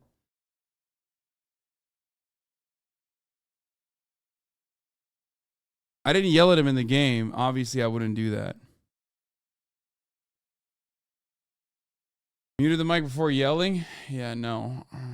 Let's continue. As a concept, just generally, culture. People and places and things and ideas going on in the world are doing this to you, so tell them to knock it off. Do you take time to examine your son's genitals? Do you teach him how to take a bath like a man? Have you taught him how to urinate like a man? What? Does he have testicles? Have you checked? Does he erect? Some fathers don't bother. They leave everything. Okay, these aren't real, dude. There's no fucking shot that like someone tweeted that out. That is so weird, gross, possibly illegal. That's criminal, dude. To the mother. Hashtag man day. Does your son have a cock? Your son have a dick and balls? Hey, you on the street. Do you have a son? You don't? Okay. If you had a son, would it have a dick? Would it get hard? Tell me. Think really hard about it. Would it get hard? I don't know if this is what Martin Luther King Jr. stood for. This is a post in r/Breaking Bad. Did crime make Walt's size larger? Serious. When Walt and Skylar make love after he does a crime, she says, Is that you? As if his penis feels completely different. Does this show a change in Walter's cock? Dude, this is a person who's like, I think I might try this crime thing out.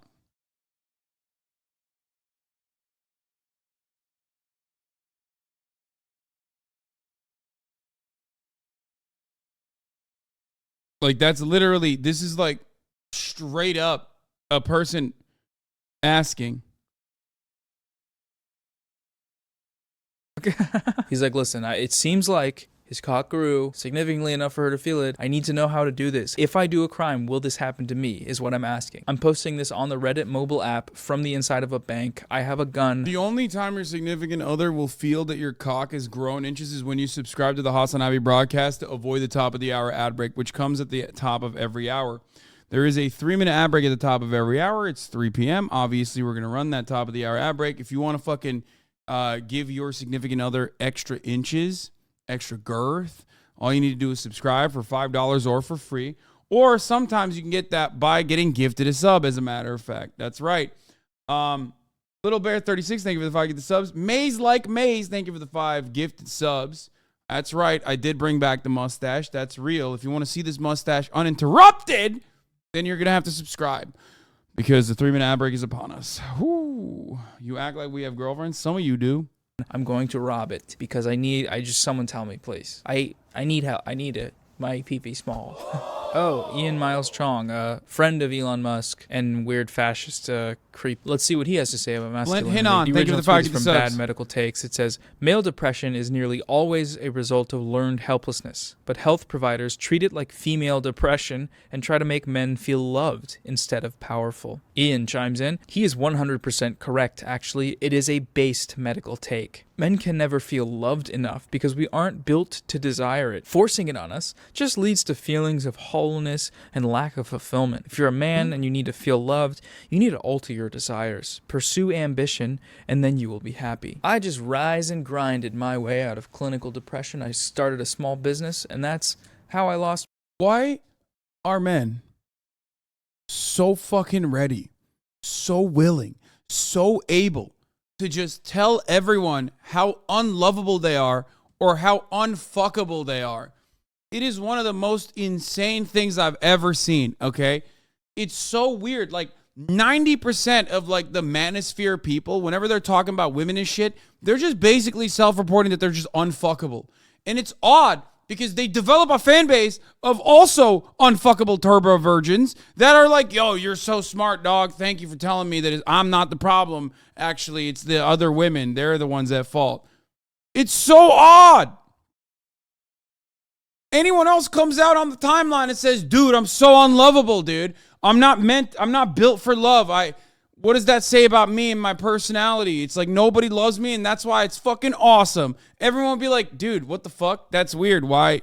You should probably look into that. Like, what is happening? Why do you feel so unloved? You know, I'm sure there's someone who loves you. No one is saying that. They're like, oh, well, this guy agrees with my worldview, so yeah, actually, he's probably right. Yeah, it is normal to not be lovable and have any love in your life. It's my mental illness. This is like a textbook patriarchal notion. Accepting love from someone or willing to be loved or try to learn to love, that's what's going to hurt you. What's better off, because of how we are wired, is to just ignore all of that and go make a bunch of money or whatever. You'll get really good at something, and until you do that, just don't accept love.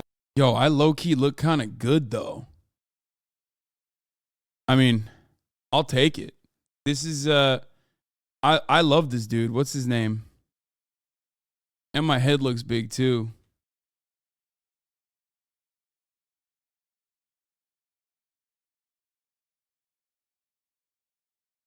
What the fuck's the dude's name? God damn it. Aaron Taylor Johnson. Yeah, Aaron Taylor Johnson, great actor, hot. And he was great in Bullet Train. So I'll take it.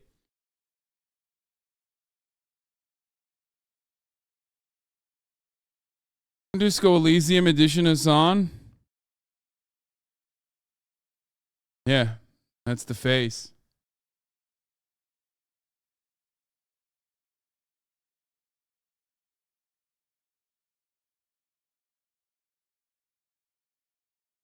Didn't he marry like a 40-year-old when he was 18? Yeah, bro. Make it about him. He's at fault there, I think.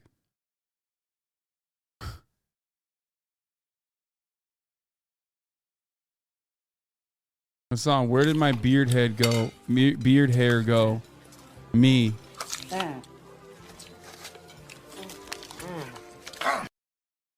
You're insane.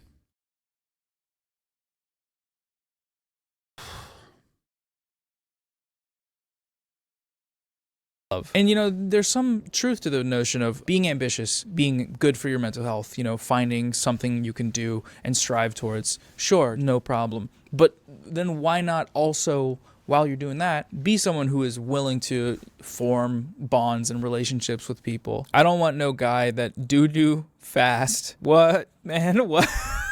That is the wildest form of gendering something I've ever heard. The longer you stay in the bathroom sitting on the toilet, the more of a man you are. That's why my legs are constantly numb. You can't see it, but I'm sitting in a chair that has a hole in it because I'm becoming a big boy man as we film this today. It is funny to think about like someone going into the bathroom, pooping really quick, and then getting out as being like a quick little like weird thing to do. Because personally, you know, I like taking my time. I like chilling, you know, go on my phone, whatever. But what does it have to do with being a man? Like, how are those?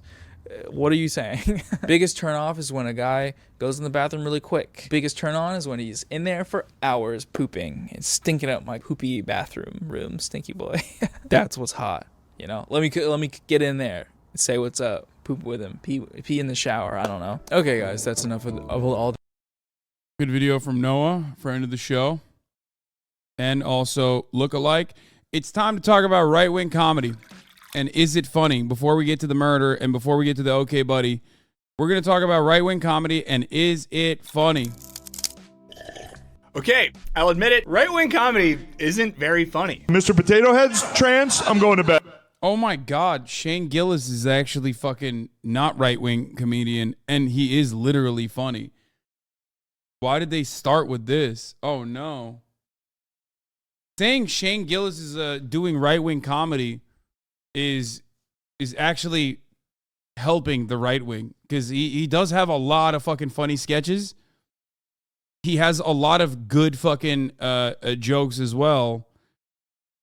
And also on top of that, like, unless you can make an argument about like him being bad at jokes when he is doing right-wing comedy, then that's fine. But liberal comedy isn't. Yeah, I mean he is that, like, that's him literally joking about fucking people being conservative and like freaking out about Mr. Potato Head being trans. But liberal comedy isn't very funny either. It's hard to be liberal, let's be honest. But my family, man, I love my family. My dad's a hardcore Trump supporter. My brother's a cop. I mean, it's Laugh Factory, automatic L, dude. I mean, fuck, I'm sorry. And my mom's name is Karen. So maybe all political comedy is just bad. This Tuesday, our midterm elections will determine the fate of our democracy, and let's just say, big yikes. Yeah, I mean, look, Shane Gillis, at first, when I watched like the clips of him like doing the Asian jokes or whatever, not funny, straight up, wannabe fucking Nick Mullen, okay? I'll say it like it is. But also, a lot of those fucking jokes, he's just testing out material. Not great. He's relying on hacky bits, okay? Straight up. But I would be lying if I told you that he doesn't have fucking banger sketches, which he definitely does, okay? And also on top of that, really funny bits in his stand-up special as well. Like his last stand-up special that was on... You can ban me all you want, but shave your mustache and cut your hair. For God's sake, you were so much better last year. For God's sake? Dude, you're hysterical, brother. Like, I don't understand.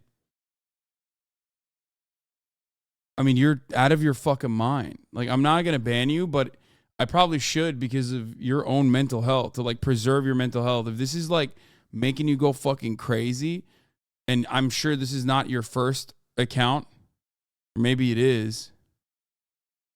But, you know, calm down, dude.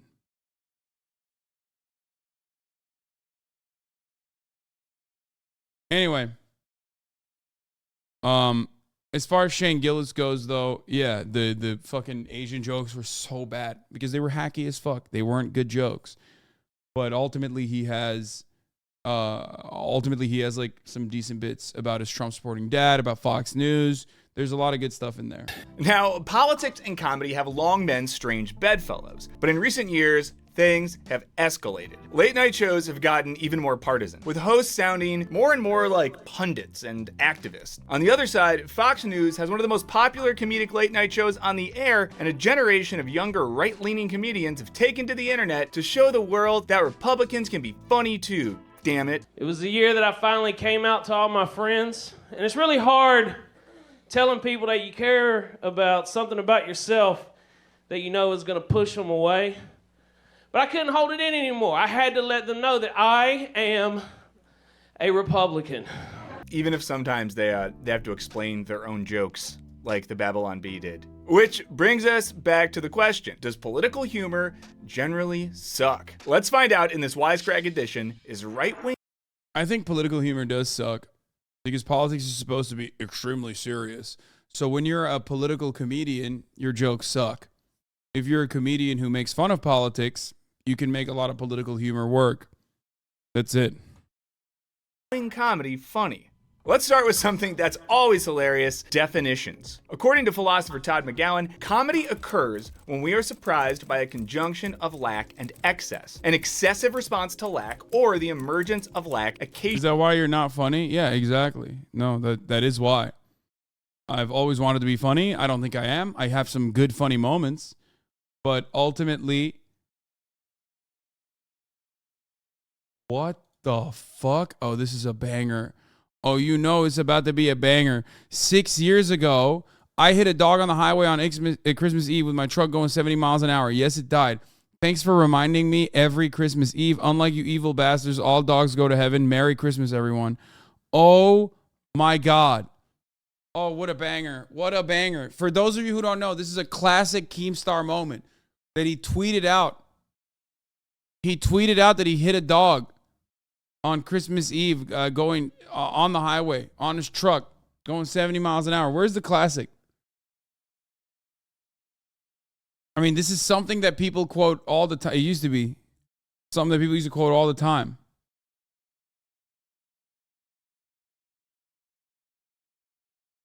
Bro, I'm sorry. Okay?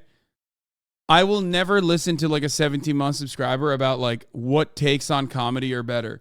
I love Cody, but like you literally said, this 17-minute video from fucking Wisecrack is not good enough. Here's a way better video about conservative comedy, and it's an hour long. Okay? It is 1 hour long.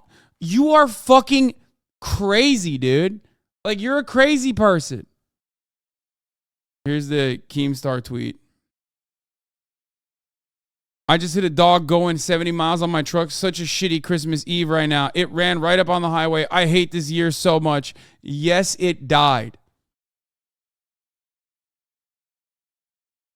Banger.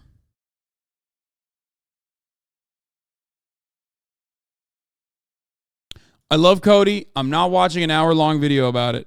Okay?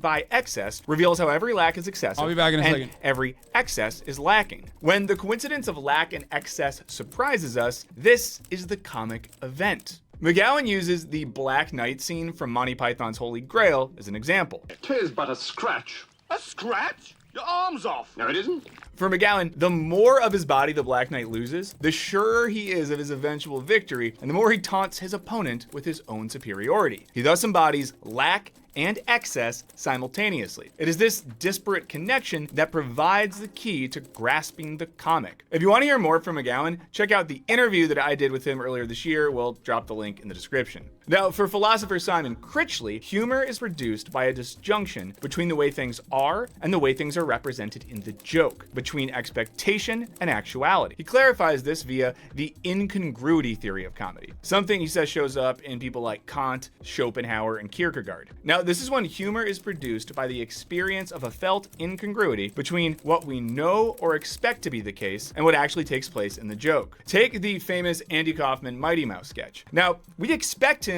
to sing along, but this expectation is disrupted when he just stands there. After we then expect him to just stand there, he disrupts expectations again by enthusiastically lip syncing one line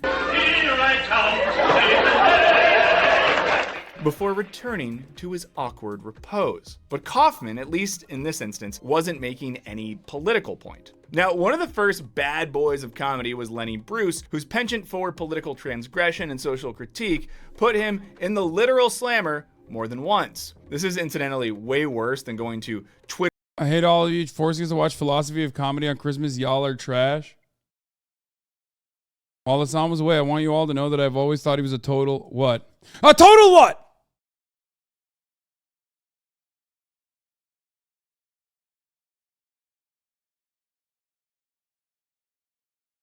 I have had so many motherfucking takes on this issue, dude. So many takes. I don't even get to like the philosophical underpinnings as to why, because, you know, I'm not deep enough, obviously. I'm not smart enough for that sort of thing. But ultimately, I do think that, like, you know, there are some rules ultimately, but you can break those rules if you're very funny. Okay? You know, punching up versus punching down, that sort of stuff. But sometimes you can punch down and still be funny, okay? It's just that, like, you have to be an incredibly good comedian to be able to do that. And most people aren't. That's it. Twitter jail for your bad joke about Elon Musk's bedside table. Sex in its lowest form to have children.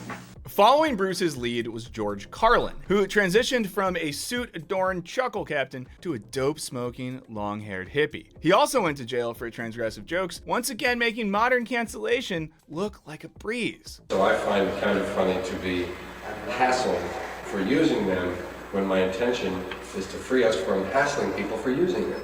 Let's check out how Carlin uses his favorite subject, words, to do political comedy. Smug, well-fed, greedy white people have invented a language to conceal their sins. The CIA.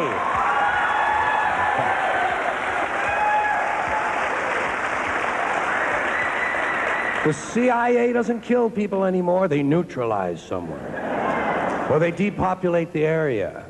The government doesn't lie, it engages in disinformation. The Pentagon. It's not the Department of War, it's the Department of Defense, which it used to be called. The Pentagon actually refers to and measures nuclear radiation in something they call sunshine units. Israeli murderers are called commandos, Arab commandos are called terrorists. Conservatives refer to the Contra killers as freedom fighters. Well, if crime fighters fight crime and firefighters fight fire, what do freedom fighters fight?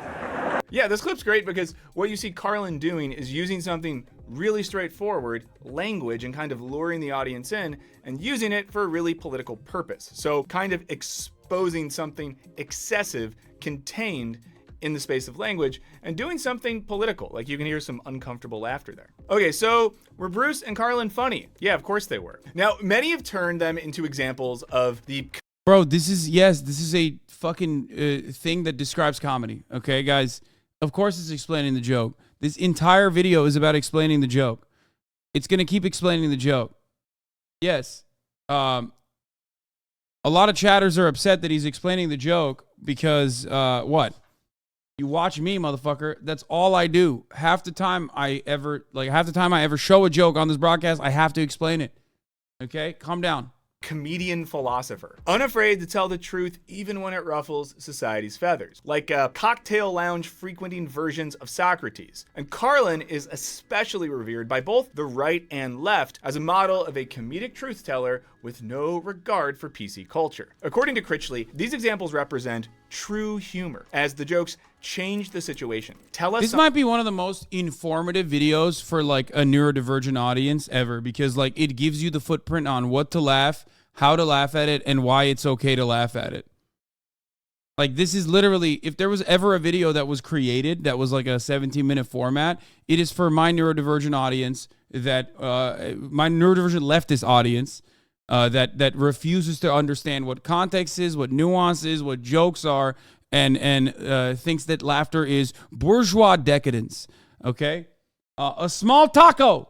Thank you for the 10 gifted subs. You're a big taco in my heart. Something about who we are and the sort of place we live in, and perhaps indicate to us how it might be changed. And following this, it seems pretty clear that right-wing comedy is absolutely possible in so much as there are several liberal structures deserving of critique, as clearly seen in the HBO series Veep. So what's the difference between Carlin ripping on American culture in the 70s and contemporary comedians taking liberal culture to task? Now, for McGowan, a crucial distinction is that all real comedy has to have an egalitarian spirit that must reveal that the social authority itself is not simply a discursive entity, but necessarily lacking. Which means that comedy should be pointing to the emptiness of dominant social authorities, you know, things like governments and religions. Strange women lying in ponds distributing swords is no basis for a system of government. But according to McGowan, the problem with most comedy is that it hides a secret investment in the wholeness of the authority that it mocks, or in the position excluded from the authority, which means... I'll just say it like this, okay? Right-wing comedy can and often is funny. I do it all the fucking time. It's just like, you have to understand that the person delivering the right-wing existence, which is inherently funny, because comedy is about pulling the contradictions out, and conservatives live in a sea of contradictions. You just have to recognize that it's someone who is not right-wing doing it. It's literally like the Cumtown dynamic, I guess, if you want to think about it like that.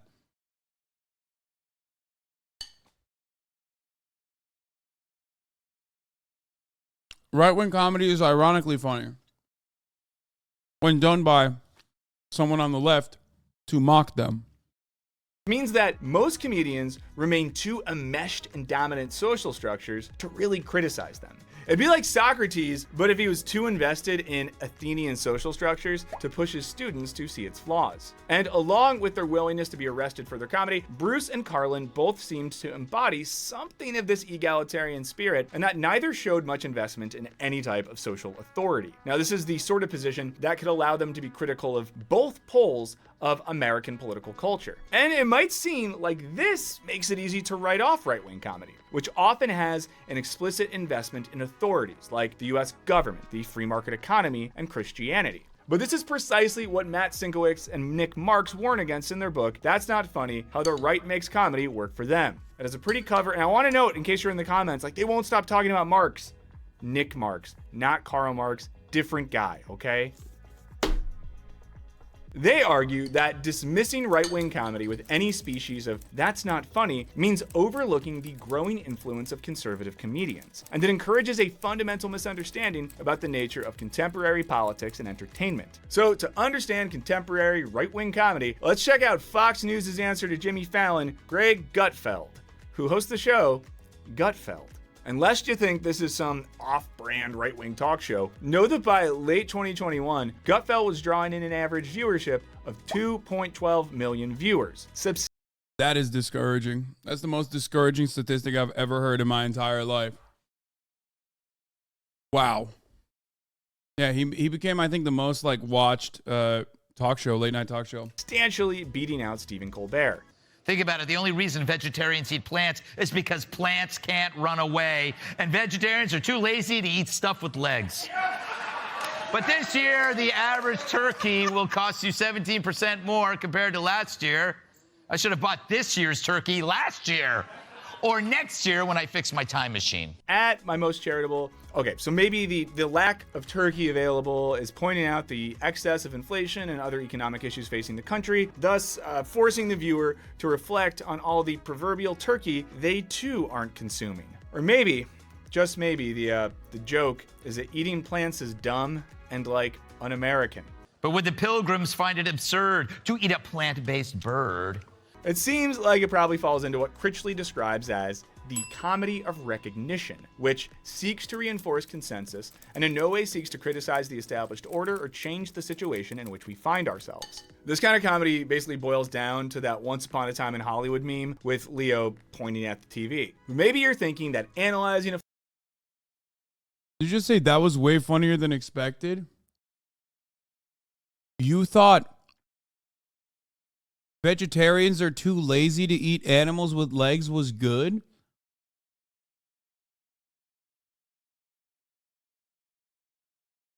Bro, you are worse than every fucking woke scold I've banned in here for crying about like a joke. I'm not even kidding. Unironically, that is like impressive that you found that to be in any meaningful shape or form funny. That's crazy, bro. That's crazy that you laughed at that.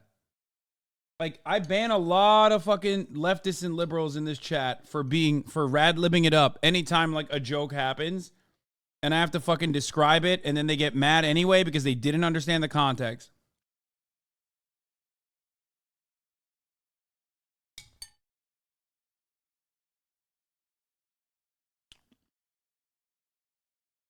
An example of this happened on my Twitter. Despite the fact that I've been a, ride or die Megan Thee Stallion fan who also was on the side of justice, there were still some people, that got mad at me for saying Megan Thee Stallion was found innocent of being shot in the foot by Tory Lanez. And people were like, oh, dude, you're so misogynistic. And it's like, you just didn't understand what I was saying, and now you're just upset at me.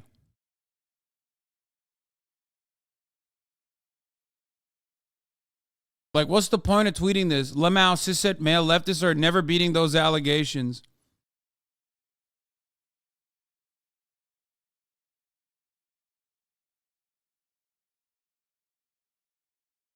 And then when someone calls them out and says, like, yo, you're wrong, actually. Like, he's defending Megan Thee Stallion. He was kidding. On a stream, he defended for hours against academics. Just look at his other tweets. Well, given everything, it's hard to tell, but okay, perhaps he has improved. It's like, what did I improve? People have their own preconceived notions, and they just refuse to let go of them. But a lot of people, especially who consider themselves to be on the fucking left, love having this sort of fucking take where it's like, oh, no.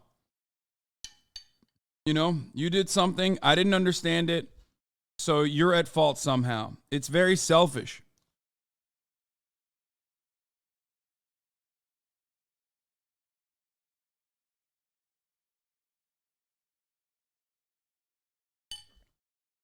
A Fox News comedian isn't the best way to gauge the zeitgeist. So, how about we consider a world-famous comedian who sells out arenas, has multiple Netflix specials, and created The Office, Ricky Gervais. What about this person that isn't a lady? Well, his penis. Her penis, you bigot. Oh boy. Okay, so here, the joke is on both trans people and those who actively affirm them. And it seems to be at least implicitly affirming existing social and religious authorities. If Carlin used comedy to level critique at things like the American military-industrial complex, Can't educate our young people, can't get health care to our old people, but we can bomb the out of your country, all right? Gervais seems to be using comedy to affirm traditional hetero... This is taking the fucking longest way. This is taking the absolute longest way. Dude, oh my God, every time, bro. Every fucking day. I'm gonna lose my mind. Every day, there's another motherfucker who got duped by a fake Tesla stream. Like, it's like a Bitcoin scam.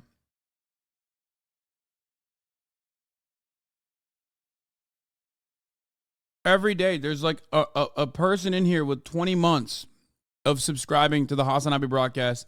That means like 20 months of fucking avoiding ads at the top of the hour.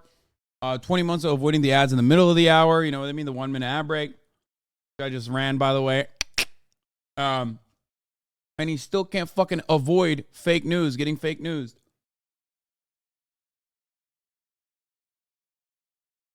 How? Come on, Dennis.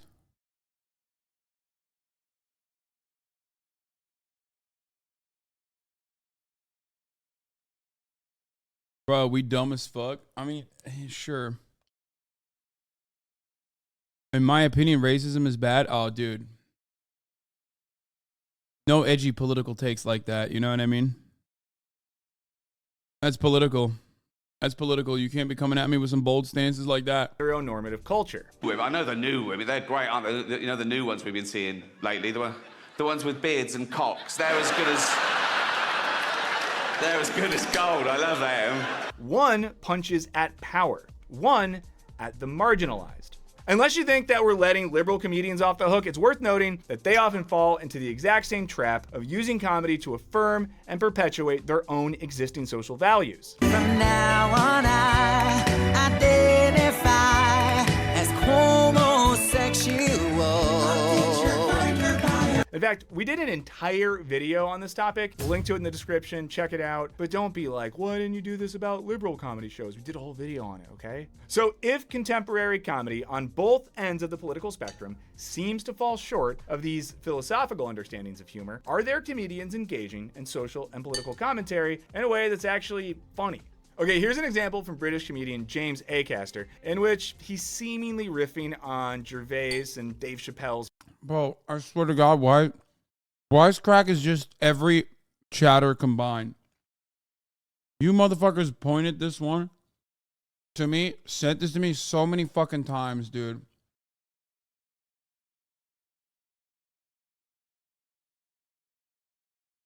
Like, it's crazy. Culture war comedy. That's my job. I'm a stand-up comedian. I'm meant to challenge people. If you don't like being challenged, don't watch my shows. What's the matter, guys? Too challenging for you? Oh, yeah, because you know it's been long overdue a challenge. The trans community. Okay, Acaster hits both sides of McGowan's philosophy of comedy. He points out the lack hidden in the excess of contemporary edgy comedy, i.e. there's nothing challenging about these comedians, and then shows the excessive nature of comedians, people like Gervais and Chappelle, making trans jokes. Acaster is showing how those jokes are a form of reactionary humor, which according to Critchley is not laughing at power, but the powerful laughing at the powerless. There's also lots of right-wing comedy these days aimed at snowflake culture. The idea that millennials and Gen Zers in particular are all real fragile and narcissistic.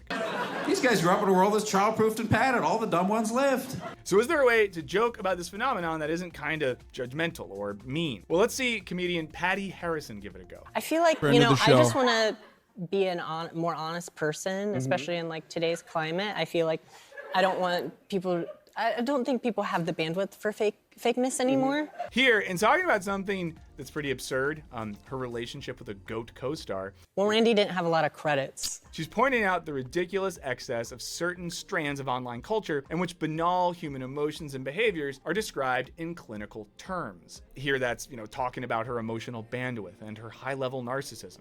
I didn't even take the time to learn the actor's name, which is like, high-spectrum narcissism kind of crap. It's sort of like the TikTok trend where everyone is actually autistic or has ADHD or anxiety or other things that start with A. Doing this is similar to scholar Mary Douglas's claim that a joke is a play upon form that affords an opportunity for realizing that an accepted pattern has no necessity. Harrison's slightly absurdist comedic style is pointing out that an accepted... Everyone wants to be A-worded, dude.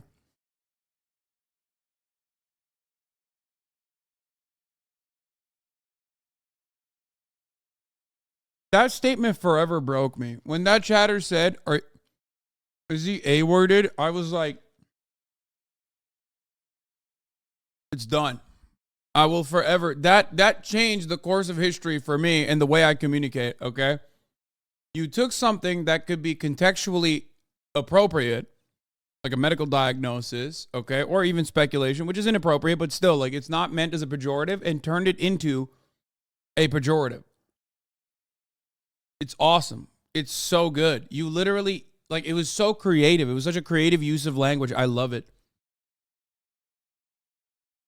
Pattern. Young people on the internet using clinical terminology to describe normal behaviors is unnecessary and or excessive. But let's get back to our original question. Can political comedy, and especially right-wing political comedy, be funny? Well, according to Senkowitz and Marx, that might not even be the right question. They write, the waving dismissal of right-wing comedy is essentially an act of attempted sorcery, whereby carefully chosen words are supposed to make real-life problems dissolve in a puff of... Look, right-wing comedy is the same as left-wing comedy in the sense that they think they're punching up. Because in the delusions of grandeur, right-wing motherfuckers do think that trans people have all the gates, control all the keys of power. That's it. But because it doesn't actually happen in the fucking real world, you don't have any legitimate examples to draw on. That's it. If there were better examples to draw on, then they could be technically funny. That's the main point, okay? Like, so right-wing comedy is funny to a right-wing audience as long as they're literally fucking insane and have the same exact kind of mental illness that the comedian has. Which, you know, some people do. So the more that you see that collective mental illness from a larger percentage of the audience that's like ghost hunting, a larger percentage of the fucking populace that is thinking that they're like demon hunters or they're hunting pedophiles, you know, striking at every fucking shadow possible. The more you see people like that, the more the funnier it will get for a lot of people like that. You know, this kind of notion that the LGBTQIA lobby is like controlling everything. That's it. of smoke. In reality, however, this liberal psychological complex only serves to confuse things and obfuscates the diverse ways in which laughter shapes our politics. For these authors, there is a risk in simply defining away right-wing comedy because, like it or not, it exists. Now, this might seem to be in opposition to folks like Critchley and McGowan, who seem to argue that conservative comedy is reactionary, untruth, or inegalitarian. But Senkowitz and Marx and these philosophers seem to be saying something similar, and it boils down to how we understand the word conservative. When these philosophers say that conservative comedy is untruth or unfunny or reactionary, they aren't saying that people with right-wing political affiliations are categorically incapable of being humorous. They are, however, saying that when comedians and late-night hosts use... It's so funny to put Shane Gillis on this. Like, it literally makes the right look better. Because, like, he is funny. He's actually funny. He's capable of fucking being funny. So then you unironically turn around and you make it seem like the right do have the capabilities of being funny.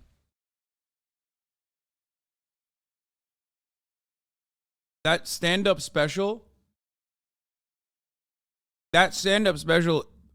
features like 30 minutes of him just shitting on his fucking Trump-supporting dad. Ricky Gervais is right-wing? Oh, fuck yes. Oh my God, are you kidding me? Ricky Gervais is 100... He's British, bro. I'm sorry. Can't overcome that. Hard.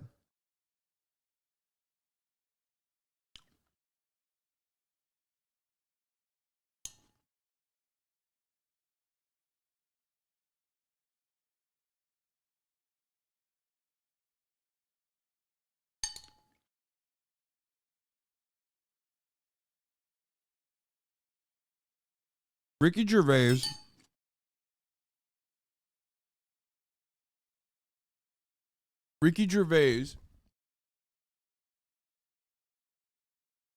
was fine for the majority of his career until he decided to make his entire comedy. I mean, he was always like fucking annoying. He was always like, oh, aren't I being persecuted for being atheist, right? Like that kind of guy, which is not really that fucking funny ultimately, unless you agree with it. But he was funny when he was self-deprecating. Not funny when he's fucking shitting on trans people and then turning around and making his entire stand-up special about how cancel culture is so bad, how fucking, trans people are awful and they're just like taking up all this space and everybody fucking cares about them and you're in the You know, you're in the pocket of big trans, basically. Everyone's in the pocket of big trans. It's like, bro, you're fucking delusional, dog. Use their platforms to either simply prop up systems and figures already in positions of power, what Thomas Hobbes described as sudden glory laughter, or to call for a return to some type of regressive past, what Sienkiewicz and Marx call paleo comedy. They are missing out on what comedy can and should do. And again, the same goes for contemporary liberal political comedy, where it's become increasingly common to get laughs off jokes about how climate change is real and vaccines are good and Biden is daddy. If you answer this first question right, I will hand you $500 in cash. Listen carefully. Will any of you just take the COVID vaccine right now? Anybody? Hell, even historically apolitical comedian John Mulaney ruffled liberal feathers when he gave an SNL monologue that acknowledged that no matter who won the 2020 election, nothing would really change. Or we might have a new elderly man. But just rest assured, no matter what happens, nothing much will change in the United States. The rich will continue to prosper while the poor languish. Seriously, that clip feels so awkward. Everyone's laughing, and then he brings up this kind of harsh truth, and everyone's like, because much like many right-wing comedians, lots of liberals don't want authorities and social structures to be criticized. Or they're social fascists. The more tolerant arm of fascism. That's right. I'm sick and tired of it, dude. Maoist third worldism. Marxist, Leninist, Stalinist, Maoist third worldism. All of the above. For some type of fundamental, You know, notoriously funny guys. Everybody thinks of, when you think of like who's a funny guy, you think of someone who calls themselves a Maoist third worldist. Like, that's who I'm always thinking of.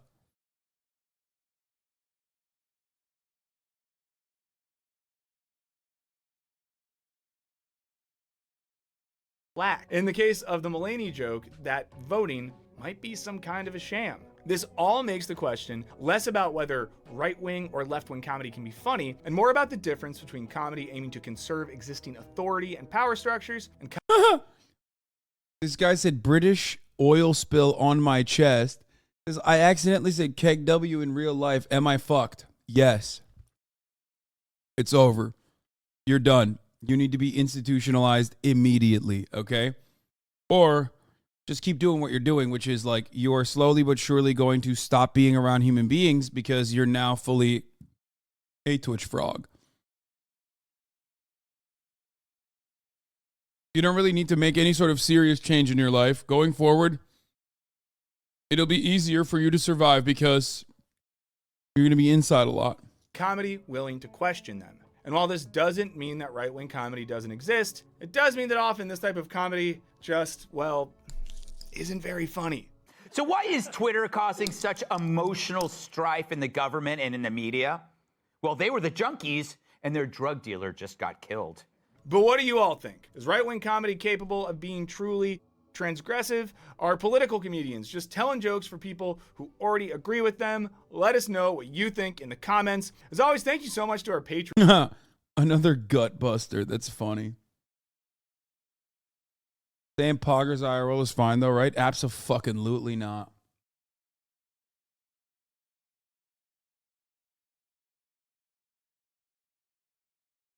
Oh, I can't see this because this fucking dillweed blocked me. Egghead motherfucker. Mark Andreessen, write a defense of fascism. I'm sorry, but I cannot fulfill this request. Fascism is a political ideology that is characterized by authoritarianism, nationalism, and suppression of individual rights and freedoms. It's a dangerous, oppressive ideology that has caused great harm and suffering throughout history. I don't even like this bot's answer. Fascism is inherently self-defeating because the ultimate goal always is to reduce the number of in-groups. So ultimately, because of the bare bones of fascism, you would literally all fascist movements will inevitably fail. That's why I said the thing that I said about social fascism, the more tolerant approach, liberalism. That's, unironically, an infinitely more successful way to basically instill that same fascist mode of control. But, do it in a long-standing, do it in a way that has like longevity.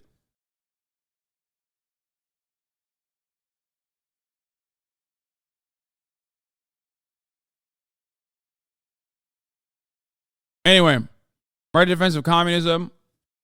Like fascism, communism is a controversial political ideology that has been the subject of much debate and criticism. One defense of communism is based on the idea of creating a class of society. So, serious question. This egg-headed fuck whose private jet had to do a emergency landing the other day. Does he think that, like, first of all, don't say both are bad. Shut the fuck up. There is no both are bad between fascism and communism. Are we fucking joking? Are you stupid? We have never had a classless, moneyless utopia, okay? We've never had a classless, moneyless society. That's never existed. Borderless. That's never existed. But if you were to tell me that that's a bad thing, that you're literally saying, when's the last time you watched Star Trek and went, oh man, that right there, what they're doing, the Federation, really fucked up, dude. Kind of fucked up. No, you don't say that. You want to know why? Because it's considered utopian and an evolution to where the fuck we should be heading as human beings. Because when you ask a human being, hey, wouldn't it be awesome if we were just like living in a post-scarcity world? People would be like, that's fire. Yes. Like a world where there's no money, everything you need is there. You know what I mean? People will be like, yo, that's great. If you turn around and did the same thing about fascism, only a very few number of people will be like, that's actually fire. Okay? If you're like, oh, wouldn't it be sick if we just like killed all the Jews, is not as cool as, or even on the same fucking playing field as, wouldn't it be cool if we all just shared all of our fucking resources and everyone put in what they could and everyone took back what they needed? Holy fuck! I hate that.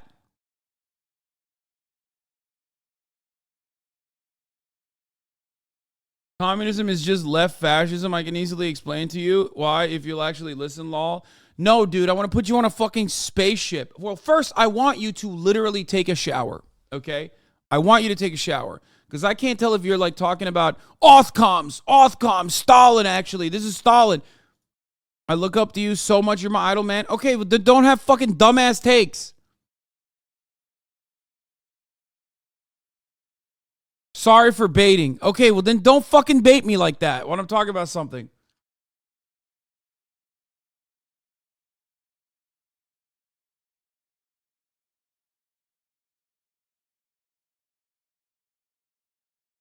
Anyway. Please Wikipedia the word fascism, says the black philosopher. I assume he's talking to the chatter and not to me. Anyway. Oh my God. Oh my God. Anyway, as I was saying, what a fucking idiot this guy is, okay? Now that we established that there are differences between communism, okay, and fascism, okay? I hope people understand that. You know, if you understand what communism is or what it's supposed to be, I'm sure you also recognize that it has not existed, okay? I mean, unless you're talking about primitive communism, in which case it has existed, okay? Of course, devoid of technological achievements, which kind of made life hard and not great. I am not an I am not a fucking anarcho-primitivist by any means. But like, being upset at the fucking AI bot not defending fascism, immediate self-report. Being upset at the AI bot writing a defense for communism and like trying to say that communism is the same as fascism, immediate self-report. But of course, this egg-headed fucking billionaire unfortunately gets a lot of play in this space because everything fucking sucks. Your life is dog shit. And you think this fucking Elon Musk dick rider is actually brilliant because he has, you know, he has billions of dollars, dude.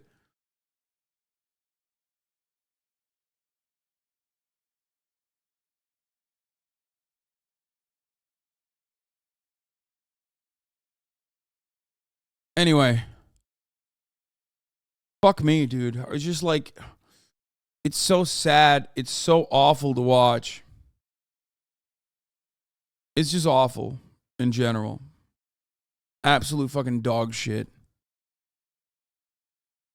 I hate everything.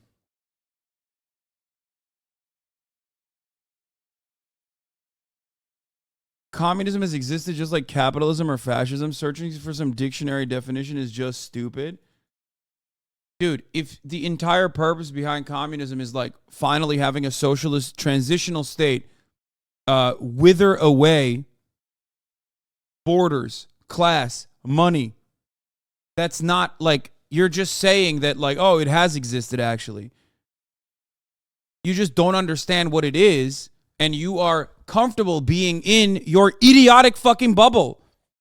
That's what's frustrating about this. Every single country that has a communist party, like the Chinese Communist Party or even Cuba, okay, all recognize that there is no communism in their country, okay? It's what their end goal is supposed to be. Now, of course, maybe they stray away from that end goal. Maybe it's no longer as much as a transitional socialist state, okay? But what you don't understand is, and I'm telling you what this is, like you can just either listen to MSNBC adjacent liberals explain to you what communism actually is, or you can understand what it actually is, okay? And as this chatter also correctly pointed out, the Soviet Union never claimed to have achieved communism. There was never any communism. Just because it is a communist party or just because their end goal is communism does not mean that communism was achieved in the USSR or in Cuba or in China.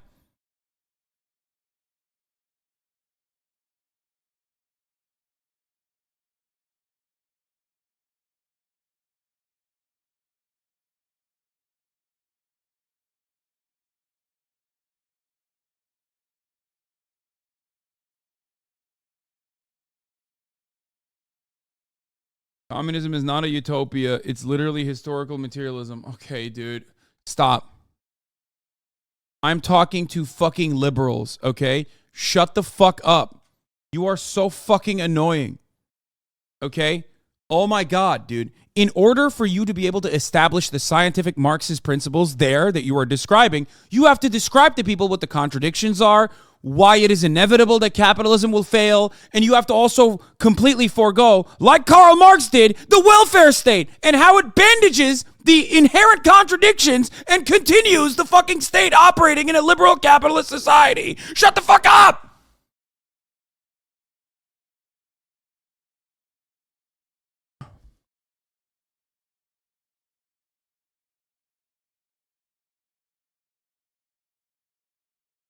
I have a headache. This is why I don't like talking about fucking theory, because it's like the most annoying people that get in here and go, you're actually not doing agitated propaganda adequately right now. I've read so much Lenin, dog. I got you. Like, no. No, you don't.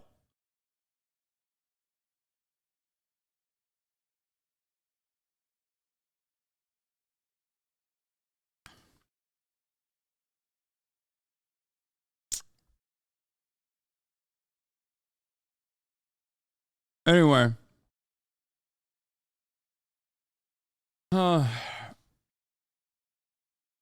It's obviously dictionary definition of communism is what you describe. A communism is a political struggle and goal has existed. Of course it has. Of course it has. And it has failed. It has had significant overarching and very obvious failures, okay, in different transitional states. But capitalism is in a permanent state of failure. The only difference between looking at communism as a failure overall and capitalism as a successful one is that might is right and capitalism destroyed communism, or at least states that were trying to achieve communism. That's it. There is also, that's the reason why the double standard exists for communism has killed 100 guerrillion people. Meanwhile, capitalism kills 14 million people a year due to famine and famine-related diseases. That's it. That's before we get to the necessity of imperialism to combat the fucking the rate of profit declining all the time. That is before we get to all of the other issues under capitalist organizations of the economy. That's before we get to enclosures. That's before we get to private property and how that works. That's before we get to how inherently exploitative the workplace is under a capitalist organization of the economy, how authoritarian it is. Before we talk about all the psychic damage that people take on when they're just working on a daily basis and being someone's wage slave, okay? Or even how the third world has to remain in awful conditions for the first world to be able to take advantage of. so that we can have all these nice things that we have. Okay? So no, I don't think that like, communist attempts were successful, but I don't think capitalism is successful either. Oh.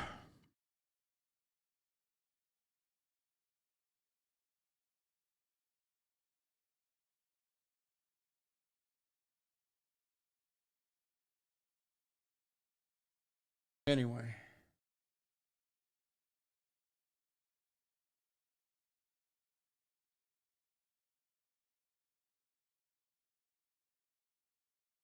Did the USSR see imperialism as a necessity to combat sanctions and maintain their superiority as a global power? What the USSR engaged in is irredentist behavior. Oftentimes is a little different. It's like different than what Russia did. There are obviously notable exceptions to that behavior, but ultimately what you're describing with respect to like what America did in socialist nations and what like in a multipolar world, the opposing ideological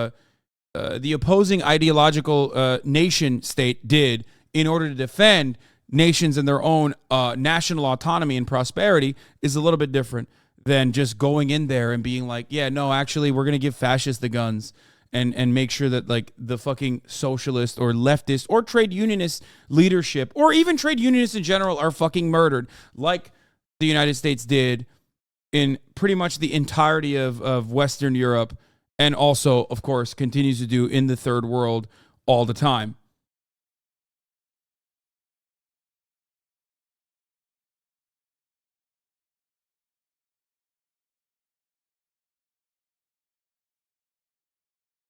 Psychic Space, thank you for the 5 gifted subs.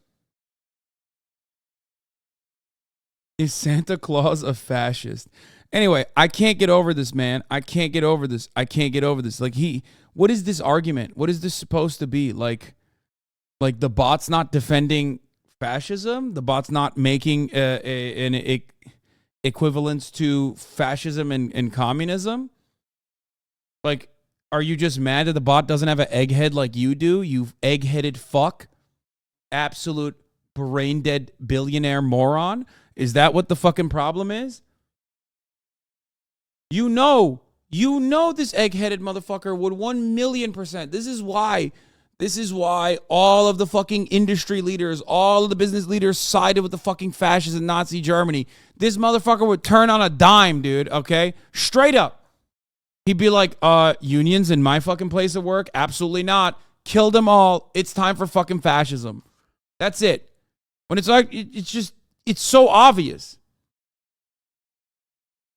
But it's not time for fascism. It's time for the top of the hour ad break. Because at the top of the hour, there's a 3-minute ad break. And if you no longer want to see those ads, all you need to do is subscribe, which you can do for $5 or for free.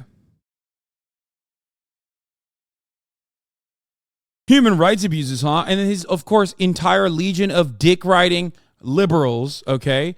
His entire legion of dick-riding liberal fan base is spending more time shitting on communism than recognizing that fascism is bad.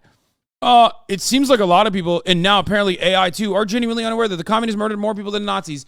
I want to be one of the people that were murdered by either of these parties because I don't want to read this anymore in a video game, of course. Holy fuck.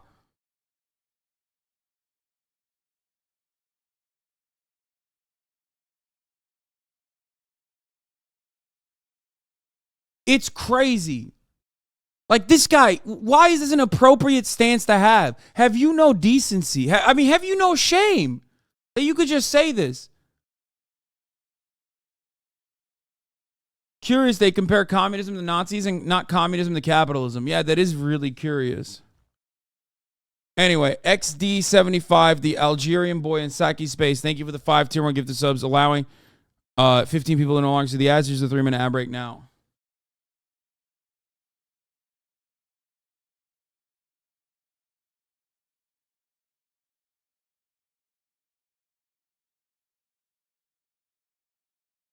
Every time I see liberals make this fucking idiotic attempt of like tarnishing communism as a concept, it is so incredibly obvious that they are the cut a liberal and a fascist bleeds line is prescient. Stalin might have been a fucking manlet, okay? He might have done some wrong things, okay? He might have been an egomaniacal man-child. Okay? He might have genuinely strayed away from the immortal science of Marxist-Leninism, and his understanding of it was wrong. Okay? But if there's one thing he got right, it's calling fucking liberals or social democrats social fascists. Okay? He was right about that. He was right about the murdering Nazis thing, and he was right about the other thing. Historically correct, at least. You know how we talked? I mean, do you believe in what? I don't know what that is. Didn't he coin the phrase Marxism, Leninism? Listen, that doesn't matter. That's why I said he did stray away from the actual principles. Oh, my fucking, oh God, my head hurts. Do you believe in AES? AES is actually existing socialism? What? I don't know what you're talking about. Yeah, I got hit with the Havana Syndrome gun, dude. Holy fuck.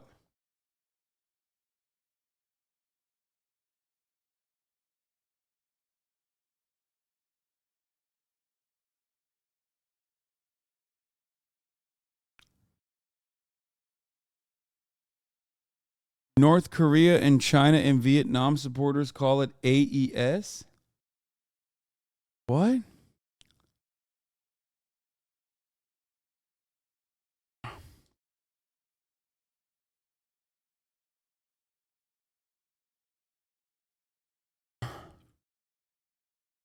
I don't know. I don't know what you're no. Are you a Jusha truther? Is that what you are?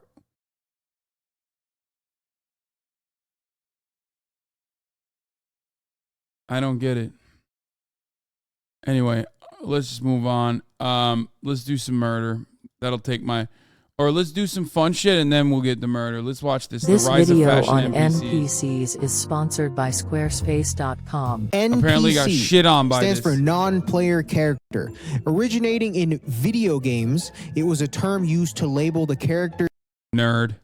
in the game that the player could not control. And as technology has evolved, NPCs have gotten really a lot of detail. As you can see here, look at this. You're gonna need to get really close to your screen to see the details on this one. Ready? Are you close to your screen? All right, now NPCs look like this. I got it. We love this term. It's like me. I'm reflecting on the screen. We love calling people NPCs, kind of implying we're the main character too. From using it to describe people that listen to Drake, or using it to describe people that really like Marvel movies, to using it as a label for people that live right here. These guys, you people, this area. And I know this is a lot of space, and it's probably a lot of... I mean, it's true, though. I mean, let's be real. That is true. People That's here, facts. maybe. I don't know. I don't think anyone knows, really. But there's no way that God coded the main character of the game to take place here. I'm sorry. That's asking too much. That's like expecting the main boss fight of a video game to take place in the loading screen. Like when Jesus comes back... There's no way he spawns in Oklahoma. But now the term has kind of expanded past its literal meaning and is now used as a word to just kind of describe anything mundane or lacking in personality. Just like the NPC models in a video game, fashion NPCs also look like the devs did not spend any time and just wanted to meet the bare minimum and fill some space. Like we probably all share this memory. Remember the crowd in the Madden games and the 2K games? Swear to God, I saw a couple of y'all in there. I remember faces. I can also spot a Fog Essentials wearer from a mile away. But this is completely normal. In fact, it's actually necessary. We need fashion NPCs, the same way that games need filler in the audience, bro. I'm not gonna draw every single person as an individually unique model. We can't all be players. If everyone's the main character, then no one's the main character. Also, you can't be the main character in Panda Dunks. I'm sorry. I don't know who told you that. Also, I don't care that you and your girlfriend are matching. That's not That's not unique. That's just the devs getting lazy and cloning your model. And with the interest of casually being into fashion at an all-time high, as we can see here, we are also seeing the rise of fashion NPCs. I would like to preface this by saying that I'm aware that this does not help my case of the whole, bro, we can't wear shit around you. I know. This is just a big step in my quest No, of becoming... I have that represent, not the hoodie, but like, it's one of my favorite fucking, God damn it.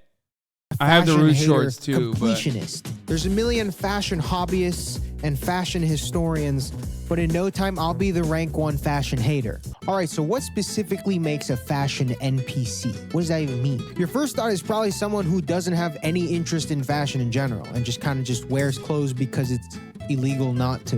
And I already took This is the L's. most common and obvious case of a fashion NPC, but you'll be surprised at how much deeper it gets. My theory is that a fashion NPC is spawned when something that was otherwise exclusive becomes readily available to the masses. And then even when that evolution happens, people are still left with the mentality of, I have something that you want, but you can't have.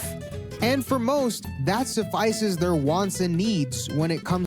I think a big chunk of this is because, like, in order to be able to fucking engage in fashion, which is an ever-changing concept and sometimes cyclical, you unfortunately have to have a lot of money. And if you don't have a lot of money, and it's basically the spectrum of, like, first it's on a runway, then it's in like high fashion stores, it's in like lookbooks, then it's in high fashion stores. Then it basically makes its way to like Macy's or Nordstrom Rack first, okay? And then it makes its way to Macy's. And then ultimately you get to where fashion dies, which is the bargain bin at a Ross Dress for Less, okay? That's this life cycle of fashion, which is, of course, ironic because, like, by the time it gets the Ross Dress for Less, so much time has passed between something being trendy versus something that is dead that it's almost coming back alive again. So you could literally sometimes maybe even, you know, get something from there that could be like popping in a year or two. You know what I mean? Probably not, though, because it's still Ross Dress for Less. Let's be fucking real. There's nothing good that comes out of Ross Dress for Less. It's literally worse than TJ Maxx and Marshalls. I was a fucking Maxxinista for a very long time in my life. Anyway. Oh. Bye. Comes to fashion. NPC mentality. In business and tech, there's a theory called the diffusion of innovations. And there are 5 major groups of people in this. The innovators, the early adopters, the early majority, the late majority, and the laggards. I feel like the terms are pretty self-explanatory and easily translate into fashion, with the innovators and early adopters being like your style icons or your trendsetters. But it's only about 15% of people here. You can't all be here. And chances are, you're not. This is where everyone wants to be and where everyone thinks they are, but you're not. Yeah, because those people make the clothes. Like, yeah. Anyways, the NPCs fall in this section right here, the back 50%, the late adopters and the laggards. And like I was saying about NPCs spawning when scarcity becomes available, in the timeline of a trend, this is where it usually happens too. Most prime examples we have here are the Fog Essentials and the Panda Dunks. This is the meme that I love beating into the damn ground like a dead horse. And because of this reason, it's the perfect example of the diffusion of innovations in fashion, at least contemporarily. Starting with Fog Essentials. Fear of God used to be the height of the fashion zeitgeist in like 2015 and 2016. Everyone wanted in on this, but the barrier for entry was really stiff. First of all, it was very expensive. That's why. Everything was stupid expensive, especially for the time where people weren't as ambitious with their fashion spendings as they are now. And even if you did have the budget, or if your parents had the budget, everything was sold out. Remember Zipper Pants Gate? I've never seen more people on Reddit, but as time went on, pieces became more and more available, and then with the genesis... It's so sad because, like, back then I would look at all that and go, man, I wish I had that, and I didn't have money, and, like, it's just so out of fashion now. Of the Essentials line, the masses now had access to what was otherwise exclusive. And like I said earlier about this being the fashion NPC objective from the start, They all settled here. There's no need to innovate when I already feel like I'm better than you in my essentials. And this exact thing went for Panda Dunks. Everyone wanted Dunks. Nobody could get them. Panda Dunks came out, they became super available everywhere, and also so happened to be the easiest colorway to style ever of all time. Dunks still kind of feel exclusive. Now I got Panda Dunks, I'm the main character. I'm the main character. No, I'm the main character. No, I'm the real. Carl wears Panda Dunks, outed. I mean, I do wear low, well, not Dunks, but I do wear Air Force Ones that are low. I think that's fine. Like, I don't know. Those are like pretty easy to wear shoes. Buzz Lightyear. No, I'm the real Buzz Lightyear. No, I'm the. And it's also not like very expensive. You know what I mean? As far as like shoes goes, this is like a normal shoe. Real Buzz Lightyear. This is just the first level though. This is just the base model of which fashion NPCs can build on. And now we're starting to see the evolution of fashion NPCs across all genres of fashion and not just your basic mallcore or like minimalism. It goes deeper. Rick Owens, a brand that you think to be too exclusive or out there to outfit NPCs, but you will be surprised. Rick NPCs have been spotted all over the globe, usually identified with their strict adherence to the basics, like Ramones or Geos, or just the essentials from the Dark Shadow line, really. The average Rick NPC sticks hard to the path of least resistance. It's just the easiest fit type that you can make in this aesthetic, and you can make. It's just expensive. That's it. That's like motherfucker didn't know what to wear, so we just went and bought the rack, and like now it's fashion because what he's wearing is just expensive. MB550s are on the way out. Yes, I know. But also, yeah, the Amy Leon Durr wave was, or Dor, however the fuck you say it. I don't know. I don't know anything about Dime Square. Please don't yell at me. That wave like really brought back. I mean, that shoes have been on the way. That shoes have been on the way out for a while. I think ALD basically gave it its last life force for a moment. But I still do like dad shoes in general. They're comfy. Make the argument that, oh, they're not NPCs because they had enough substance to even get themselves to styling Rick. As says the guy typing this, wearing a Mountain hoodie right now. How could I be an NPC? I'm wearing Ramones. Ramones are the Panda Dunks of Rick. Hot take. Look at this outfit right here. The point I'm making is that could be anyone. Surprise, it's me. The Rick NPC is just an NPC in a cool husk. Like here are 3 Rick NPCs right here. These types of outfits. And now here are 3 Rick outfits with some personality, with some individuality. I mean, that's crazy.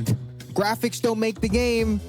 Story does. Even Balenciaga, a brand where you think its exclusivity and its prestige can clinch its release from the NPC title. The people that follow this brand are mostly NPCs. I just gotta get clothes that are so big that they can compensate for my lack of creativity. Okay, listen, some people are big people, okay? I'm just saying. If my clothes are... Don't come at Balenciaga. They make clothes for large people. That's very important. I talked about this with I wish other brands would do it. Okay, I wish brands that didn't take photos of children in weird, inappropriate ways would also do clothes for big people. Massive? Who would have thought of that? What if my hoodie was just so big? What if my hoodie was just so big? Put me in a boardroom right now and make the guys around me saying, make the hoodies big and make the shoes big. What if we tried to incorporate personality? And then now throw me out of the boardroom. I can buy my personality in the shape of a rainbow croc. Again, like I said, there's so many cool things that you can do with the style opportunity that wild pieces like this present. Yet we settle for mannequin fits. Again, graphics don't make the game. Now, what these 5 fits right here have in common isn't obvious visually. I mean, come on, like how are these 2 fits even remotely related? But the common trait shared here is that they are all formulaic. There is no unique. The YSL buckle boots are a staple, okay? I always wanted to get one when I was younger. And of course, I had no money to purchase one, but those are fire. Sorry. Of course, I can't even complete this YSL look regardless because they don't make any fucking clothes for someone who lives in the United States of America.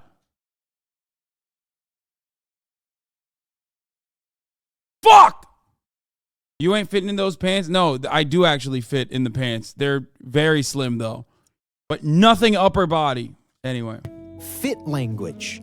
Which brings us into the last section of this video, which is fit language. So when you think of fit language, right, you probably default to the obvious ones, like Kerwin Frost, Bloody O, Wisdom, Tyrone, you know? The usuals that are just so out there, they're just kind of in their own lane. This girl right here, Hamster Stance, is insane when it comes to identifiability. Her proportions and compositions can be spotted even if I was just squinting at my screen like this. Like if I was like, I don't even know what I'm looking at, but I know that's her. Like, look at this. Like, you can tell that's her. It's just a prime example of maximizing style opportunity on all accounts. But fit language doesn't always have to be this demonstrative and obscure. A lot of the times, it's very oblique and subtle. Someone who I think has very clear fit language despite being very aesthetically simple is Daniel Simmons. Taking a more minimal approach, I feel like the vibe he gives off is there's always that one guy that's like, that's just a big jacket. I can do that. Congratulations, you added nothing to the conversation, but you kind of are right. And that's what's kind of cool. A stand user could be anyone, bro. Shut up. About it. It's nothing crazy. He had a very clear fit language. And also, fit language doesn't necessarily have to lead an aesthetic meta either. Like, these two might seem like they're kind of at the top of their influence in their own respective genres. But let me show you something real quick. Let me cook. Just let me cook. Hold up. All right.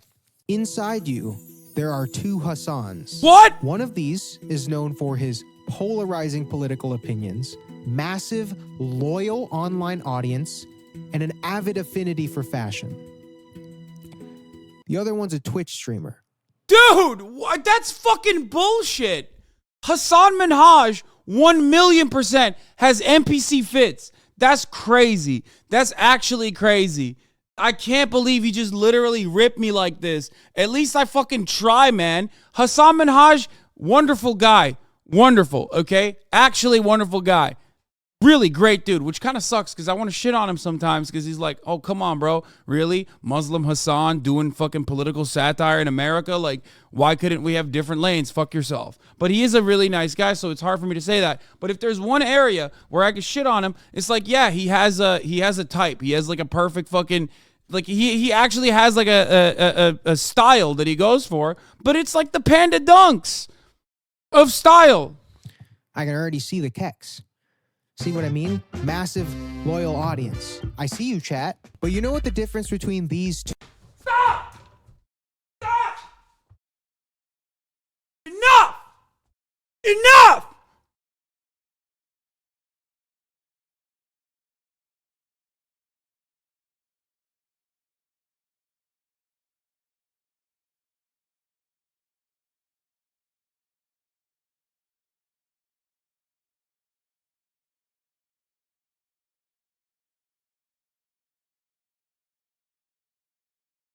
Two Hassans is. Here's probably the hottest take of the year, and maybe one of my worst, but I also stand by it. One of these Hassans has a definitive fit language, and it's probably not the one wearing the H&M bomber. Hasan Piker is a good example of somebody with definitive fit language. You hate to fucking say it, but you love to fucking see it, and you also hate to fucking see it. You probably think I'm trolling, but like I said, let me cook. Let me cook. Take a look at this sampler of Hasan fits I got here. Even though some of these might be questionable, some of these might even be controversial. Hell, some of these might not even be that good. Some of them might even be bad. Agreed. Fair. Facts. Agreed. Not all of them are going to be winners. I say this all the time. Not all of them are going to be winners. I say it all the time. Hell, most of them might even be bad. A lot of them might even be bad. Oh, stop! You know what? Maybe even all of them might be. No, there's good ones. Shut up. Bro, he keeps us in the DMs when there's a good one. Bad. They might even be disgusting. And when I look at them, I get a bad taste in my mouth and I get nauseous and I want to take a nap.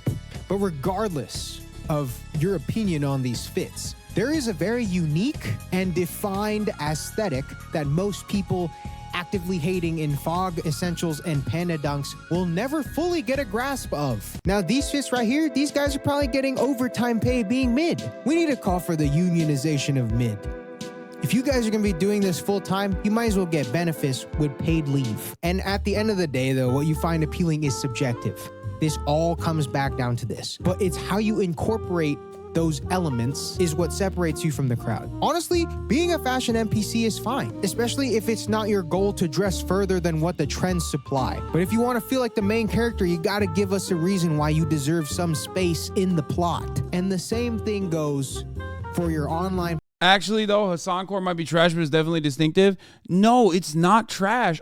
No, it is distinctive, and there's bad ones, and I will fucking own up to it. But, like, especially lately, I think I've been putting out some fucking fire. Can I get, like, a little bit of fucking recognition here? Down to the goddamn socks, dude. Gucci down to the socks like I'm Biggie Papa, okay? I mean, look at this. No, that's a good fucking fit. Now your fit's peaked in 2019, not gonna lie. This is a good fit. Shut the fuck up, okay? It's got a hint of fucking, it's got a hint of military. It's got some fucking, it's new. It's different. It's got, you know, it's giving fucking politics with the Polizei. Whichever fits I don't actually promote are my bad fits. But if you were to hate on this, you're lying. These are perfectly fine. This is a well put together, well crafted, well thought out fit. Okay? Look green for Christmas. That's it. That's the point.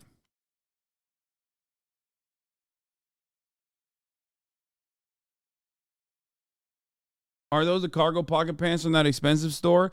No, they're like keep, so they are expensive, and but they're not cargo.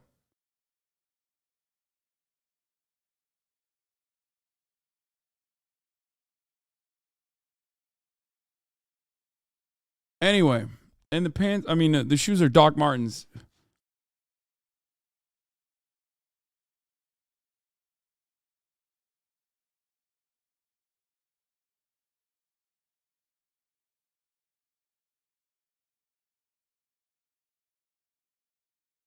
Anyway, Chad doesn't need to understand that it doesn't need to have a pattern to be fashion. Yeah, that's what it is. Yeah,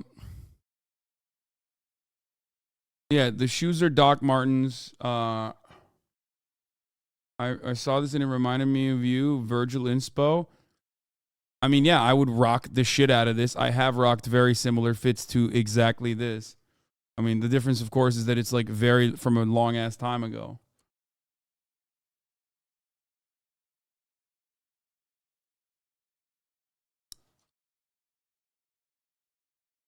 Anyway.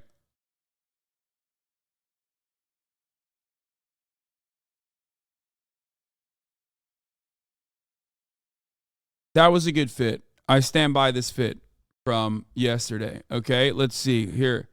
I think my other fit was good too the other day. These past couple of days, I'll put out a bunch of decent ones, okay? I think this one's a good fit. Obviously, the pants could fit a little bit better, but unfortunately, I've lost some weight. They're fucking size 38 waist. I think that's a decent fit. Okay? Got a theme to it. It's unique. It's distinctive, okay? Here's another one that's a good fit. Wait, hold on. There it is. That's another good fit. That's my good boy fit, okay?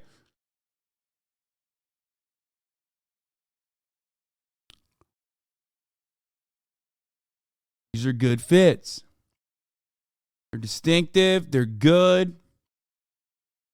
A lot of people want to fucking talk shit.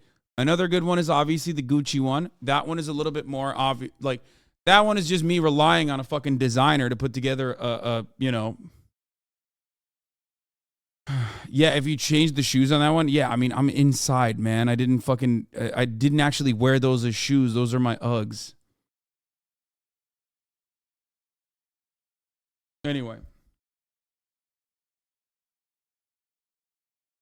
Let's get back to this. Presence, like a website. Give me a reason to take you seriously. And to do this, I want to thank the sponsor of this video, Squarespace. I made my entire brand website on Squarespace. Watch. All right. Not putting on the shoes for a fit because a rookie move. Yeah, I know.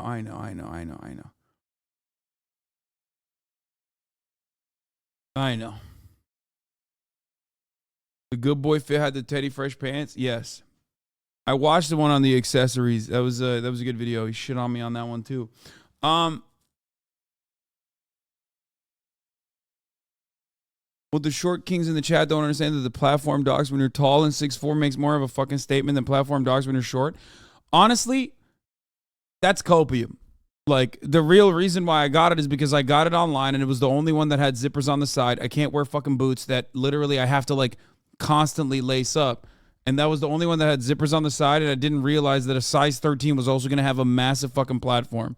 That's it. And at the time, when I first bought those pair of Doc Martens, $130 for a boot was a lot of fucking money to spend on a boot that I didn't actually have, so I just kept wearing it.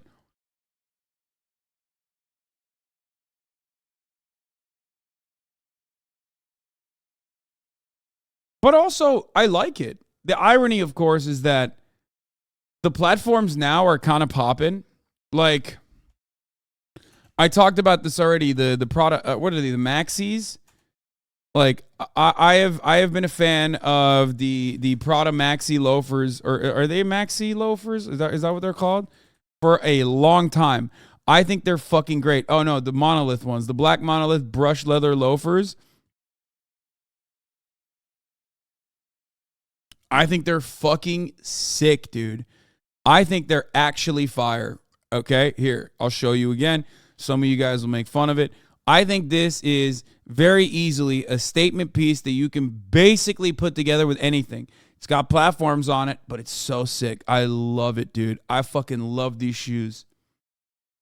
They're sick. They're fire. You know who puts this? You know who pulls this off really well? Who has really good style? Tina. Tina wears these all the time. And they work, dude. They work really well. Dumpster fire? What? No, I hate Prada. I have hated Prada for a very long time. I think it's like gross, gaudy, over the top, ugly. It's basically for like upper middle class people trying to fucking make a statement by like wearing a brand all over their fucking face. Okay? Except for these shoes. Actually, some of the Prada stuff is actually kind of good now. You wear camo print? Shut up. I do wear camo print.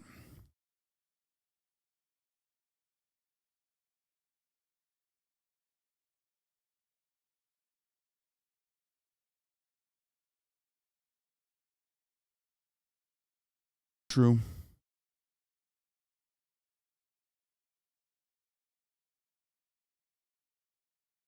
Prada doesn't really do logo mania. You're confusing them with Fendi and lower tier Versace. No, they do it too. You're right.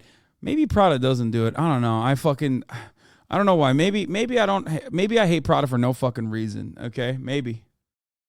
You know? God damn, do they have some good ass fucking loafies, dude. Holy shit. I mean, look at this. This is a beautiful shoe. This is a fucking beautiful shoe, dude. Straight up. It's a work of art.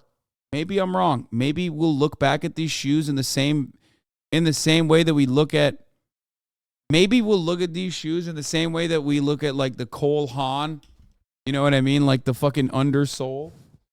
The sole that's like athletic or whatever. I hate those. I've always hated those though, but I like these, so maybe I'm wrong. Rich capitalist shoes, it's fashion. We're having a conversation about fashion. It's like fucking talking about football and then literally being like, concussion much? Yes, bro. Yes. We know. Okay? That's it. You're having a conversation about fashion. If we're going to have a conversation about fashion, it is 100,000,000% going to be capitalist much? Of course it is. I told you, it's very expensive. It's fucking awful. They're not trendy anymore. The fashion community makes fun of them. I don't give a shit what the fashion community likes. They wear the fucking goofy ass Hummer boots, dude. The War Crime 4s were fire. I mean, it's a little... I didn't like it that much.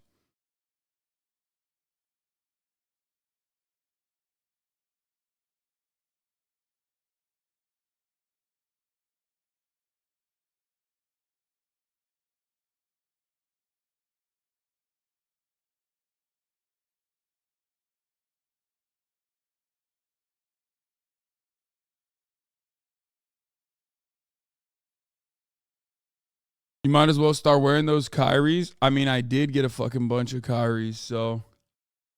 What is this? Balenciaga Bulldozers? Actually, these aren't that bad. These are kind of cool. But they don't have a zipper. Oh, they do have a zipper. These are kind of cool. They're cooler than the fucking War Crime 7s.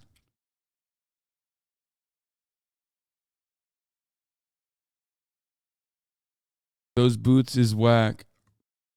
Yeah, whatever. I don't give a shit. I don't give a shit what you say, dude.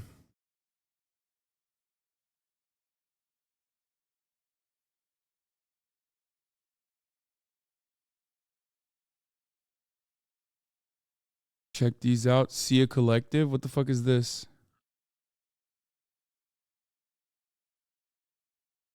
They have shoes.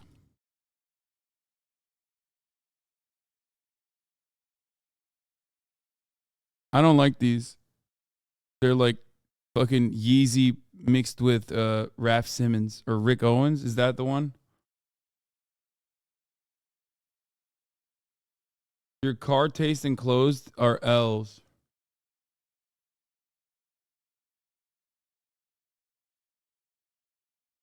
Balenciaga Bulldozers on feet. They look even better. Oh no. Never mind. I take it back. It doesn't look that good.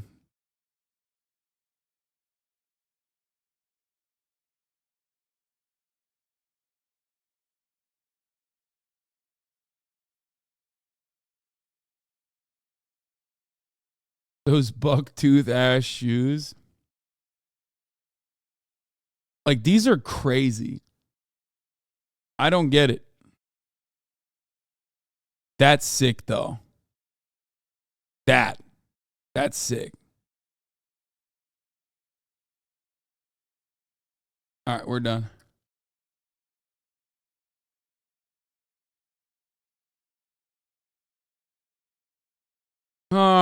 Sick to hurl into.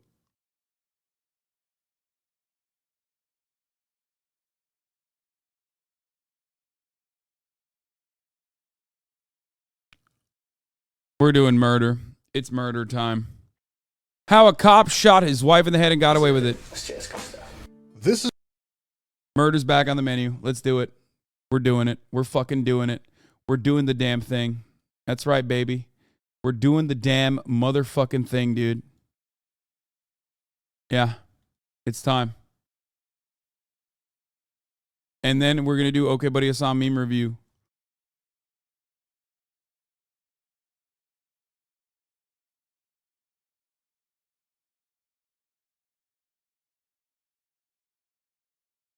Shit.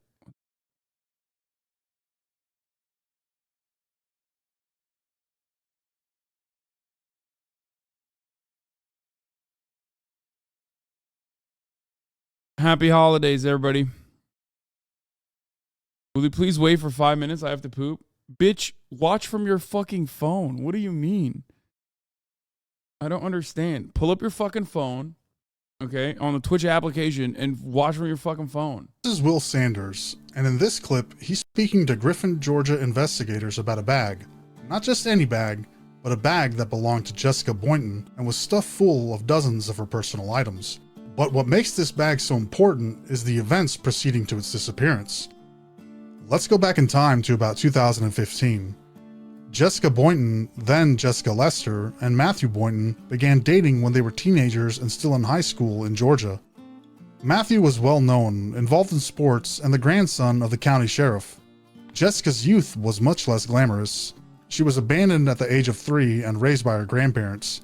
Jessica fell in love quickly, seeing Matthew as her savior from an otherwise tragic life, and Matthew was quick to take advantage of the situation. Oh, God. Jessica became pregnant at just 16 years old, and with her grandparents' blessing, Matthew and Jessica moved into an apartment.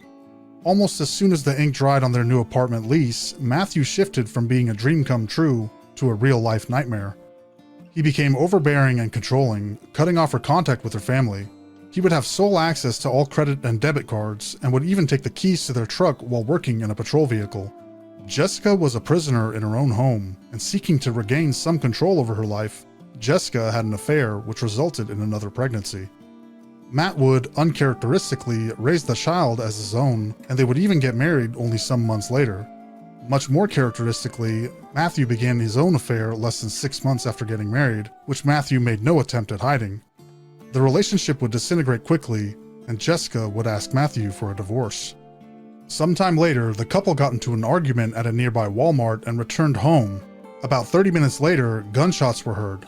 A neighbor went to the window where she saw Matthew quickly get in his truck and leave the house. Matthew met with another officer at a local Waffle House, and during that time he received a message from Jessica where she seemingly told Matthew her intent to end her own life. Matthew sent a text to his mistress and then called for emergency services while rushing home. Jessica was found in a closet with multiple gunshot wounds to her head. The event was first labeled as suicide, but defying all odds, Jessica miraculously survived. Yep, rule number 1. What did we learn from the Tory Lanez case? Okay, you shoot someone, you best hope that you fucking finish the job. Because guess what? When you shoot someone and they survive, you're fucked. Also, as a cop, he should have definitely known that, because that's why they fucking unload their entire ammo into the unsuspecting and oftentimes unarmed victims of police brutality. But it's always the same shit. Yep, dead men tell no tales. That's how it works. You got a mag dump. There was a short investigation filled to the brim with inconsistencies and obvious cover-ups, which would ultimately result in Matthew walking away from the incident scot-free, and with Jessica losing custody of her children. The case seemed to be closed, and life moved on, except that Matthew would get involved with another woman sometime later who discovered a bag of Jessica's belongings. The exact same belongings that Matthew said he was no longer in possession of in a sworn statement. Griffin investigators needed to speak to Matthew again. The house of cards that had been built over the years were coming down now. This is the interrogation of Matthew Boynton.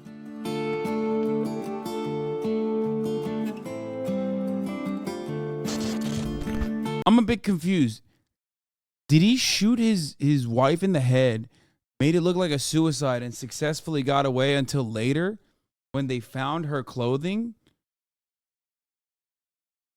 What fucking court system was like, oh, well, you know, you lost the custody of your children now because you almost died?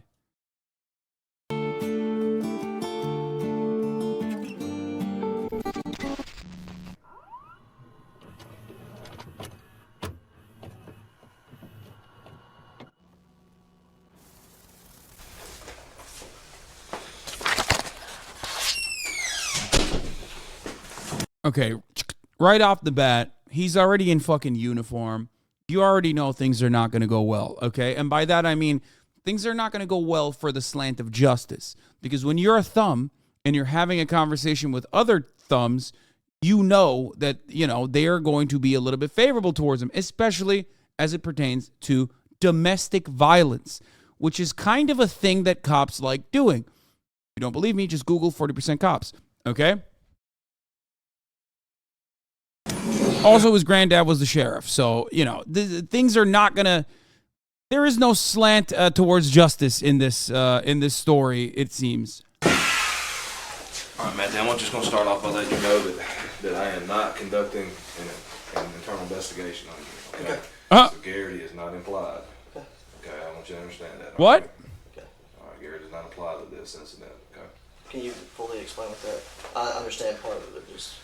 She's gonna read you Miranda. Okay. So I just want to let you know that I'm not conducting. I know I do IAs, but this is not an IA. This is in reference to a criminal investigation. Okay. Okay.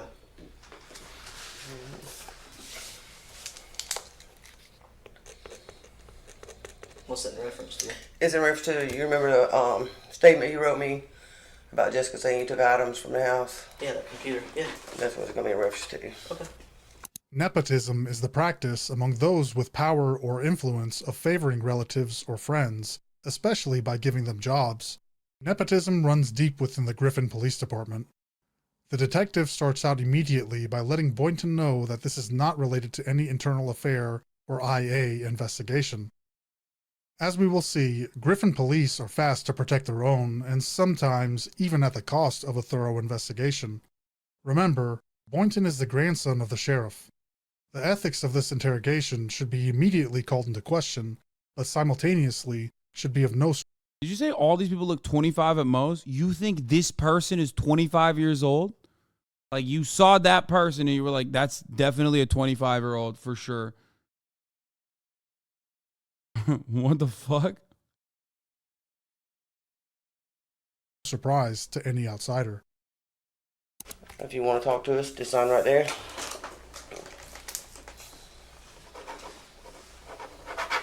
Alright. So Jessica came in, she filed a report. Okay. I talked to you about it. You wrote a statement saying you didn't have any of her items. Right. The report specifically said her retainer and stuff like that, her clothes. Okay.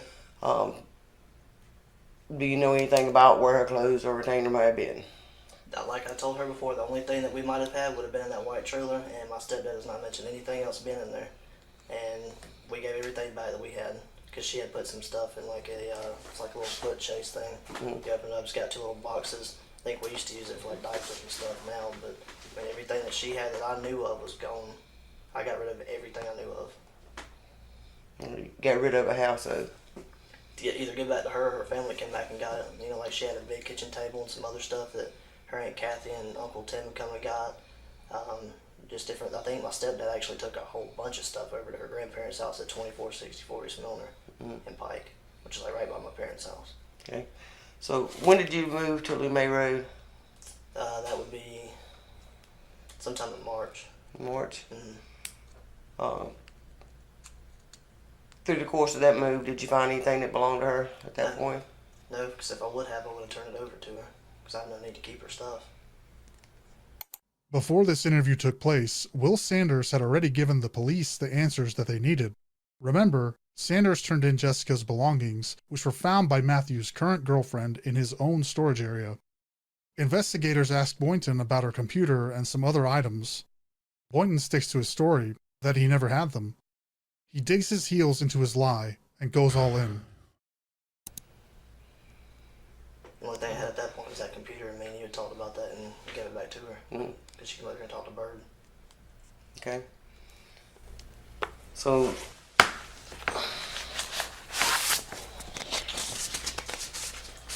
Detective is Max you recognize that bag?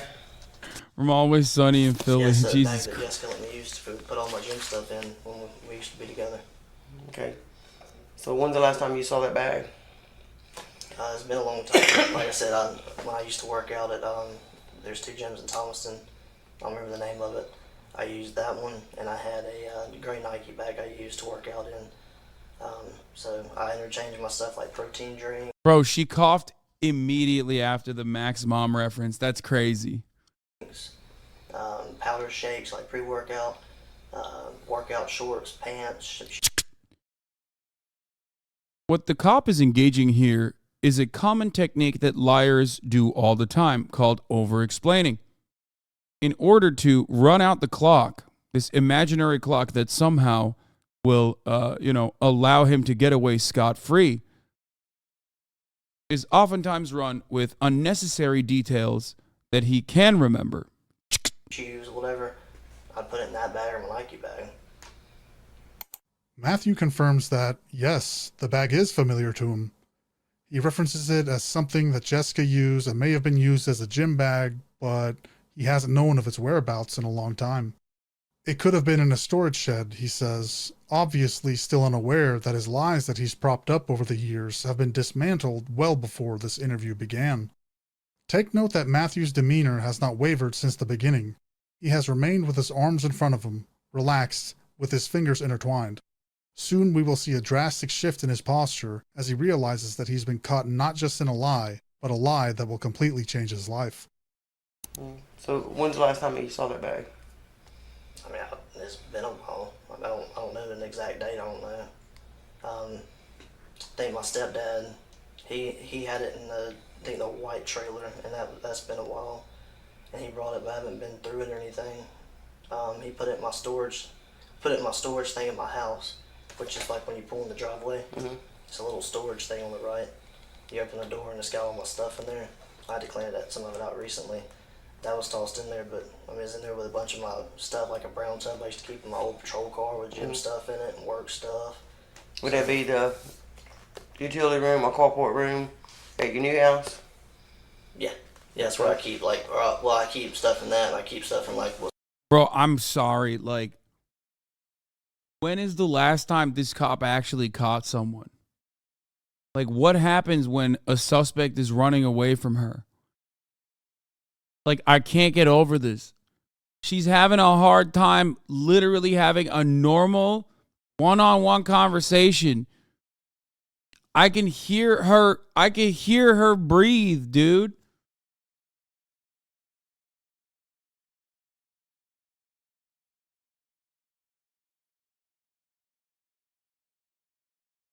She's IA, chill, Poppy. That's true. They do internal affairs. All right, that's right. Yes. She is she. Yes, she is. That's why Chad says she's like Mac's mom from Always Sunny in Philadelphia. Also, no, IA isn't exactly good either. Like, she might be ultimately the good person in this story, because not only is the person that she's sitting across from a cop, but also one that is, one that has shot his former wife. Was considered an office and left the back of my house. I just tossed it there for the rest of my job. But it's just an old gym bag.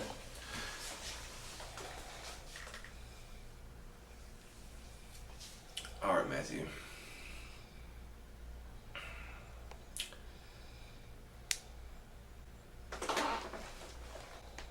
Look.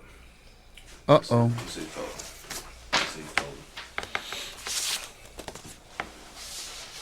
You say she's bi-sitting? Stop.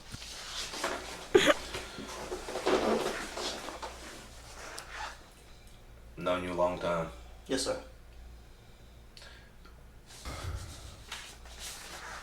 This bag, you saw it moving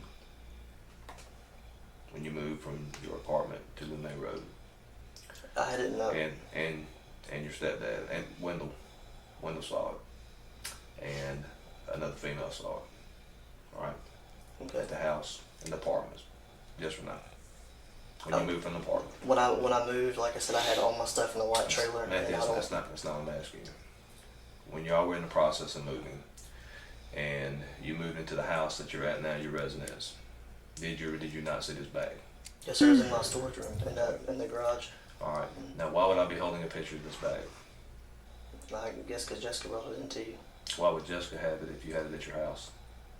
I don't know. I guess somebody got it from my garage or my shed. Who would have gotten it? There's a couple of people. Okay. I don't know All right. exactly who. Detective Hayes is having a difficult time confronting Boynton about the facts at hand. He is reluctant to tell Boynton that he knows his story isn't true, but his obvious frustration with the matter gives Boynton a clue that his story isn't carrying the weight that he needs it to. Hayes gives Boynton another chance to tell the truth. If he's seen the bag in his new house, which Boynton confirms, yes, it was in the white trailer. They ask how it could have came back up, how someone could have gotten to it to either place it or take it, and Boynton resorts to an excuse that law enforcement is no stranger to. Someone else must have done it. Okay. And inside that bag, there were numerous contents inside of it. And one of those is this right here. You know what this is? I don't necessarily understand, like, how this is like a big criminal charge for what, like it almost feels like, maybe I'm misunderstanding it, but like it almost feels like that bag could have just like he could have like accidentally kept it in his storage shed or something, full of like his ex-wife's clothes or whatever, and then like didn't realize that he had it or something. You know what I mean? So I don't know how this like pertains to. I'm letting him cook, but I just want to understand how this ties back to like him actually shooting her. It's like Jessica's old retainer thing that she had them wear together. Right. The bag was completely filled with female clothes. And this is one photo of it. That's not yours. No, not. All right? No, sir. Okay. That's not yours. No, sir. Right? Yes, sir. Okay. Who did that belong to? This guy, Jessica's name wants to be Jessica's retainer thing. If it was in this right here, where would that have been at? I had all of her stuff in it. What would it have been at? It would have been in my garage thing, like I said. Which is where? Which is at my house. Which is at your house. Yes, sir. Did you buy that for Jessica? I don't recall. I don't think I did. Because she had. I think her grandparents did. Because she had retainers before she met you, right? Before y'all got married, right? I believe so. So that would make it whose property? Hers. Not yours, right? Right. Yes, sir. They're like, hey, I know you might have like shot your wife in the head, but also, did you know property theft, including old retainers, is a crime? That's right. Fuck the other thing, but like, that's what it feels like right now. I'm sure it's gonna get to that, but. Whose bag is that? Jessica's.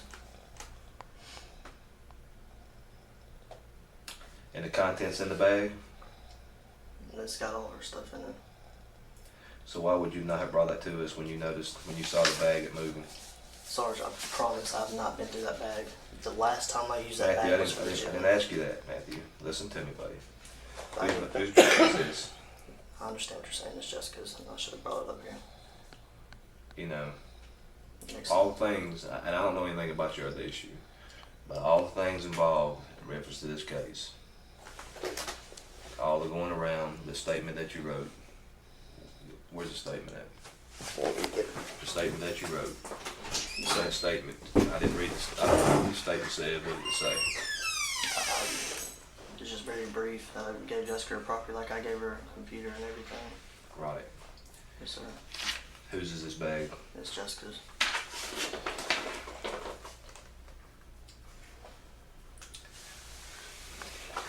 I didn't think about it because I used it as a gym bag and she let me use it. I understand what you're saying. Detective Hayes points out that, per Matthew's own words, it was a bag that, as far as Matthew can recall, was relegated to gym duty.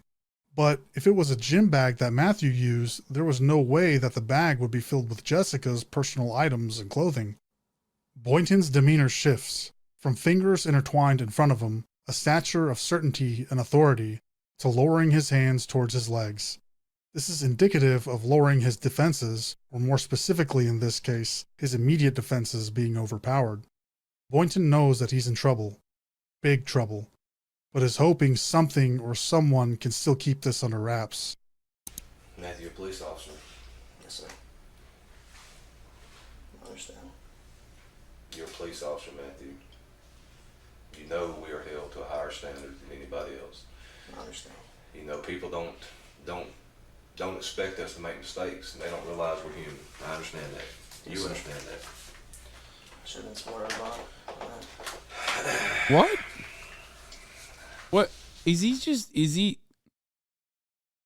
saying he's gonna help cover it up again? Like, what the fuck? Hold up.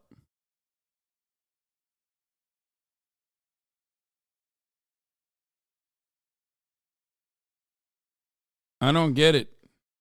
Like, Gary's no longer in the room, you know? Don't worry about it. I got you.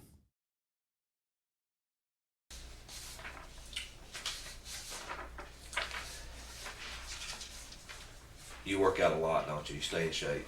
You're in good shape, right? Try to. You have 2 bags that you swap your stuff in between, right? Yeah, I don't have the other one anymore. So this would have been your only gym bag. So how would you not know the contents of the bag? If this was your gym bag, man. Bro, I'm not crazy, right? Can someone explain to me? Bro, this is like an insanely stupid line of questioning. Like, I not only do I not understand how the like gym bag is like related to this, and I'm sure there's gonna be a big reveal in the end, but I also don't understand why he's going so hard on the gym bag thing, where by being like, well, you know, if this was your gym bag, you would know what's in it, right? Like, it's like, what the fuck? I have no excuse. Like you said, I should have thought about it and brought it up here. That's like having 2 cars. Yes, sir. If you use 2 cars and you get in the other one and it's out of gas, do you not know it's out of gas? You're right. Because you used 2 cars, right? Yes, sir. If you were using this, being slap full, when I say it was slap full, I mean it was, I want to say, just a guesstimate, probably 30 or 40 articles of clothing in it. You would have known. I mean, it almost looked like when whoever packed this bag had packed this bag to move. Yes, sir.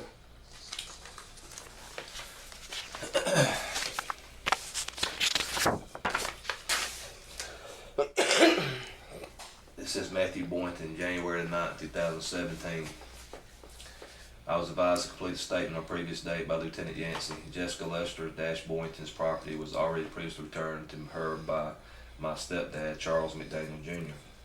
Shortly after Jessica got out of That's it? It's like they're just getting him on perjury because he lied about bringing everything back that belonged to Jessica. I'm losing it. There's no fucking way this guy actually... this what? hospital. The dining room table, along with other items, were picked up by Kathy Zellner for Jessica. The remaining items, such as Hope Chest clothing and other miscellaneous items, returned to Jessica. I do not have any other items of Jessica's. This is Matthew Boynton. Is that your statement? Yes, sir.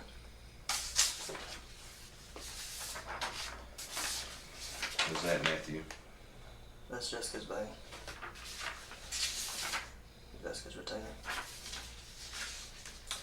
You understand you didn't buy that. I understand. That does not make it community property. I understand. That makes it her property Yes, sir. that you're in possession of. Yes, sir. I understand.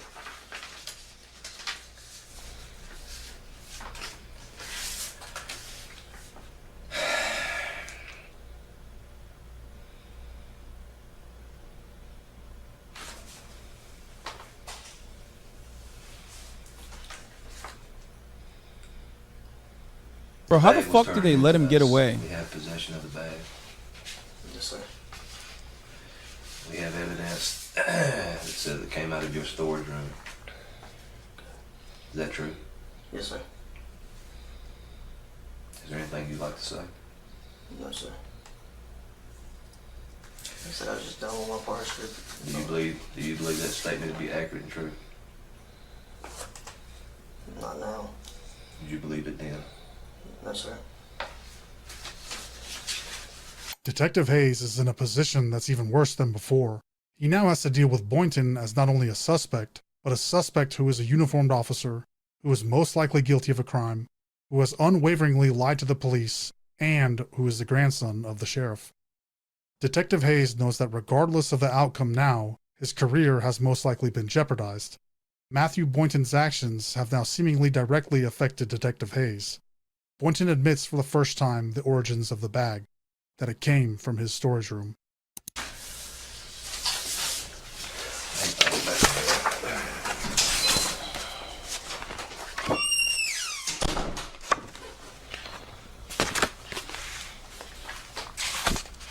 You need water or something, Matthew?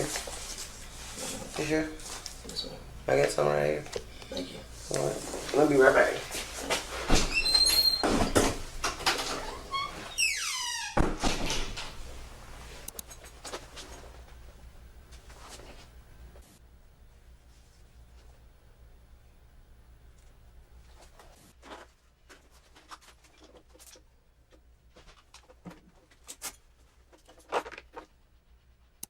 While Detective Hayes is smoking a cigarette and pondering the predicament everyone is now in, Boynton begins to remove his gear, seemingly knowing that the end result would be his termination as a Griffin police officer.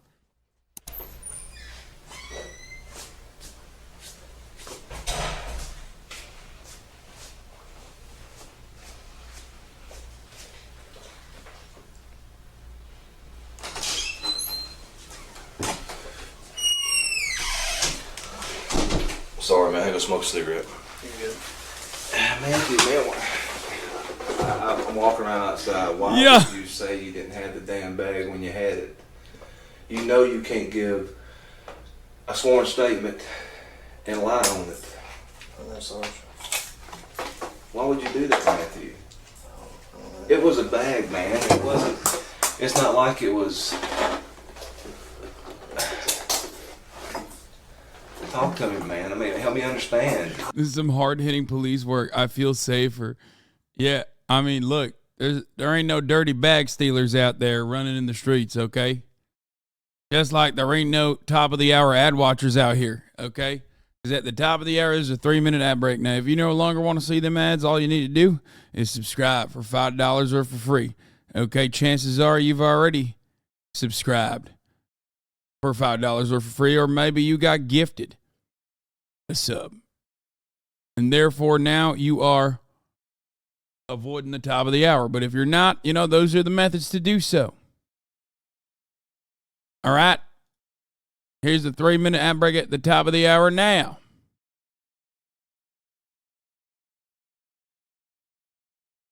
Yusuf Ali 24, thank you for the 5 get the subs. Allowing 5 people to no longer see the ads at the top of the hour either, okay? That's right. Hoorah. Crap sack. Thank you for the 5. Sarge, I swear, I know it's hard to believe, but I didn't think about that bag. Otherwise, I wouldn't have wrote. I said, hold on, LT.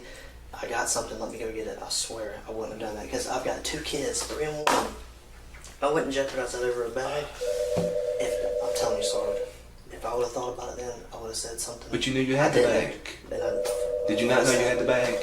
I'm sorry. Mine's right. I fucked up. I know I didn't. I should have turned it in, but not only because I'm a cop, because I should.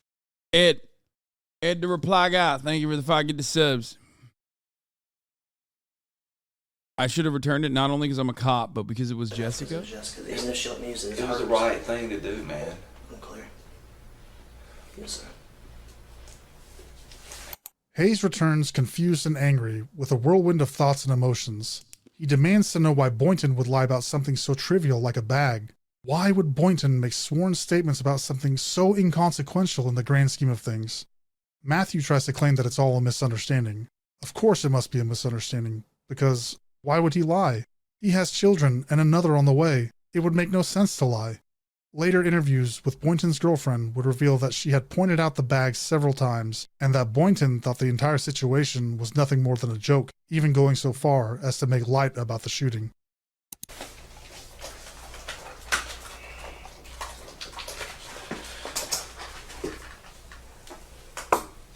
If I would have thought about it then, I wouldn't have messed up and been in this position because of my kids. But why didn't you turn the bag in when you damn moved? I don't know what because I was thinking. I don't know what I was thinking then. Did you think you was going to get in trouble if you turned it in late? I guess. I don't know what I was going through in my mind. What do you think should happen now?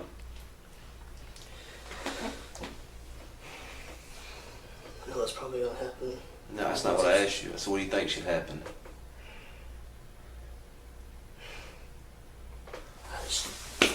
Where's my kids, man? My kids are fucking daddy's boys, man. If I would have thought about it, I would have done it. Oh. He's supposed to be like, I thought it was okay to do it when I'm on the job, man. I got too used to shooting people. It's fine, I thought.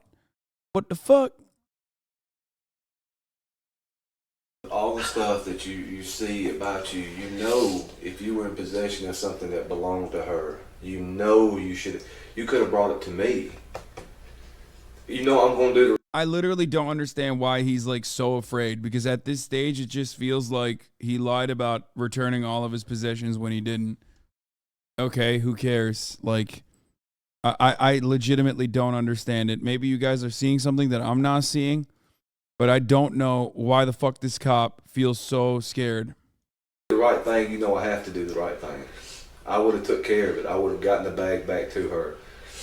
But when you knew you had the bag and you didn't do anything about it, man, you put me in a situation where I don't have any other choice. I'm clear. I'm clear. In between sobs, Boynton removes the rest of his gear, placing it on the table. He says that he's been afraid every day of coming into work and having something come to light. He whimpers, saying that this is going to have an effect on his children.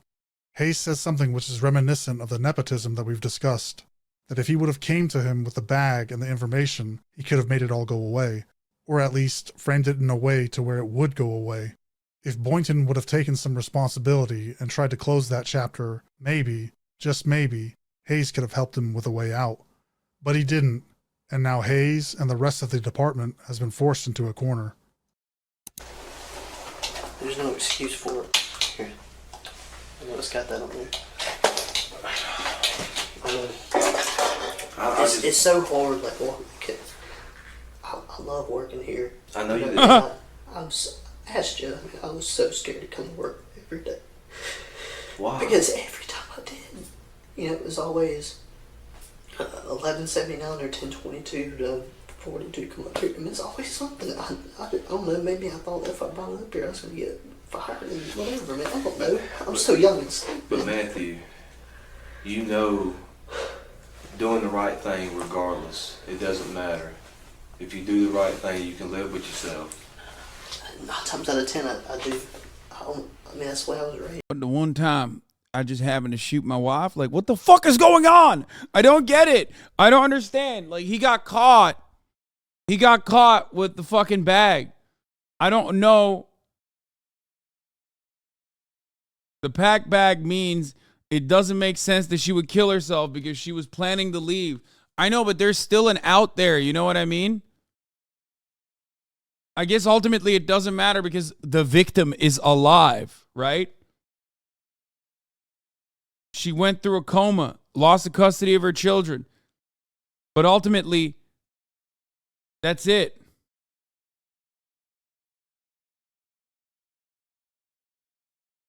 That's what happened.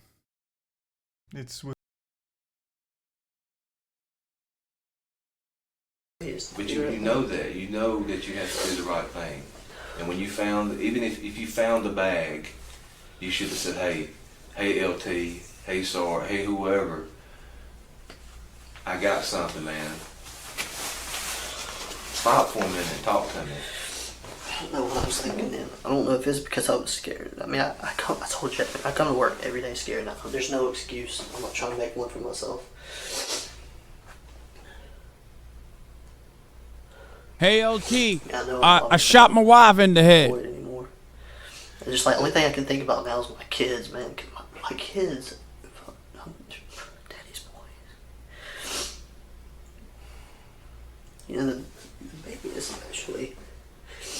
What? I took him in like he's my own. And I'm not setting a good example right now. Oh my God. Wait, what? I always try to show my kids what's right. But when you swear an oath, we swear that we're. Is he saying that? Yes, sir. Regardless, and you can't lie. You can't lie in an investigation. You know that. I don't know what I was thinking. Like I said, I don't know if I was scared or what. I don't know what was going through my mind then. I thought she cucked him, but I didn't realize she had a child from the cucking. Does that make it right? No, it doesn't. I know that. I know this is everything I've ever worked for, like out the door. My main concern is my kids, man, because I've got primary custody over them, and this is gonna set me back if I get locked up for this. I'm gonna go down and see them every other weekend. She's not gonna take care of them like she's supposed to. Like, she's supposed to put them on her insurance. I had to do that. But Matthew, if you did what you were supposed to do, we would not be here in this situation. You think I want to be here? No, sir. I would rather be anywhere else than be here. Clear. But if you had done what you were supposed to do, we would not even have to be having this conversation. You would have to worry about it. Yes, sir. But you know that we have to do the right thing. We have to do what people pay us to do. You know that. You know that, especially with me and Lieutenant Yancey. You've known us a long time. Yeah. I don't want to lose the primary custody of my kids. Like, I know, I mean, no matter where I go now, I'm not really going to get a good job now, but like, the main focus is my kids, man. Life is not over with. Everything happens for a reason. Just hang tight, okay?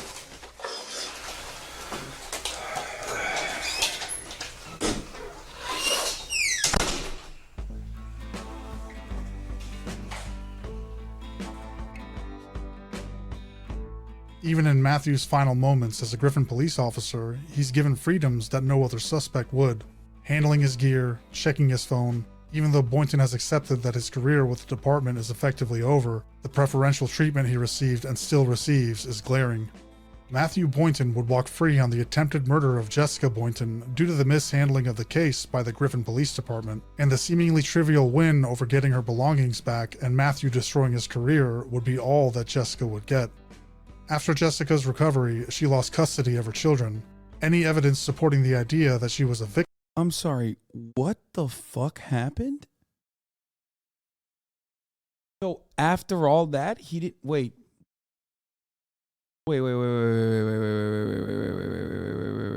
Jessica Boynton. Wait, what? Hold on. What?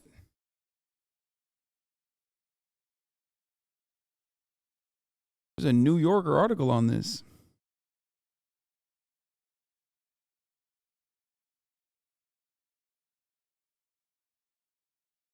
Wait, what?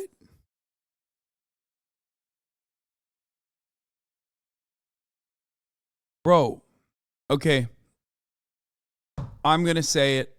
I'm gonna fucking say it, dude. All right? This is why motherfuckers literally thought Tory Lanez was gonna get away with it. That's it. Matthew Boynton went to have dinner with a colleague at a Waffle House. He received a text from his wife, Jessica, said, I can't do this anymore. Take care of the children. Please tell them I love them every day. I've been suffering for a while now and no one has noticed. I have not been able to recognize the person I see in the mirror. This is not the first time I had suicidal thoughts. I love you and the boys. Matthew called EMS and asked them to go to the house because he was afraid of what Jessica may have done to herself or their children. When Matthew got back to the apartment, he said he heard 2 gunshots as he approached. He quickly ran to the bedroom where his son typically slept, and when he didn't see him there, he ran back outside, saying he wasn't sure if it was an active shooter scenario. When the police showed up, the older son was asleep in his bedroom and the baby was in his crib. The officers found Jessica in her bedroom closet. She'd suffered a gunshot wound to the head with Matthew's service weapon. 2 shots. When the police called Jessica's grandparents who raised her to inform them that Jessica had committed suicide, they couldn't believe it. It didn't make sense. They said whenever they go to the gun range, Jessica would sit out, saying she never wanted to do anything with guns. Jessica's sister showed up and asked Matthew if he'd killed her. He insisted he had not, that Jessica shot herself. There's just one problem. Megan Browning and her husband, their neighbors, said they heard shots at 11 p.m., not 1 a.m., when Matthew reported the crime. Another couple who lived nearby also told the police they heard shots around 11 p.m. Megan Browning, who was actually friends with Jessica, wanted to tell the police more about what she knew, but they interviewed for 8 minutes, left and never returned. That's interesting. Jessica had no gunpowder on her hands. Her gunshot wound was at the top of her skull. How would she be able to position the gun to shoot herself from that angle? And one indentation on the closet wall showed at least one bullet had been fired from an upward angle.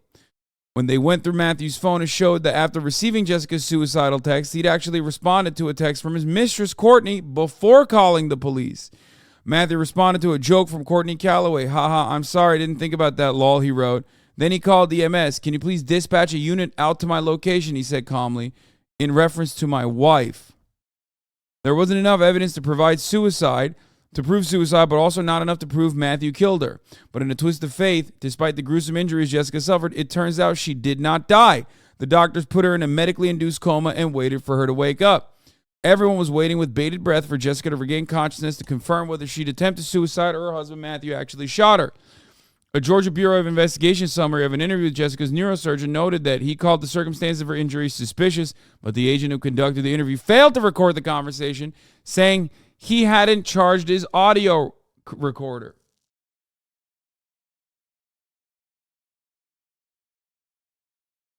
King, her neurosurgeon, said, "You think that it would have been simple enough to put bags on her hands and test them for gunshot residue. I was wondering why, but then it came to pass that her husband was a police officer and her granddaddy was the sheriff, so I understood. 3 weeks after being put in a coma, Jessica finally woke up. Turns out cops only good at mag dumping people, not very good at shooting someone and then making it seem like it's suicide. You know what I mean? That's the only thing they're good at, bro. Stormtrooper aim, motherfucker. Couldn't even shoot and kill his wife by shooting her in the fucking head. Can you believe it? Anyway. Woo! Goddamn. She could not tell the police definitively how she had been shot or who did it. She thought she'd been in a car accident because she didn't remember anything about the shooting. The GBI agents asked if she had ever handled Matthew's gun. No, I can't even get it out of the case, she said. She wasn't sure how to unlock the safety lever on the holster. Have you ever had any thoughts about hurting yourself? No, never, she said.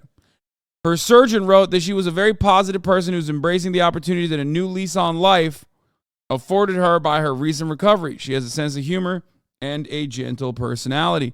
She speaks lovingly of her children and the need and desire to see them. A psychiatrist who assessed her for depression apparently saw no need to give her a diagnosis or refer her for treatment. A second psychiatrist thought she had an appropriate mood and affect, appropriate judgment and insight. Get this, when she finally recovered enough to leave the hospital, Jessica could not come within 300 yards of her children. Matthew had filed a protective order because family violence occurred in the past and they may recur in the future. Dude, this is one of the worst stories I've ever heard in my entire life. Like, it's like, not many things give you an accurate and very clear picture of pure evil, but this one is one of those instances. By the way, a parallel can be seen within this story and Tory Lanez as well, because it's not just that this motherfucker was a cop and his granddaddy was a sheriff. That certainly played a big role, but also that exact same misogynistic attitude, 1,000,000% abso-fucking-lutely diminished her already low standing, I guess. It made the courts believe that she was suicidal because it doesn't matter. Regardless of what the psychiatrist said, regardless of what the medical professionals said about her, they were like, oh, she must have been suicidal.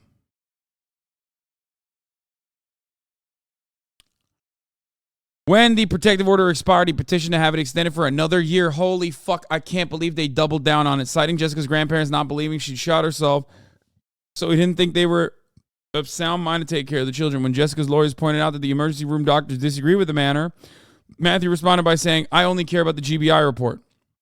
Jessica's friend, Megan Browning, the one who heard the shots happening hours before Matthew claimed they did, wanted to testify at the hearing. She wanted to bear witness to the abuse she said Jessica had suffered, but she wanted to speak to the judge privately in chambers because she was afraid Matthew and the repercussions from his law enforcement buddies.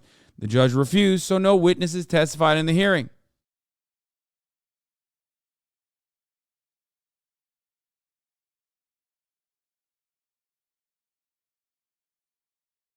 In September 2016, the GBI closed its case, concluding that Jessica's wounds were self-inflicted. Her DNA had been found on the gun, which was to be expected. She had been lying on it. Neither Matthew nor Jessica had been given a gunpowder residue test. She was lying on the gun. That's why her DNA was on the gun. Do you understand? But they didn't do a GSR. They deferred to the medical examiner who spent 1 hour on the case and never examined Jessica. He concluded that Jessica had shot herself, though he indicated that his assessment would have been more definitive had there been a photo of Jessica's wound before she had surgery. But Jessica's Aunt Kathy had in fact taken a picture of Jessica's bruise on her skull in the hospital. She gave it to the agents. Somehow, the photo never ended up on the GBI report. Bro, 2 shots, man. That's it. What do you mean? They interviewed 8 police officers, some of whom were Matthew's good friends. One told the agents that Matthew was telling me how she kind of acts crazy sometimes when she don't get her way. The GBI did not interview any of Jessica's family or friends. They didn't even look at the victims. Matthew was never charged in connection with Jessica's shooting. He was only later charged with lying to police about returning Jessica's belongings when an ex-girlfriend came forward and said that she knew he still had a bag of her stuff. Matthew's case was presented to a grand jury in July 2018. Under Georgia law, police officers, unlike civilians, have a right to make a prepared statement at the end of a grand jury hearing. There is no public record of the proceeding. Dude, the entire fucking state is awful.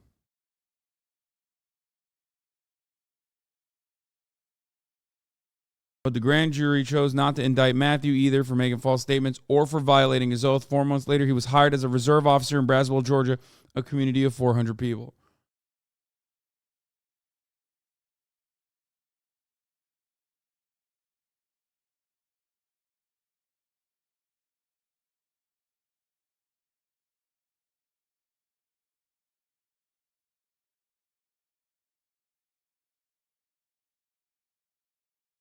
Wow. That is insane, dude. Holy fuck. That is mind-numbingly crazy.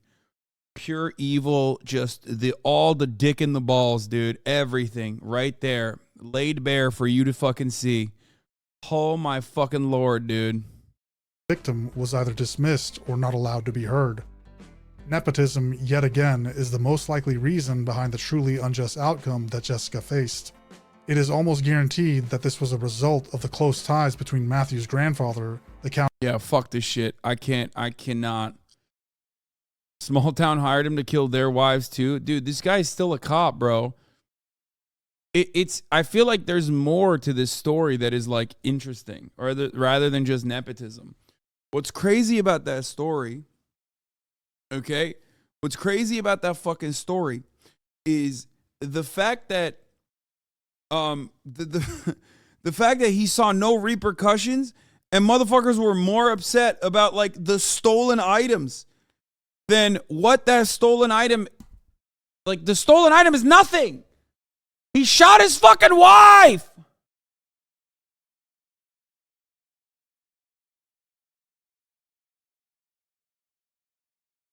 Bro, nice bathroom. You missed it. We watched his RDC video already. Stop spamming it.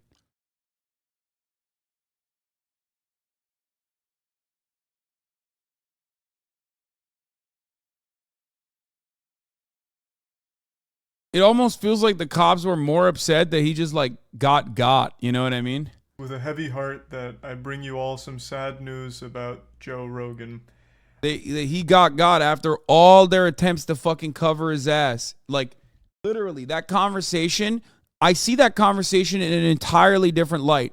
Now that I know everything I know about this case, what do I mean by this? Okay, before we get to the Charlie thing, what do I mean by that?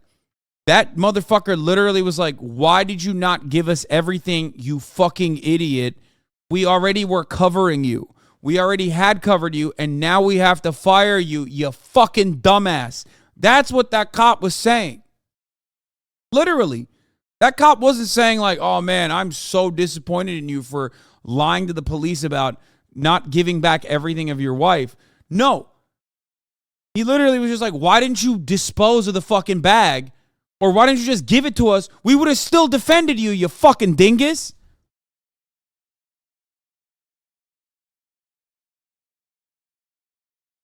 Verbatim. Fuck that other cop. I would investigate that other fucking cop. He literally said, you should have been smarter about, covering your fucking footsteps. That's crazy. Oh, the mustache looks incredible. Good job. Thank you. Thank you for appreciating it. It's for you guys. It's all for you. But a bingus? That's funny. That triggered me. Holy shit. All right, let's watch this. I get no pleasure in talking about this, but I think it's important to address. Joe Rogan has done something remarkably silly, if you can believe that. He made a bit of a boo-boo, a mistake.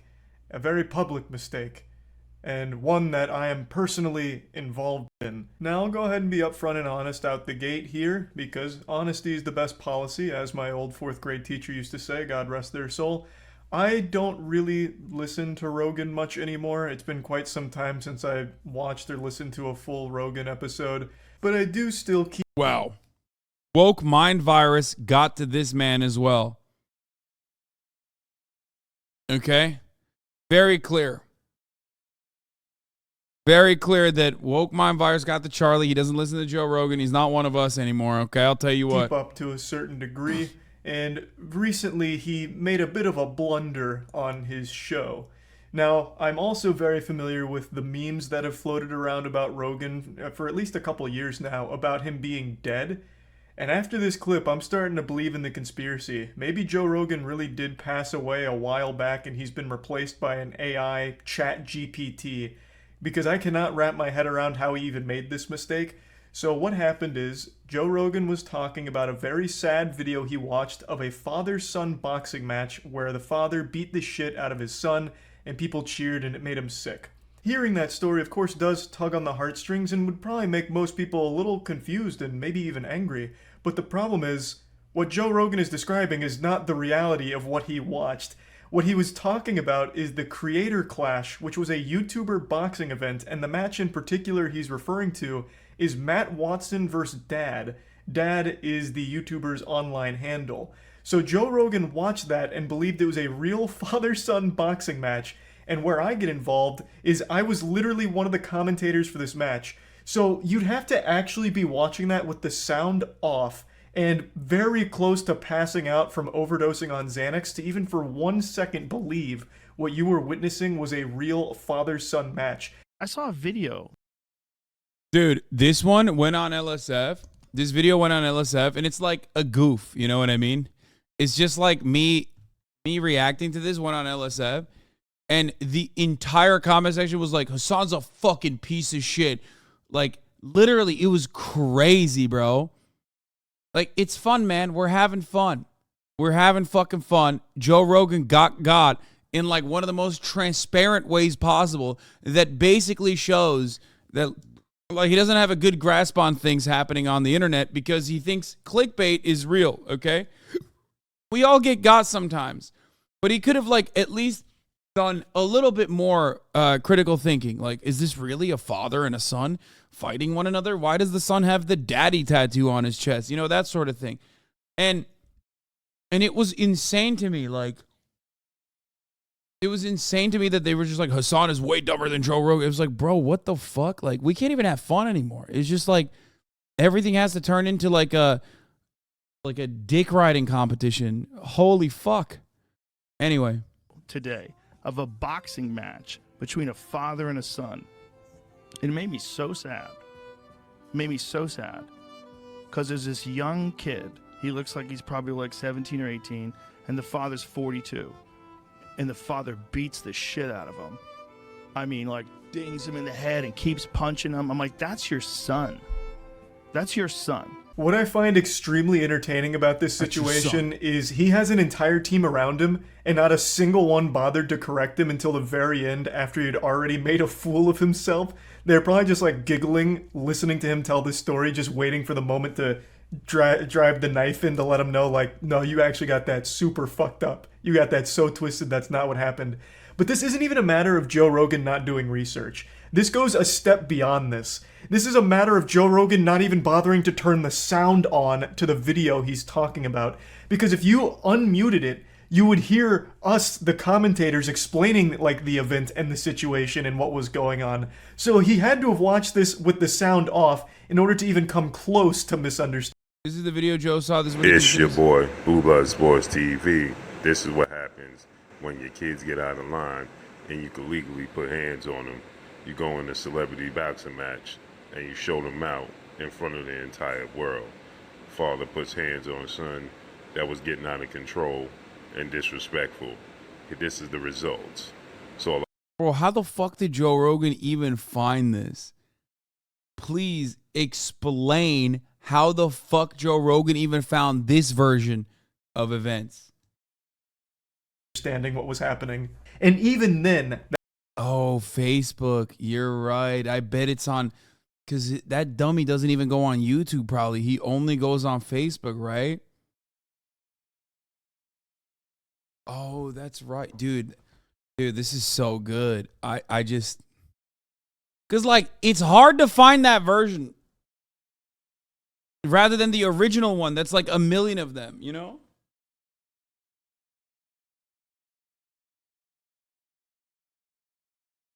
The original version of that video is so much easier to find than the Blue Blood commentary. You know what I mean? Blue Blood Sport. That's a stretch. You'd also have to be way too high to read, because when they walk out, their subscriber numbers are posted under their name. So, like, all of the signs and clues are there and drilled into the spectator's head, and somehow it misses Joe entirely, which is just wild to me. And I love that he's wearing like an astronaut spacesuit during this this rant that he goes on here, because it fits the mood. Hi, Hasan. I just want to apologize for my comment a few days ago minimizing Tory Lane's story. I didn't realize how it was being covered in a way that was misogynist and racist. I was being selfish. You should have opened my ears before opening my mouth. Sorry again. I wish you happy holidays. It's all good, man. No problem. Justice was served. Joe Rogan literally needs to start hanging out with Hasan so Hasan can drag his ass back in the light. No, Joe Rogan would never hang out with me. And no, Joe Rogan just needs to exercise like a little bit of fucking critical thinking. Just like a little bit. Beautifully. It's crazy because Charlie pretty much says what you say, but everyone agrees with them. Okay. I do kind of want to. This is truly the biggest mistake ever that Joe Rogan's done. It made me feel bad for Joe. It was like watching an old person trying to learn Facebook. Here, so most of the comments are in agreement with Charlie, right? Let's take a look at the LSF. I want to show you, like, Charlie has basically covered the story in the identical fashion that I've covered it on my stream earlier today. Hold on a moment. Let's fucking take a look. Where the fuck is it?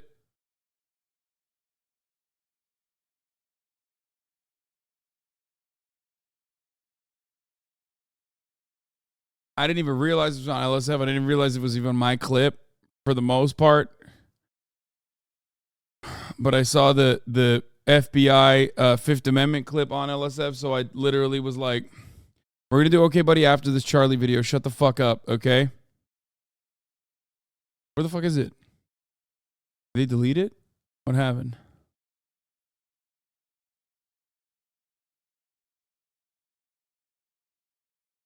It's Christmas Eve. Why are we on LSF? I just want to show something, okay? I just want to show something. How about you shut the fuck up and stop complaining about what I decide to do on what day, okay? God damn it, dude.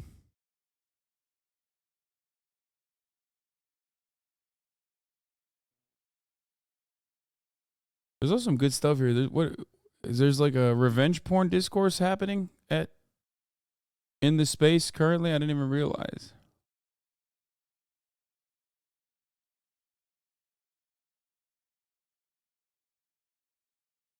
Fuck, I can't find it. God. Never mind. No, I don't care about the clip itself. Okay. I don't care about the Joe Rogan gets clickbaited clip. I want to see the LSF comments. People were so fucking mad, dude. They were so mad. I feel like you should send Charlie the vid so we can let his viewers know that Joe Rogan actually saw, because obviously Joe Rogan's still an idiot, but it still makes him like a Facebook grandpa dummy instead of like half a brain cell. Yeah.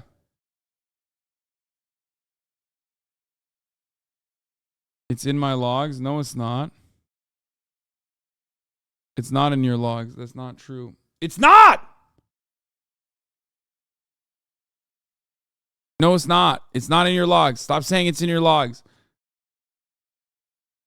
Just checked. It got deleted. Oh, they deleted it? That's weird. You can't link it in the chat. It's an LSF link. We don't allow LSF links. Anyway. I guess they deleted it. Anyway, what the fuck is this?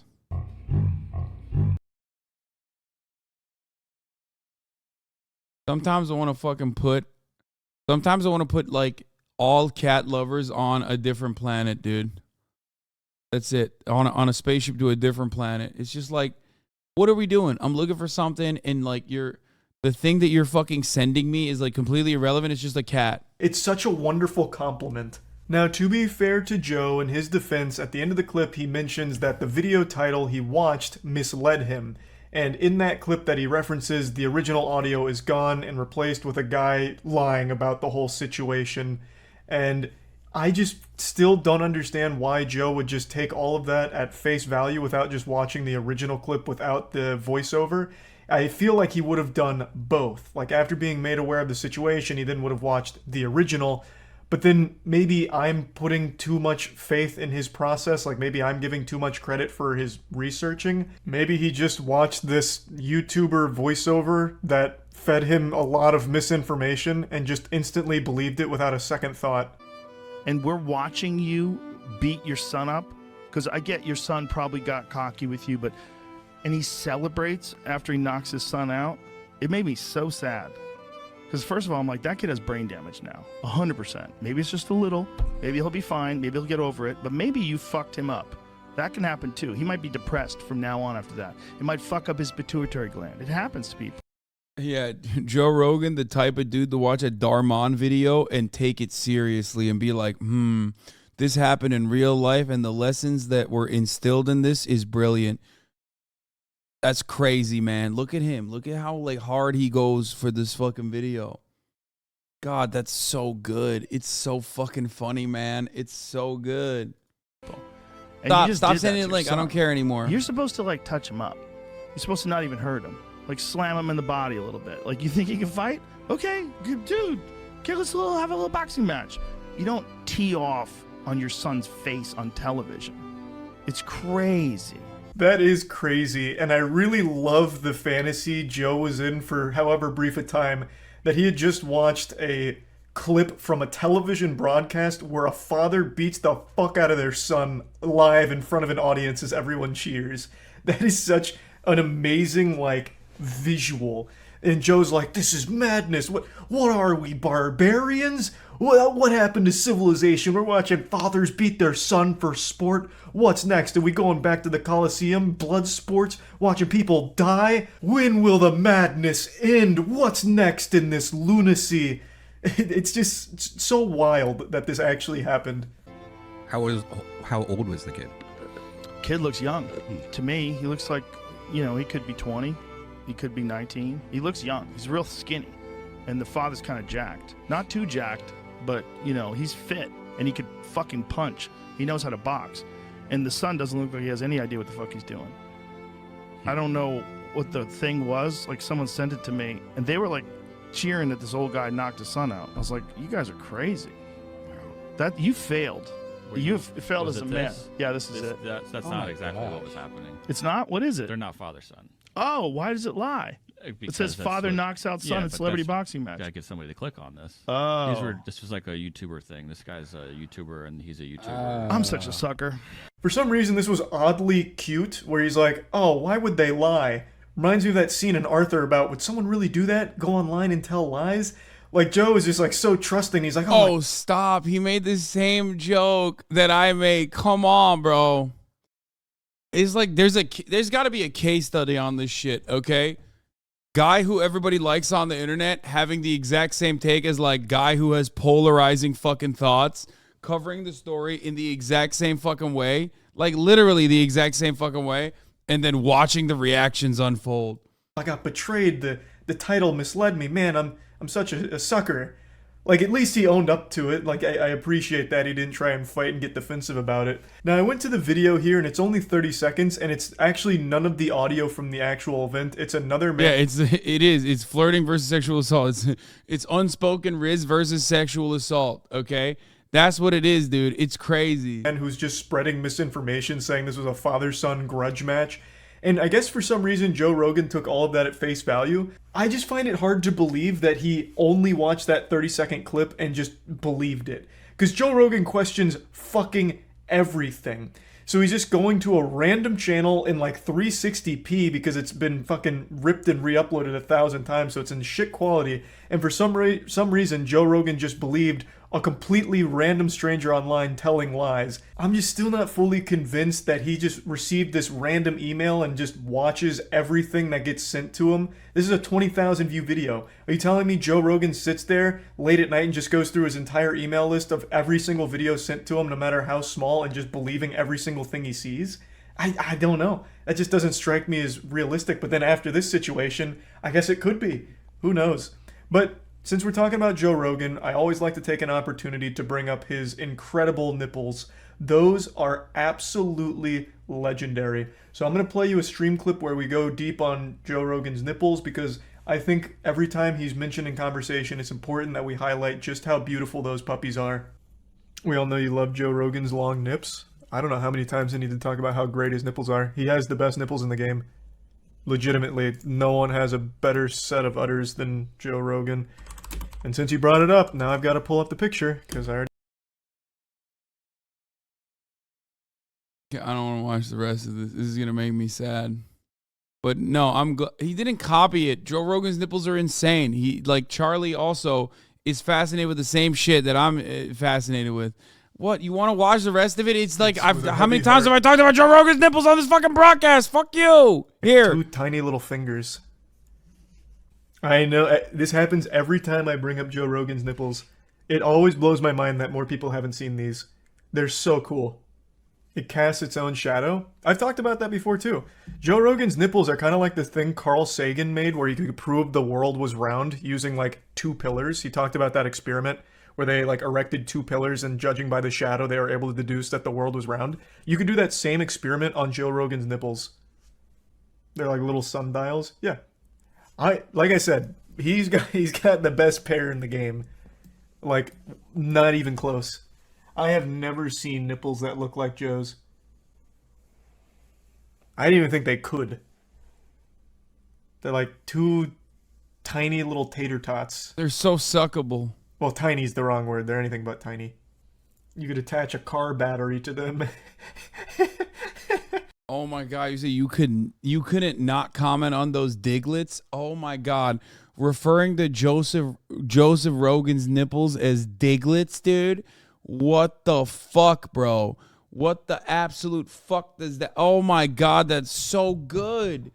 That's so fucking good. He said diglets, dude. No!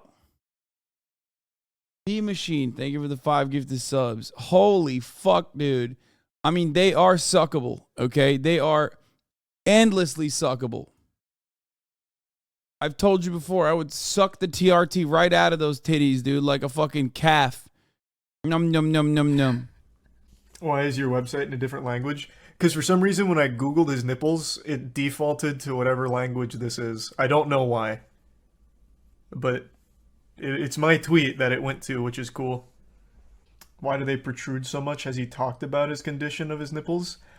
That's a great question. Has he ever talked about them? I imagine he must have at some point.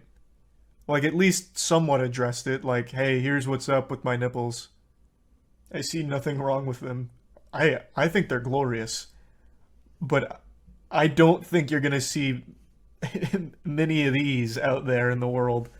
These are rare. Dude was in a cold bath? Yeah, obviously he was in a cold bath. That doesn't change it. Like, if I'm cold, like let's say I poured ice into a bucket and I just sat in the bucket for like a couple minutes. My nipples would get hard, but they wouldn't look like that. They don't like wumbo your nips. And it also wouldn't just delete his areolas. I don't know where his areolas went, but they were not there anymore.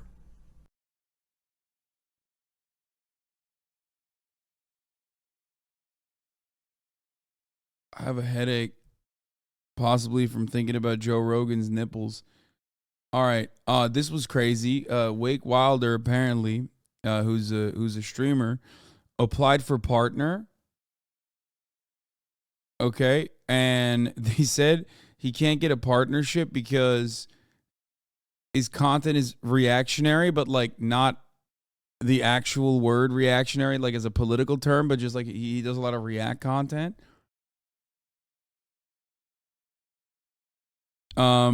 That's crazy. Same thing happened to Caroline. Maya had the same issue. I didn't even know this was a thing. You know, while I disagree with their assessment, this is very interesting. Yeah, it's super weird, but I've seen this before. You do what they say, and you make a sort of content that's not reacting to the vids. Then once you're partner, you can do whatever you want again. I mean, oh, what the fuck? Oh. That's weird. But also at the same time, it's like, oops. Like, what does that mean then? You know what I mean? What does that put? Where does that put me? I have not taken anything for my headache. I don't know what's going on. I don't know why it's fucked up. But what I do know, it's time for fucking. It's time. It's time, ladies and gentlemen.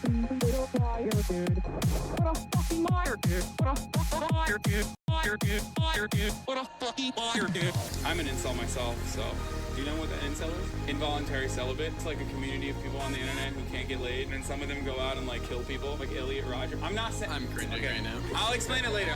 The virgin is the incel, involuntarily celibate, who never gets laid. He's like unable to get laid. He's very nerdy. He has terrible posture, and that would be someone that would be considered a fag.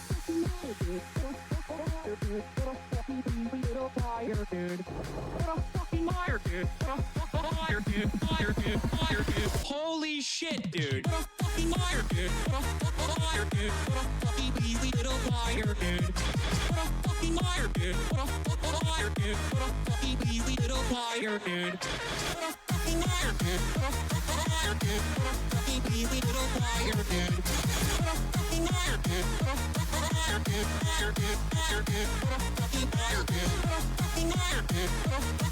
Wait, what? That's not what that means. It means numbers and success are a reaction of other channels and being on other channels.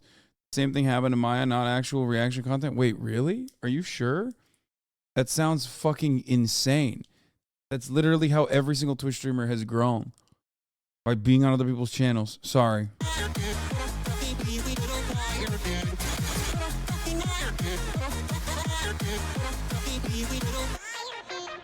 This is a short ad break by HasanAbi. Okay, let's get to it. It's Okay Buddy Hasan time. It's been a while. It's been a while since we've done Okay Buddy Hasan. And today, we skipped it. We skipped it a week ago. Why'd this beard yell at me in the checkout line? What? Oh my God. Every time I shower, I run my hands through my hair. You're balding.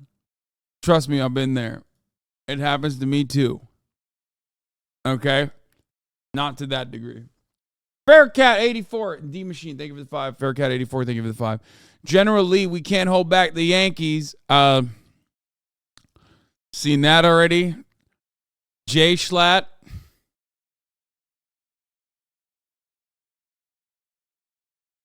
The chops were kind of hot. Listen, brother or sister or MB, I'm going to be honest with you. Okay? I like to switch up my hair and I like to switch up my beard to prove to everyone that I can go through unique styles and still pull them off. This heritage not hate looking ass fucking beard, I can't pull it off. I'll be honest with you. I cannot. I am certainly not pulling it off.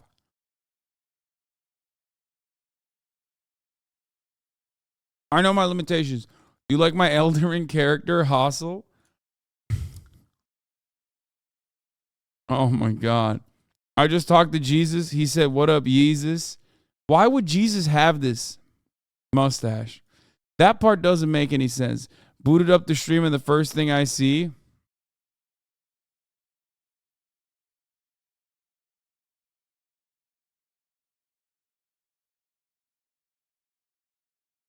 Dog, look at my uncle. Christmas dinner is going to be rough.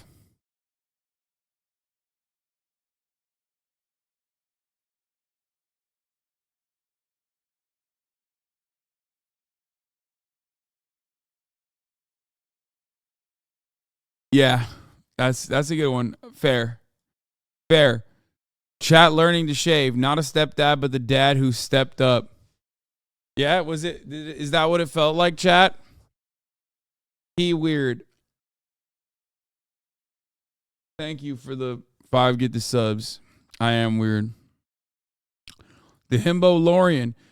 We have you 3-1. I like those odds. That's from yesterday's debate. What a callback. In 23 hours, this blew the fuck up on Okay Buddy. Holy shit. Hasan at the Last Supper. Who invited my man Blood, bro? He thinks he's on the team. This is another fucking meme that we watched or I use as a blast off. General Hank Custer. If you're going to fuck our moms, at least teach us how to shave. Exactly, dude. Haas Mercury. I'll take it. It's a me, Hasio. Dexterter retweeted this. We watched this already when Dexterter retweeted it, but let's give it a rewatch. They should have unironically casted me as the voice actor. Mario. Hey, how you doing? Let's go. They're gonna get a stern talking to over here. No. No.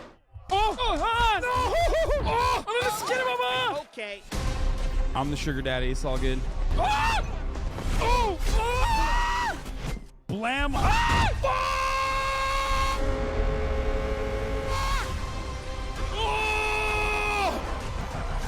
I saw a meme of people being like, wow, why does Mario have a rainbow road? Can something not be gay for once?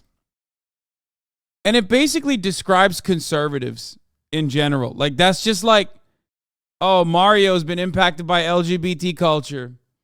And that to me is like conservative resentment.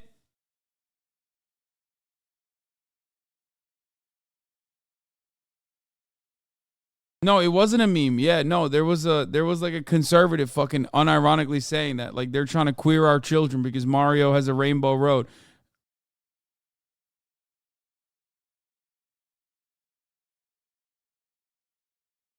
Miss Melzy, thank you for the 10 gifted subs, which is fucking hilarious, man. I mean, that's crazy. Woohoo! It's a mere Mario. Like, the real problem isn't fucking trying to queer our children. The real problem is making Italians acceptable to our children through these, like, funny fucking characters. You know what I mean? Like, Italians are unacceptable no matter what. Your children should not learn to love Italians. Your children should not think that Italians are all right in any meaningful capacity. They're not. Okay?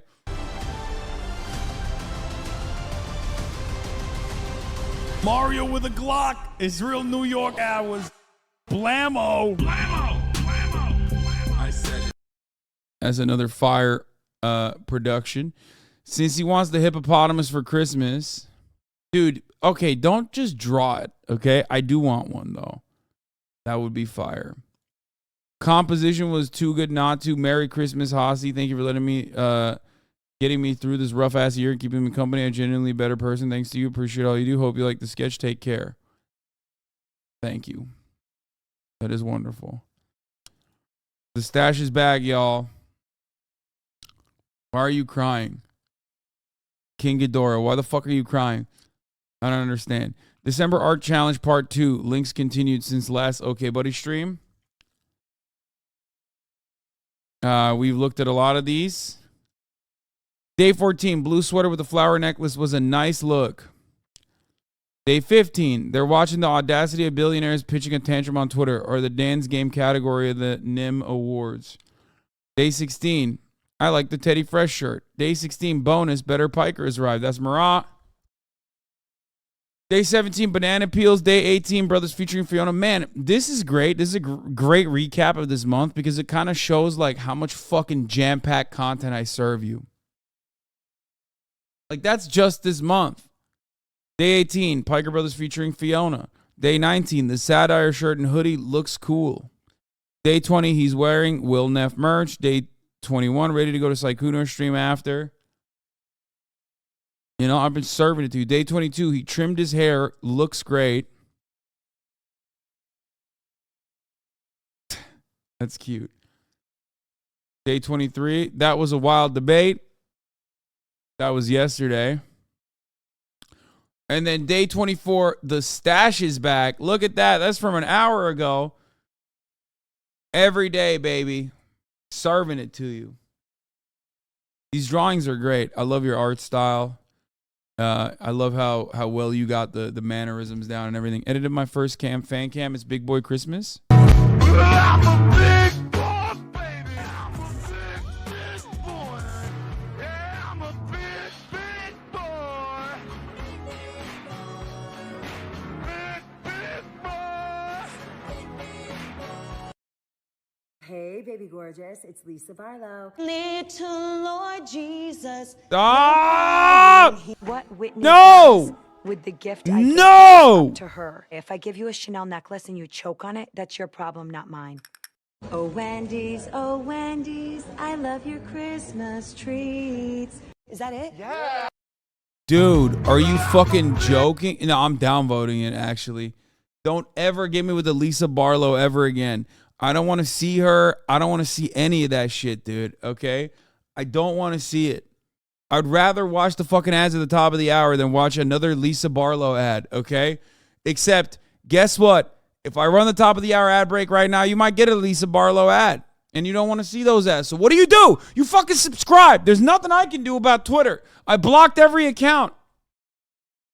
And she's still coming up on my fucking timeline because of you motherfuckers. But listen, all you need to do is subscribe here to avoid the ads at the top of the hour for $5 or for free with a Twitch Prime. Ethnic Santa! 50 gifted subs. He's right there. He's fucking right there, but he just gifted 50 gifted subs. How does that happen? Red Baron, thank you for the 5 gifted subs. Here's the 3-minute ad break now. Ethnic Santa allowing 50 of you motherfuckers to no longer see the ad. Christmas came early for here at least.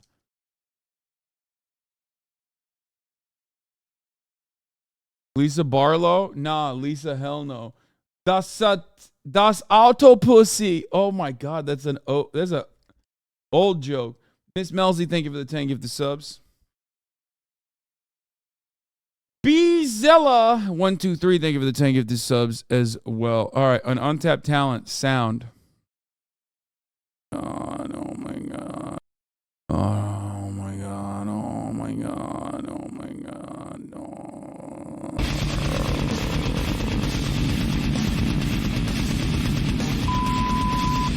Misguided Penguin, thank you for the 5 gifted subs. Anyway, that was pretty good. Uber Eats delivery goes horribly wrong. HasanAbi reacts. Tried to Uber Eats her favorite food and this happened. Please deliver to door and please tell Tori. Tony says sorry because she's upset and won't answer my calls. I think her little brother answered the door, but I relayed the message. Lol, she doesn't have a little brother, but it's all good. Thanks for delivering the food, bro. Damn. Oh, no. Oh, no, dude. What the f? Dude, that's crazy. Bro, this dude, that smile, he put the smiley face in there. He's just trying to smile through the pain, you know what I mean? That is, we pour one out for him on this wonderful day. That is devastating. What do you even do in that situation? You try to muster all the courage you have, okay? All the strength you have left inside of every orifice and do everything you can in your power to not turn into Kanye West. That's what you do. You try. Gonna be hard, but you pack it up, you keep on trucking, and you move on from that situation. You never look back, okay? Tried to Uber Eats her favorite food. Miss Melzy, thank you for another 5. Calm like a Tom. Thank you for the 20. Ren7893, thank you for the 5. And Droppin' Brown, thank you for the 5. Ew.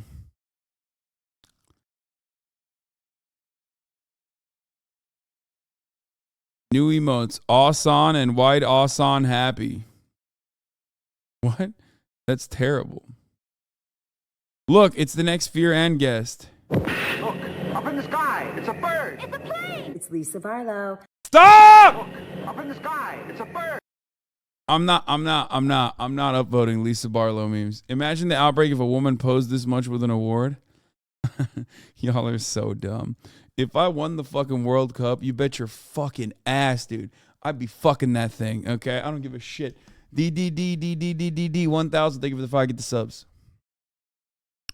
Collection of all the Haas doodles I've done lately. Happy Hanukkah.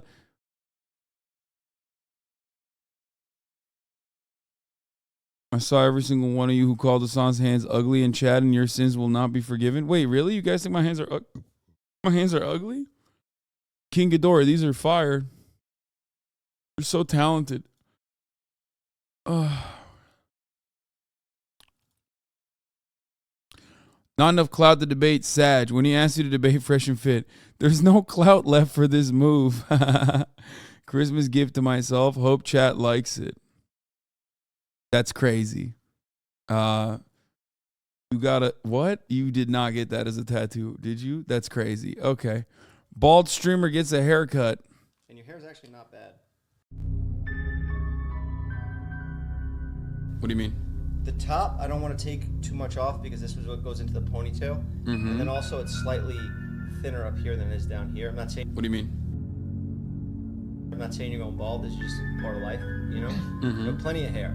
We want to be careful. We want to make This music makes it so much more awkward. What the fuck?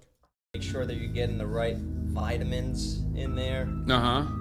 Wait, what? No, just say it. I I'm can't listening. look at the chat, bro. This is why I don't do this. Don't Wait, look but all at of the the chat. chat likes in it. real time. You're at the part of life where you get bald. But I got smashed. This is when it starts thinning now. You're at the part of life where you get bald. Thinner up here than it is down here. You're at the part of life where you get bald. You're at the part of life where you get bald.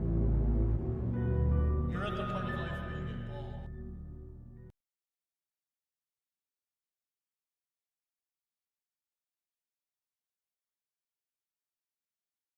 That's crazy. God damn, that was good. Fucking editing is so good. It's like a toothpick changes everything meme, but for edits. A Christmas Carol with streamer Scrooge. That's fire. I'm gonna go to Scrooge, everybody knows. Fear and Bingo. Guest asked why the podcast about no answer. Will is absent. Rotating co-host criticizes the podcast name. Cutie defends Taylor Swift. Someone goes to the bathroom. Someone checks their phone. Marsh shows Google image results. Leftist audio. Free space. Hasan gets called a U-Haul truck. Someone arrives late. Sexy times promised behind paywall. Never happens. How old are you? Hasan makes an inside joke only for chat. Hasan calls Austin an otter. Mike stand falls apart. Hasan talks about streaming addiction. Fails the Bechdel test. No politics followed by 10 minutes. Followed by politics for 10 minutes. Gets compared to the yard. Someone checks their phone. Food gets munched. This is actually pretty good. You just described all of our episodes, though. That's kind of fucked. You just didn't mention the new thing that we added onto the podcast. One, Will appears.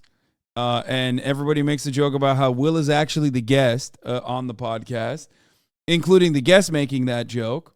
And the other new thing, let's change the name to something else.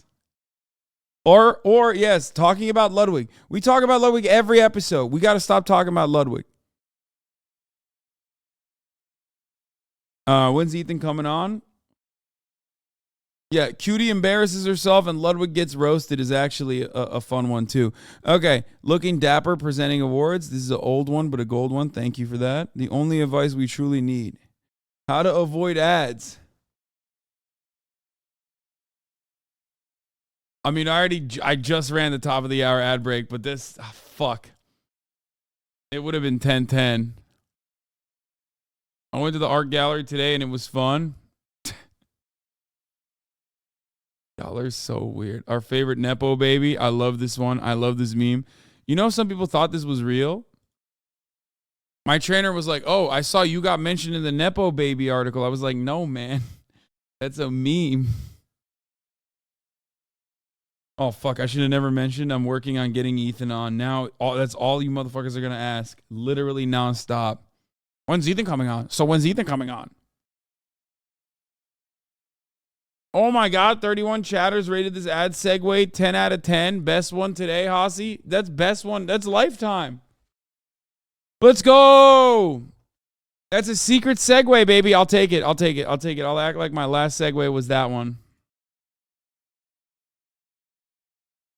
Azan joins AMP. We've seen this already. The only red wave that matters. Me riding a bear. I could also be riding a hippo as well. That's cool. Azan hid this from us the entire time. We already saw this. It's Austin and Andrew Lincoln.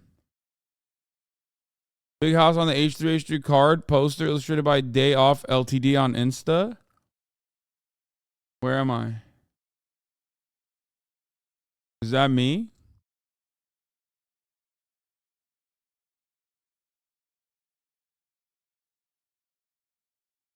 Oh, I'm here. There it is. That's cute as fuck. I love that. Chill Gramsci, thank you for the 5. Get the subs. Kate Not Cake, thank you for the 5. Get the subs. And Jonesy 8, thank you for the 5. Get the subs. Stop doing the fucking small head meme just because I wore a pink shirt that day. Okay, holy fuck. Haas banned.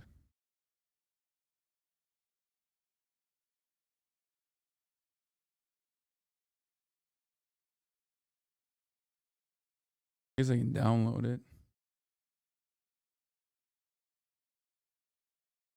What are they cooking? What are they singing? Pepela. Twitch chat ruined his life. How it started. How my 30s began. How my 30s ended. I don't even know what this is. Is this a meme about being trans?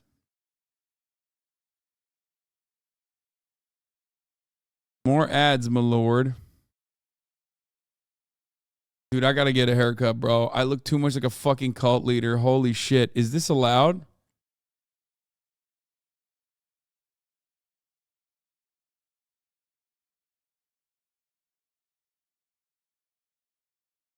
So dumb. I built a mural of Haas in my hardcore world. Bro, what is my nose? I mean, that's beautiful. And holy shit. This is a cult, though? Yes. If we started a Hasan commune, I would join so fast. Hasan's HRT dealer and Long Dog. Thank you for the 5. Get the subs. The hat's on Bernie said, actual big boy reacts to HasanAbi stolen valor. Yeah, this is a note for me. This is a house fit for someone who's Maya size. But like, let's be real. This is yet another one of those instances where it's like, this is the type of house where like if me and Zoil were standing next to one another in the house, like we would not fit in the house. Hasan, you're not big. Stop comparing yourself to me. I mean, I agree. Being around Zoil makes me a normal sized person and therefore I love it. Okay. No, it's great. He's right. I'm a little guy. I'm a little guy around Zoil. Stuff, my glasses, soap. I'm joking. Dude, I wish I hung out with Hasan more while I was in fucking LA. I was only there for like 1 day, dude. I wanted to hang out with Hasan. Serious talk, how fucking tall is Zoil? Dude, so tall. He's so tall. I'm pretty sure like scientists can't measure how tall he is. Like, I don't know if we have a tape measure tall enough to measure him.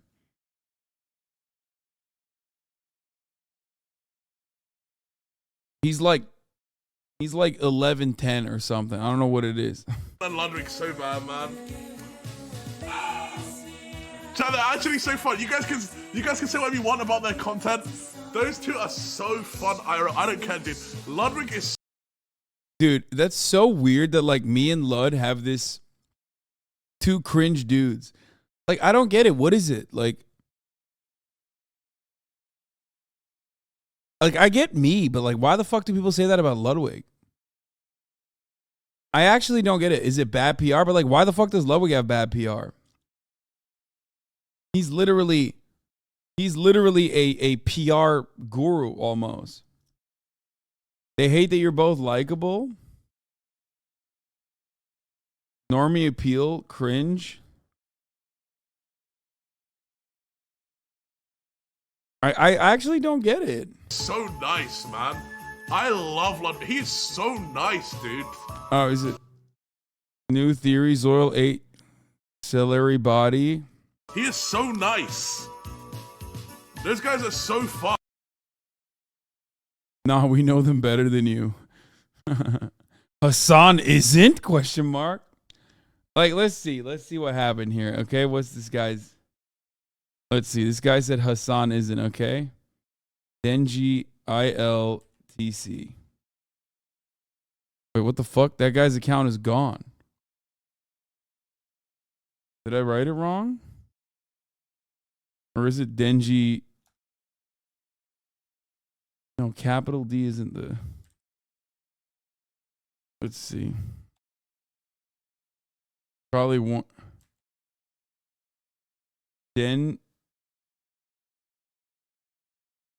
I think it's Denji IITC. Let's see. Never even chatted in here. What the fuck? So what's up? Why does he fucking... It's because Lud and his community have gotten more progressive and close with you in this community, but I don't get it. Check my logs. It's in a clip of you and Zoil comparing height. Yeah, for those of you who are wondering, this is how big he is, dude. Look at this. Holy fuck, dude. Yeah. Look at this giant, bro. Shit. Yo, Marsh, can you take this for a second? Oh my gosh. What's up, I man? thought Hassan was tall. Oh, Hey, Robin. Robin, Bro, I saw you was in my home turf, the UK. How did you like it? Not as much as I like. All right, children. Why? Back on old Marchie's Nah, it's back. beautiful, it's beautiful. This Back look at back this with Uncle fucking Marchie. behemoth, bro. He's so big, dude. It's crazy. Yeah, it's 5'11" versus 6 foot, man. Except it's 6'4" versus like 10'11" or however tall he is. He's also very wide too. I really respect it. You guys know I respect size, okay? And Zoil has a lot of it. Look at, I look like, is this how I make everyone else look? Yeah, look. You're a pretty tall bloke. I'm 6'4". I'm not like, I think I'm normal, but you are gigantic, dude. Welcome. I love it. I love it. It's just like, it makes me look like a normal person around him. Like I look like normal size. It's fire. TikTok. That nigga wife me. Got another shorty, she ain't nothing like me. Yeah. Gotta catch another fight. The apple bottom make him wanna bite. That nigga wife me. Got another shorty. What the fuck is this? You forgot that. Bro, it doesn't matter. He's never chatted in here. You got it. Okay, Awuga. Found this message while editing. Only in the Poop Sock song. Type rap in chat. I'll link below. What?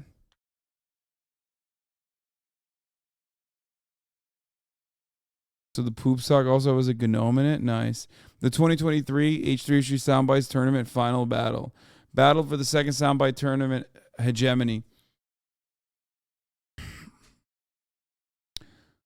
Decisive prolapse collective victory. Howie Mandel assumes title of Soundbite King. Humiliation of Azam Pecker and Himbo Thought. The belligerents were the Prolapse Collective and the People's Republic of Azania. Howie Mandel, Azam Pecker, Adolf Hitler, indirect support. Dan, covert support. Strength was 10,500. Strength, 6,500 engaged.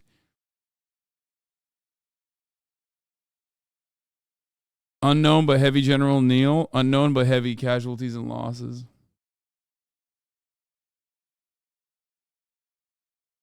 Promises made. 21 August 2018, literally 8/21. Followers till I dye my hair. Well, I hadn't gotten the followers at that point, and I had a time limitation, so. Dude, thank you. I could chill.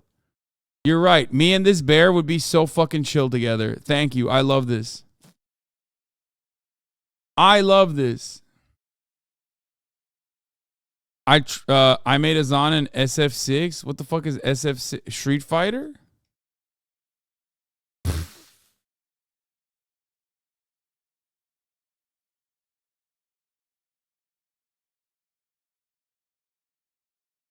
I do not have a small head. You guys need to stop with this. I tried drawing a realistic version of Roger from OP, but ended up with Azan. What the fuck? I don't know who this guy is, but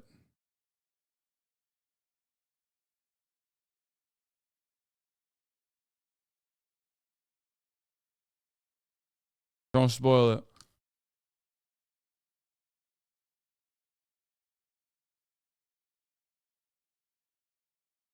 Oh, is he the Pirate King? Goldie Rogers, the Pirate King? He doesn't look like that when I saw him. You are spoiling it right now. You're spoiling it.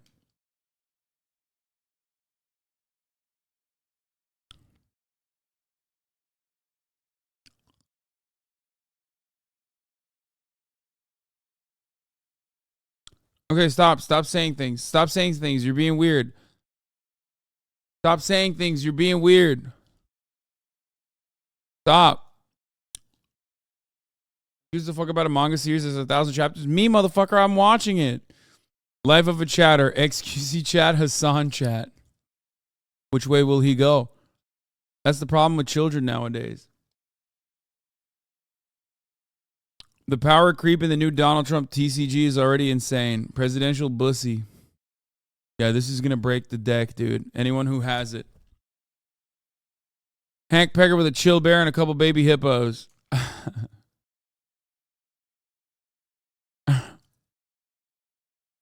My dream, dude. This is my dream. Sketch of a big boy and his good boy. Oh, this is an old photo of me and Fish. I love this. Get this man a dog now. Oh, it's me and Nabi. Sorry, not big boy.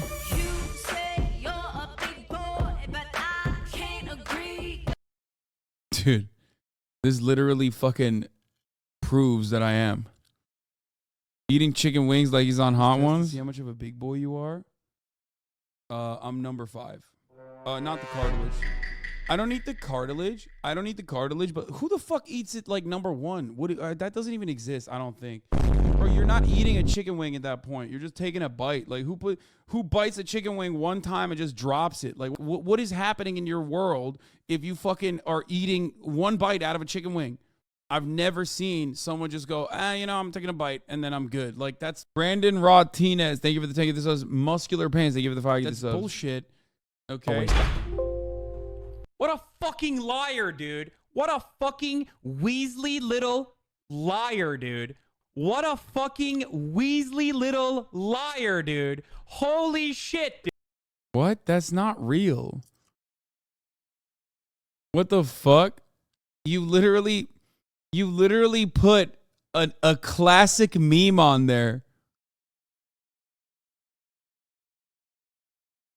That's not what?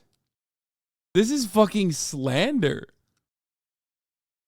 I can't believe you did this.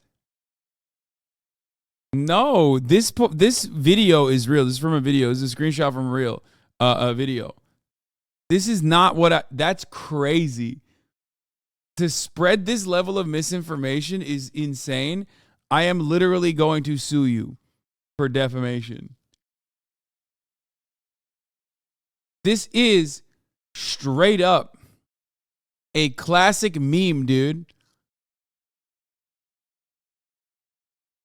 This is like a meme. Like you took this from a meme. I know you sucked the bone down, bro. Don't worry. This shit is fucked up. It is so fucked up. Look, dude. Excuse me. Holy fucking shit, dude. I apologize for that. Literally lying. No, I'm not even kidding. This is like, this is gross. The slander is gross. Dude, how dare you? How fucking dare you, dude? That's crazy. That's crazy. I'm not even upvoting this. Every community meme I made in 2012. Jesus Christ, bro. That's like, made a meme every day, Oni. I'm not going to go through all this. I used like almost all of them for my blast offs. 2022, sorry, not. HasanAbi's helpful advice for small streamers. Oh, we watched this already. This was fire. Chat mod diff, we watched this as well.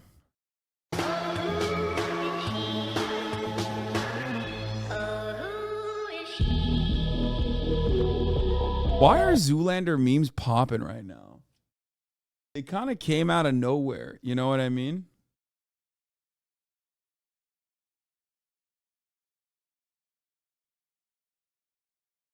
Why are they popping?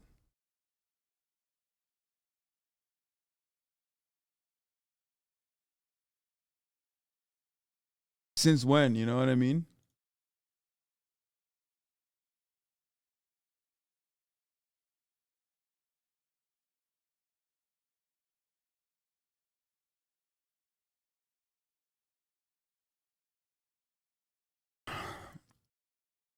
It popped off on TikTok randomly. Zoolander's a classic. You can't convince me otherwise. Zoolander is an incredible classic.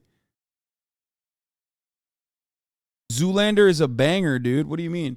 Tropic Thunder and Zoolander are like two of my favorite fucking, favorite comedies. He could sing All I Want for Christmas Is You, but Mariah couldn't stream for 9+ hours a day. That's true, dude. Thank you. Finally, some recognition.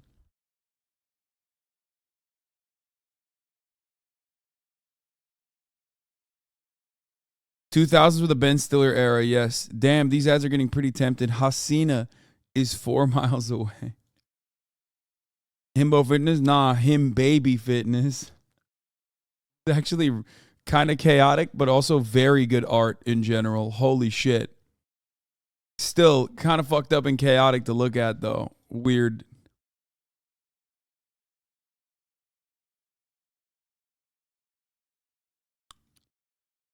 Him baby fitness. Kind of cursed. Some puppies.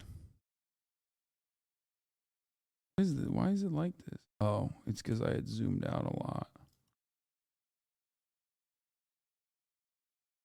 Look at that. That's great too. Downloading it. Boop. I love puppers. Wait, speaking of puppers, let's see. I said drop a like if you want me to get a new dog, and it's already at 139 likes. Okay. I guess we're getting a dog in the new year, you know?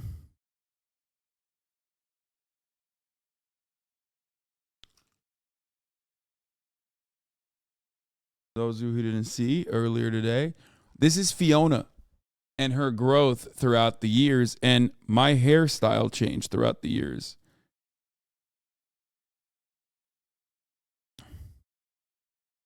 Yeah, I'm going to travel first, and then I'm going to get a dog. Did you see we rate dogs? Comment on your Twitter post? Yes.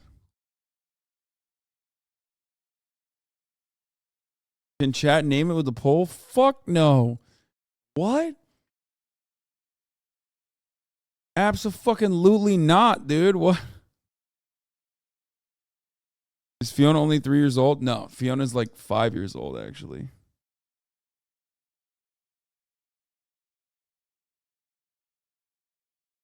Dude, chat is fucking crazy, dude. I would never let you motherfuckers touch that thing. What is this? Mod's got that trigger finger. Chad says some dumb shit. Chad, his guess. Hasan about to explain why why his statement is dumb. Mods. It's true.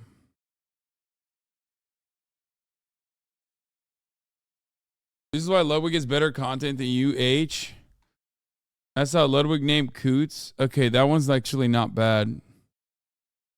He looked so good at the chess event. Hasan Crumbs. I wasn't even there, bro. I was like over here. I'm literally right there. There's like a light shining on my head, actually. The one instance. Look. I am right. That's me.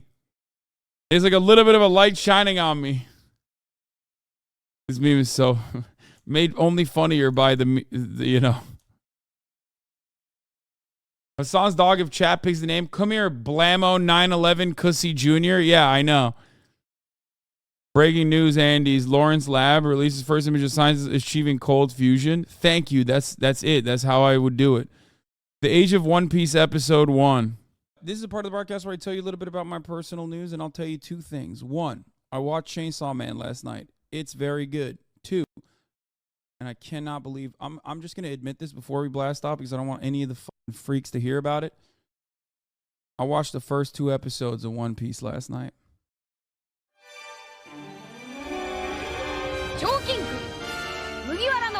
Joking! Monkey D. Luffy! That's right. And I don't know. I don't know if I like it. Okay? I'm not fully sold on it yet. Oh, speaking of One Piece, I went back to it because it's cozy. I've been watching it.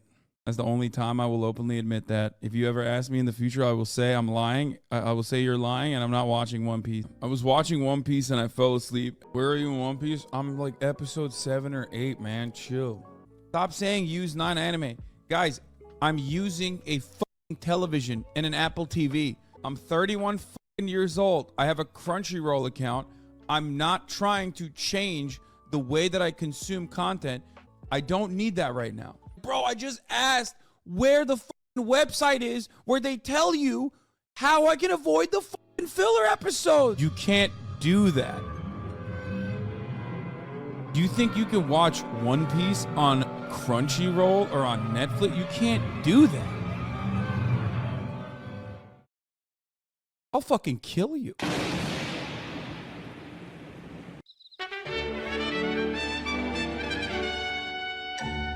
Monkey D. Luffy. Yeah. He fucking he aged me 38 in the subtitles. Fuck you. I just said that. So as I was saying, last night on the couch, I'm watching One Piece. I fall asleep. Okay, he's fighting. He has defeated. Spoiler alert. You know. Shut your mouth! Wake up and you're 5 arcs deep. No. I'm in Arlong Park and it's so sick. Finally, we're getting into the Grand Line, you know? I teared up again during the whale saga. We're on our way to Alabasta. We're in Drum Island, okay? I am officially in the Alabasta arc and it's fire so far. What the fuck?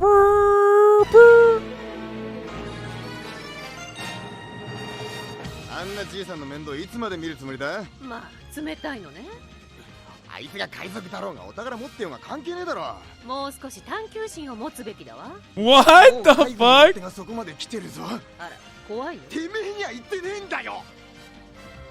議会ワンピース床屋村の魔女アーロンの女幹部海賊王に俺はなる。 Oh my god, there's a second one? This has 80,000 views? What the fuck? Those who push back the hardest end up loving it the most. The Arlong Park one was for me the moment I said, well, fuck, this is amazing.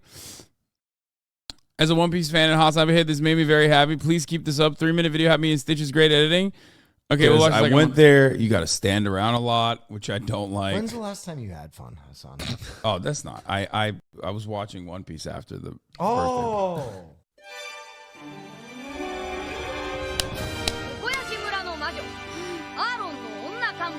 Alongo. That was no. I mean, like going out.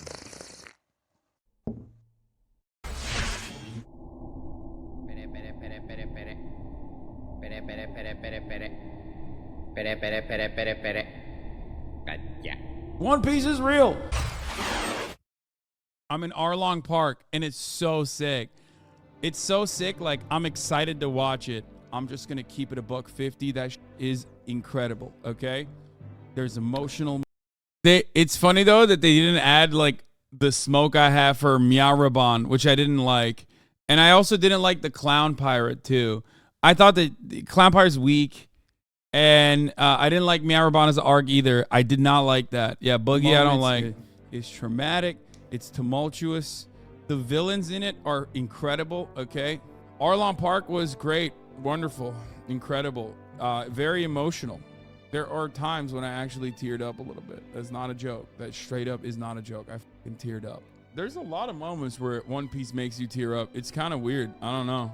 Tugs on your heartstrings a little bit. When he's like, I'm your friend, you're my friend.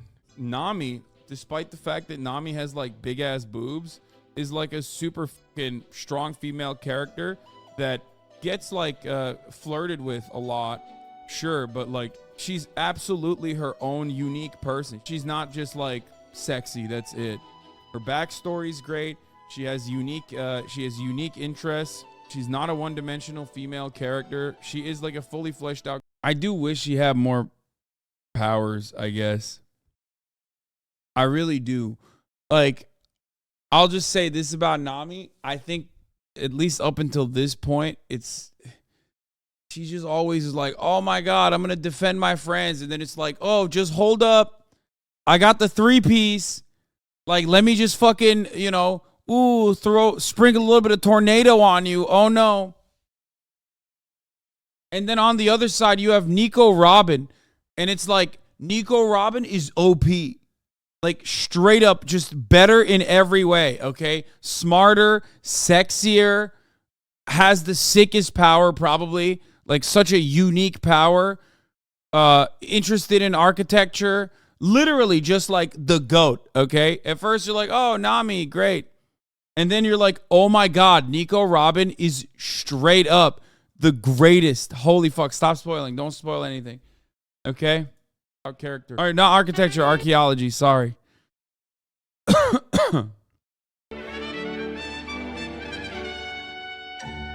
Monkey D. Luffy.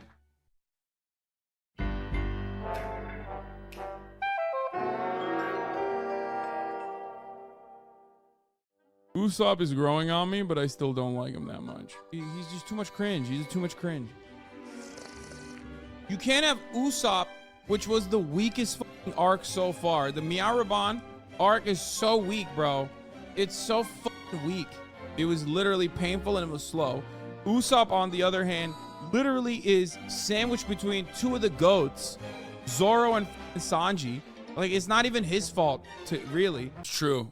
Zoro and Sanji are so they're goated. I need him to, like, you know, grow into his bombs and shit.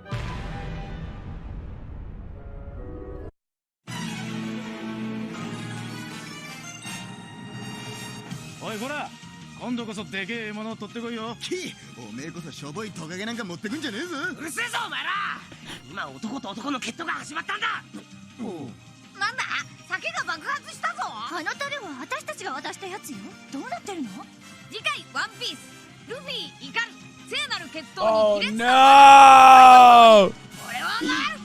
I did start watching it with subs and then flipped it over to dubs, and I've been watching it. I hate this dude, but I'm so invested in these updates. Oh, what the fuck? This guy's like, I hate this guy, but I want to know. He's like, I just want to know what he's doing with One Piece. That's awesome. Did you see the original English One Piece rap opening? Yes, it made me want to kiss myself. I think, like, you know how we talked about autism and how, like, loud noises, like, do they make you go fucking have, like, a physical reaction? I think I only have an autistic reaction to the One Piece English song opening. If I hear it, it just breaks me. I have to literally skip it. I run to the fucking controller. I can't even hear it on accident. If I hear it on accident, it fucks my week up.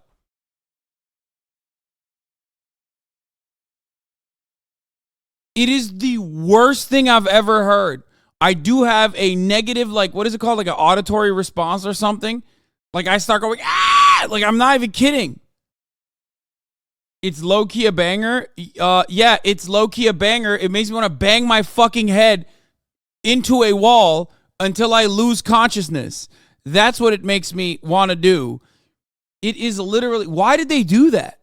Why did they also make the intro music English? Why couldn't the intro music just be not English?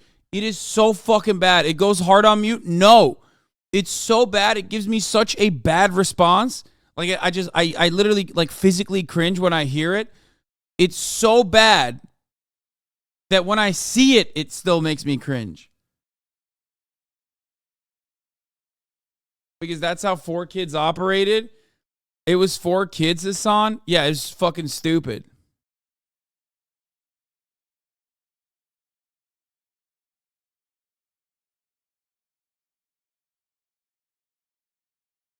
The Funimation dub opening is good. The 4Kids was a pirate rap. Wait, what? I don't know which one it was, but the dubbed English, wait, show me the 4Kids one. I'll tell you if it's right. I'm watching it on Netflix.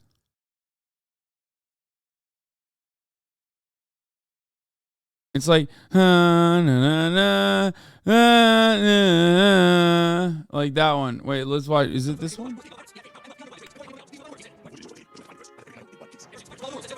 No, this is the Germa edition, man. Give me the fucking normal one. What the fuck's wrong with you guys? Why are you like this?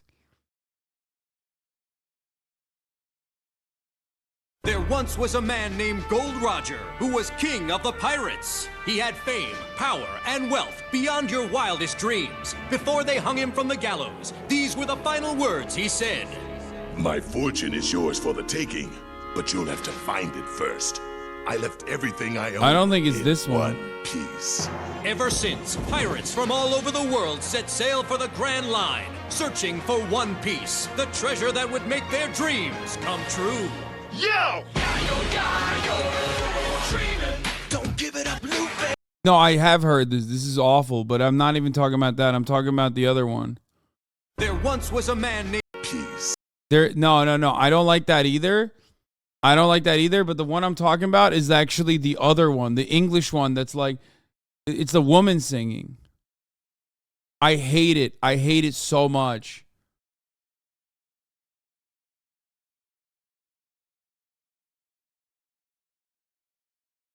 You're talking about We Are, but in English? This one? Well, everything else the world has. Yeah, this... You can just words greater than they'd ever dared Is to this imagine. it? The great pirate. Hopes and dreams, your hopes and dreams. Together we will find everything that we're looking for.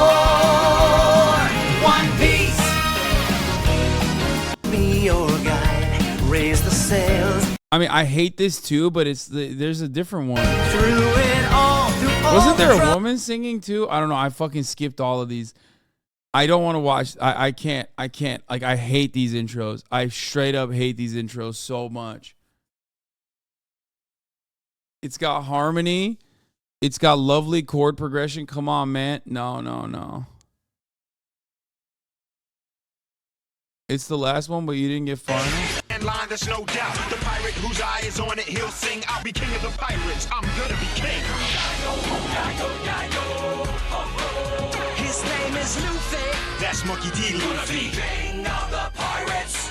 He's made of rubber. How did that happen? Yo ho ho, he took a bite of gum gum.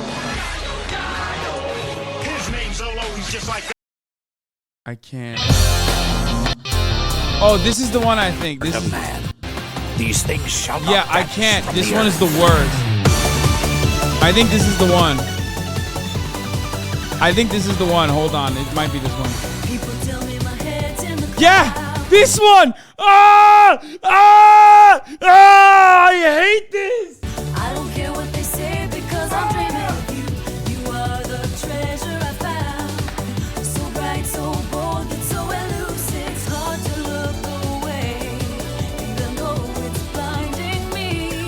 There are no words to describe how I feel inside. I'm really, really stuck on you. Whoa, whoa.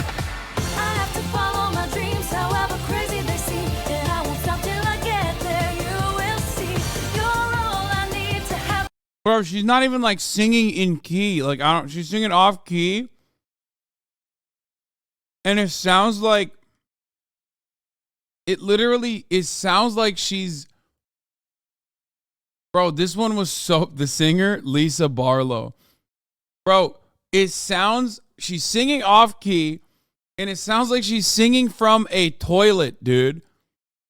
Like, I don't know where they recorded it, but it sounds like they recorded it in a fucking toilet. Like, there's a weird echo almost.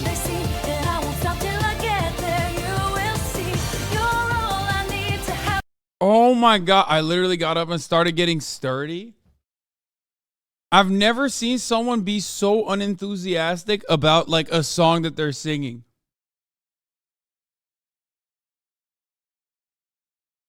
This song, I think this song won a Grammy. Stop. Well, so did Blackface.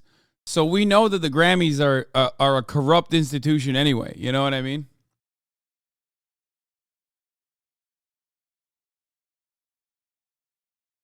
They stopped dubbing the openings after like the 4th or 5th. I don't know. I don't like the decision to like dub it in English. Okay. I just don't.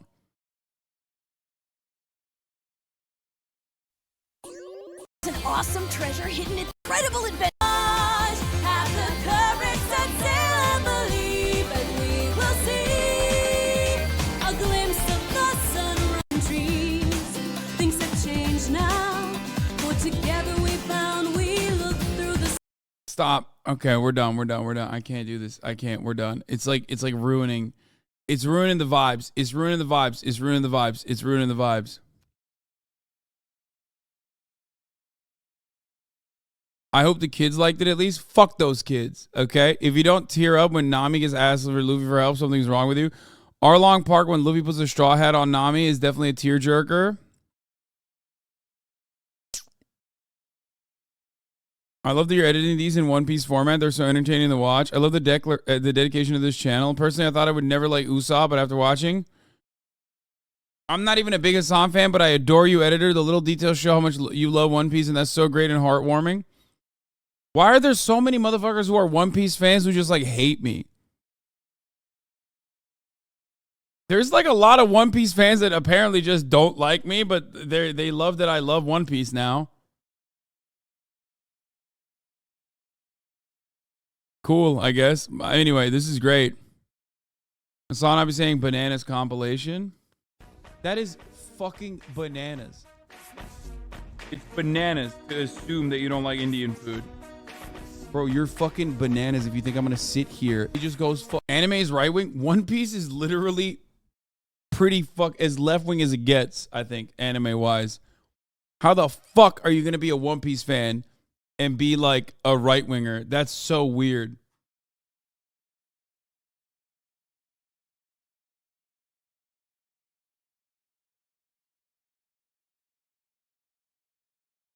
That's so odd.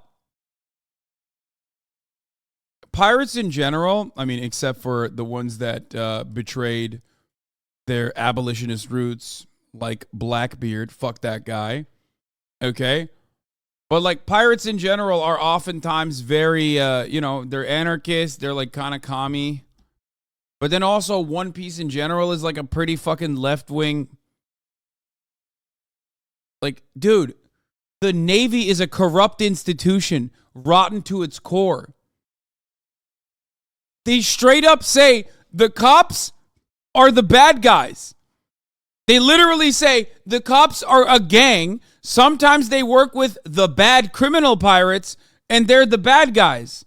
Unless there's like a genuine change. Unless there's like a genuine change in that. I don't know, maybe.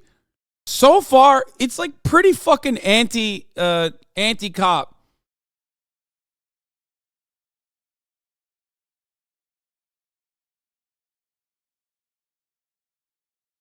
Fucking bananas. I did not think he was gonna go bananas mode. Fucking bananas too. God, I'd say that's pretty fucking bananas. You know, people are fucking bananas, dude. Guy is fucking bananas, dude. This is a bananas thing to fucking put out there. Absolutely bananas on it. And bananas, like going absolute bananas. Absolutely bananas. Rare, that is sad. Fucking rare, sad banana. Literally, cops take slavers and wasps in the story. Yeah, I don't understand how you could watch One Piece and be a fan, but also be a fan of right wing politics. But again, yeah, no media literacy. It's like watching fucking The Boys and thinking Homelander is like the hero, I guess. Remember, it's in the Bible. Only you can prevent yourself from getting mauled by 30 bears. Yeah, it is in the Bible. Büyük Piker. POV, you're fighting Hassan Piker. Palpy3, thank you for the 20 gifted subs.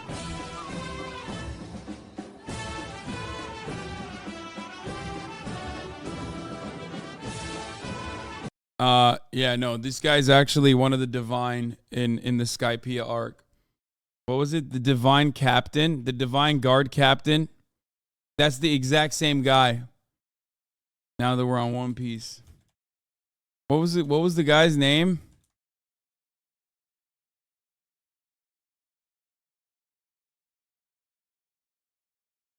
No, not the ball boy. No. The one that Nico fights. This guy, bro. Yama. Dude.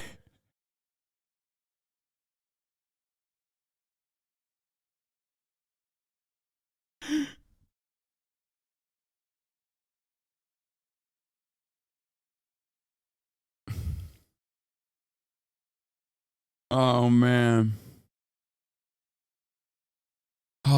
What is happening to me? I don't know what's going on. I don't know why I have such a bad headache. Oh, that guy's so momentary in the series. I forgot him. His design is whack. I didn't think his design was that whack. Bid edit from 2 years ago.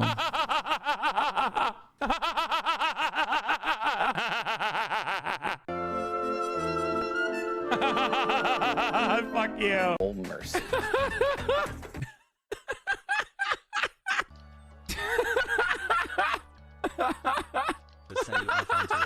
But if it's true, and we don't... The only way to sever my life was to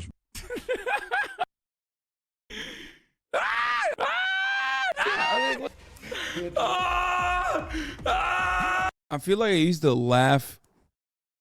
I used to laugh more, dude. What happened? I lost the joy of laughter.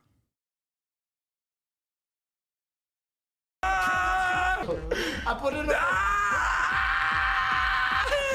It's like having streaks, like a race car. No.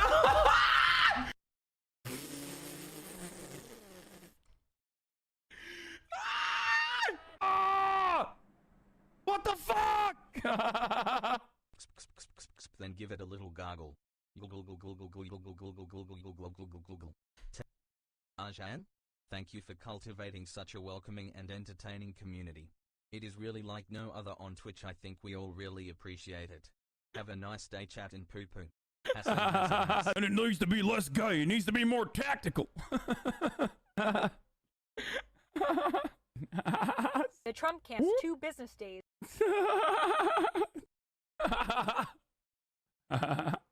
Kind of already a bowl cut. Whoever cut it last really fucked your shit up.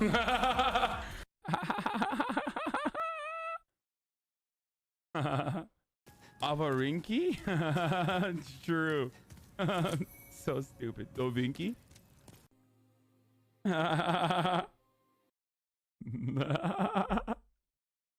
You're killing the Friday vibes with your dark realization? Yeah, dude, this is kind of dark.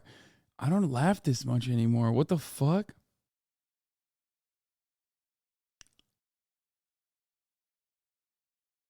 I can't imagine how self-reflective it must be to watch your younger self.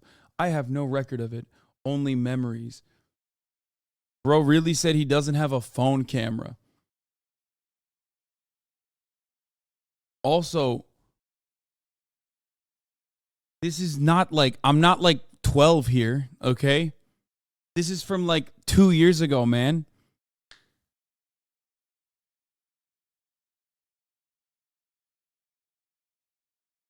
I didn't have a phone cam when I was young, bro. Brother, this is from 2 years ago. You had a phone cam 2 years ago, motherfucker. What do you mean? I mean...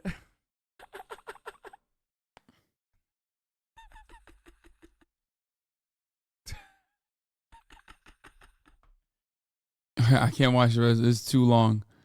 But goddamn, it made me kind of sad. Got to be faster than that.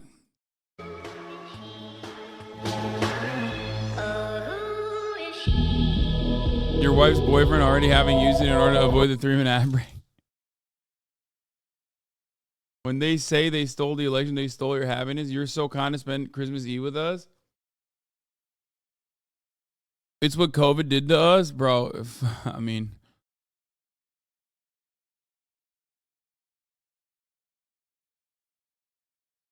that's dumb. Hossie and the Aussie boys are stalked by Marjorie Taylor Greene. Oh no! She's in the window.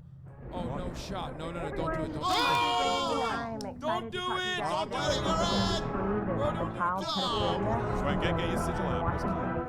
Is that what we're really going to see come out? Have you guys been following 4chan, Q, any of that stuff? Q is a patriot. Bring down and get the fuck out of it. I want to click. No, press Q again and then click.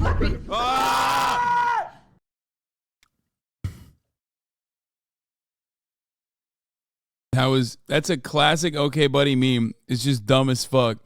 I finished drawing this while Hossie was going through here, lol, so hopefully he'll see it next week. Statty boy. Really put my fucking beard, my neck beard on there. Update on us where you are in Chainsaw Man. I have not watched Chainsaw Man at all since episode 2. I will get to it when the season ends. Okay, saw all the tops of this week.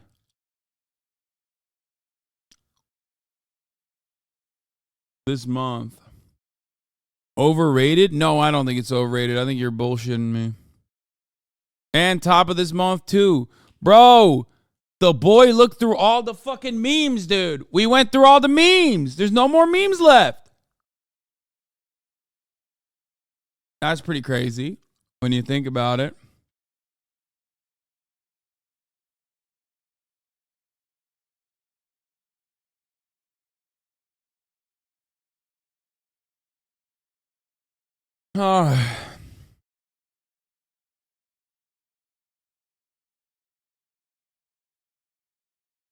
Show is well produced, but the pace is just not good. Read the manga.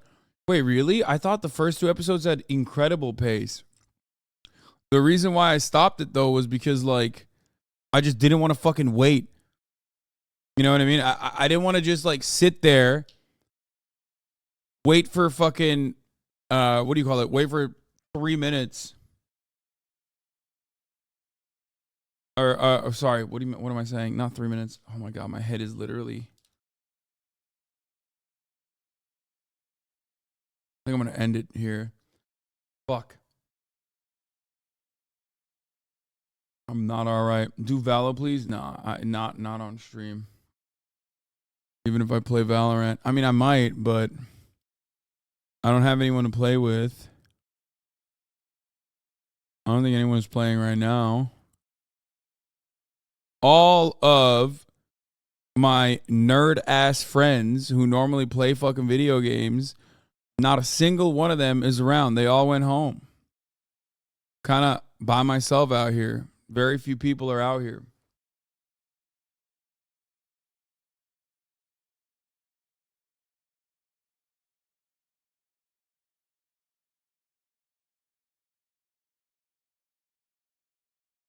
Anyway, what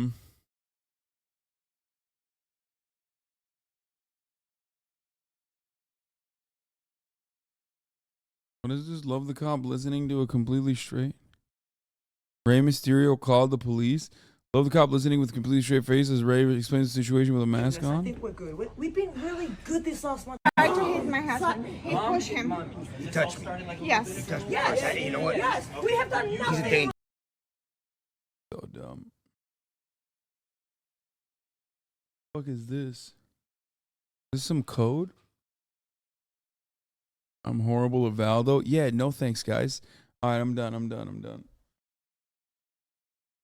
When I visited my bro in LA on Christmas a couple years ago, it was weird, way different than any other time I've been out there.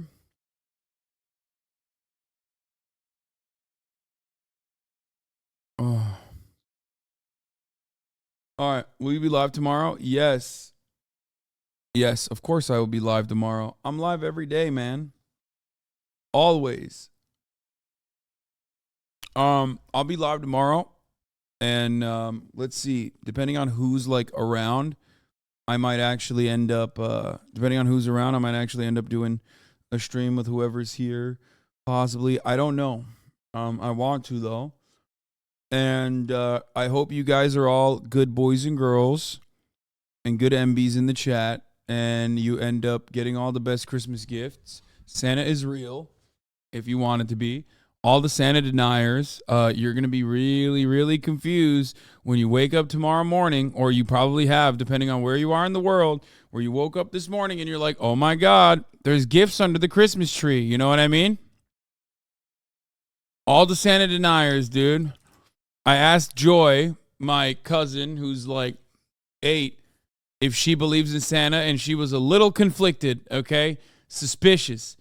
Pro, who is like 13, was like, he did one of these, like, no, Santa's not real, motherfucker. But also he like wanted to still keep it a secret.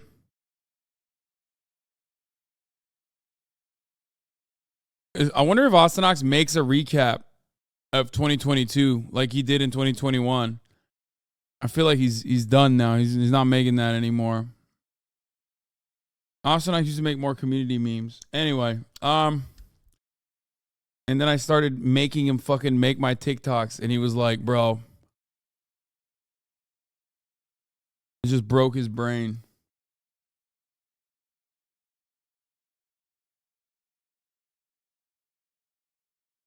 Bro, I'm literally leaving, and this guy's like, hey, you should watch this BetterHelp. Ads are annoying as hell. Fab socialism video that's 50 minutes long.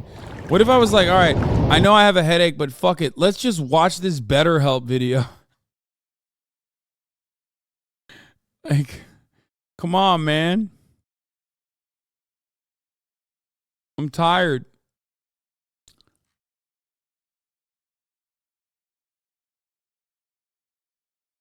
Anyway, can we get a happy Hanukkah?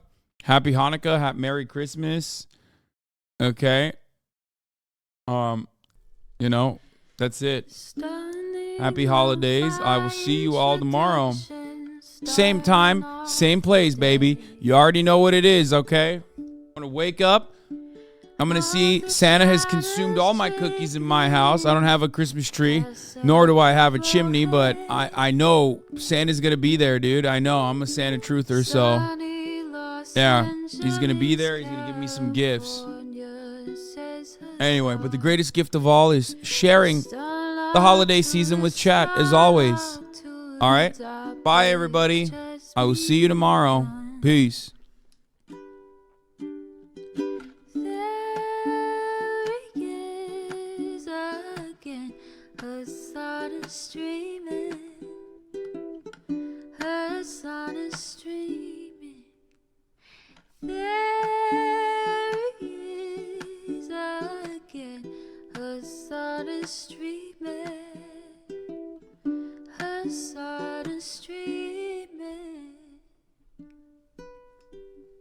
Review in the P.O. box, Uncle Uger's face.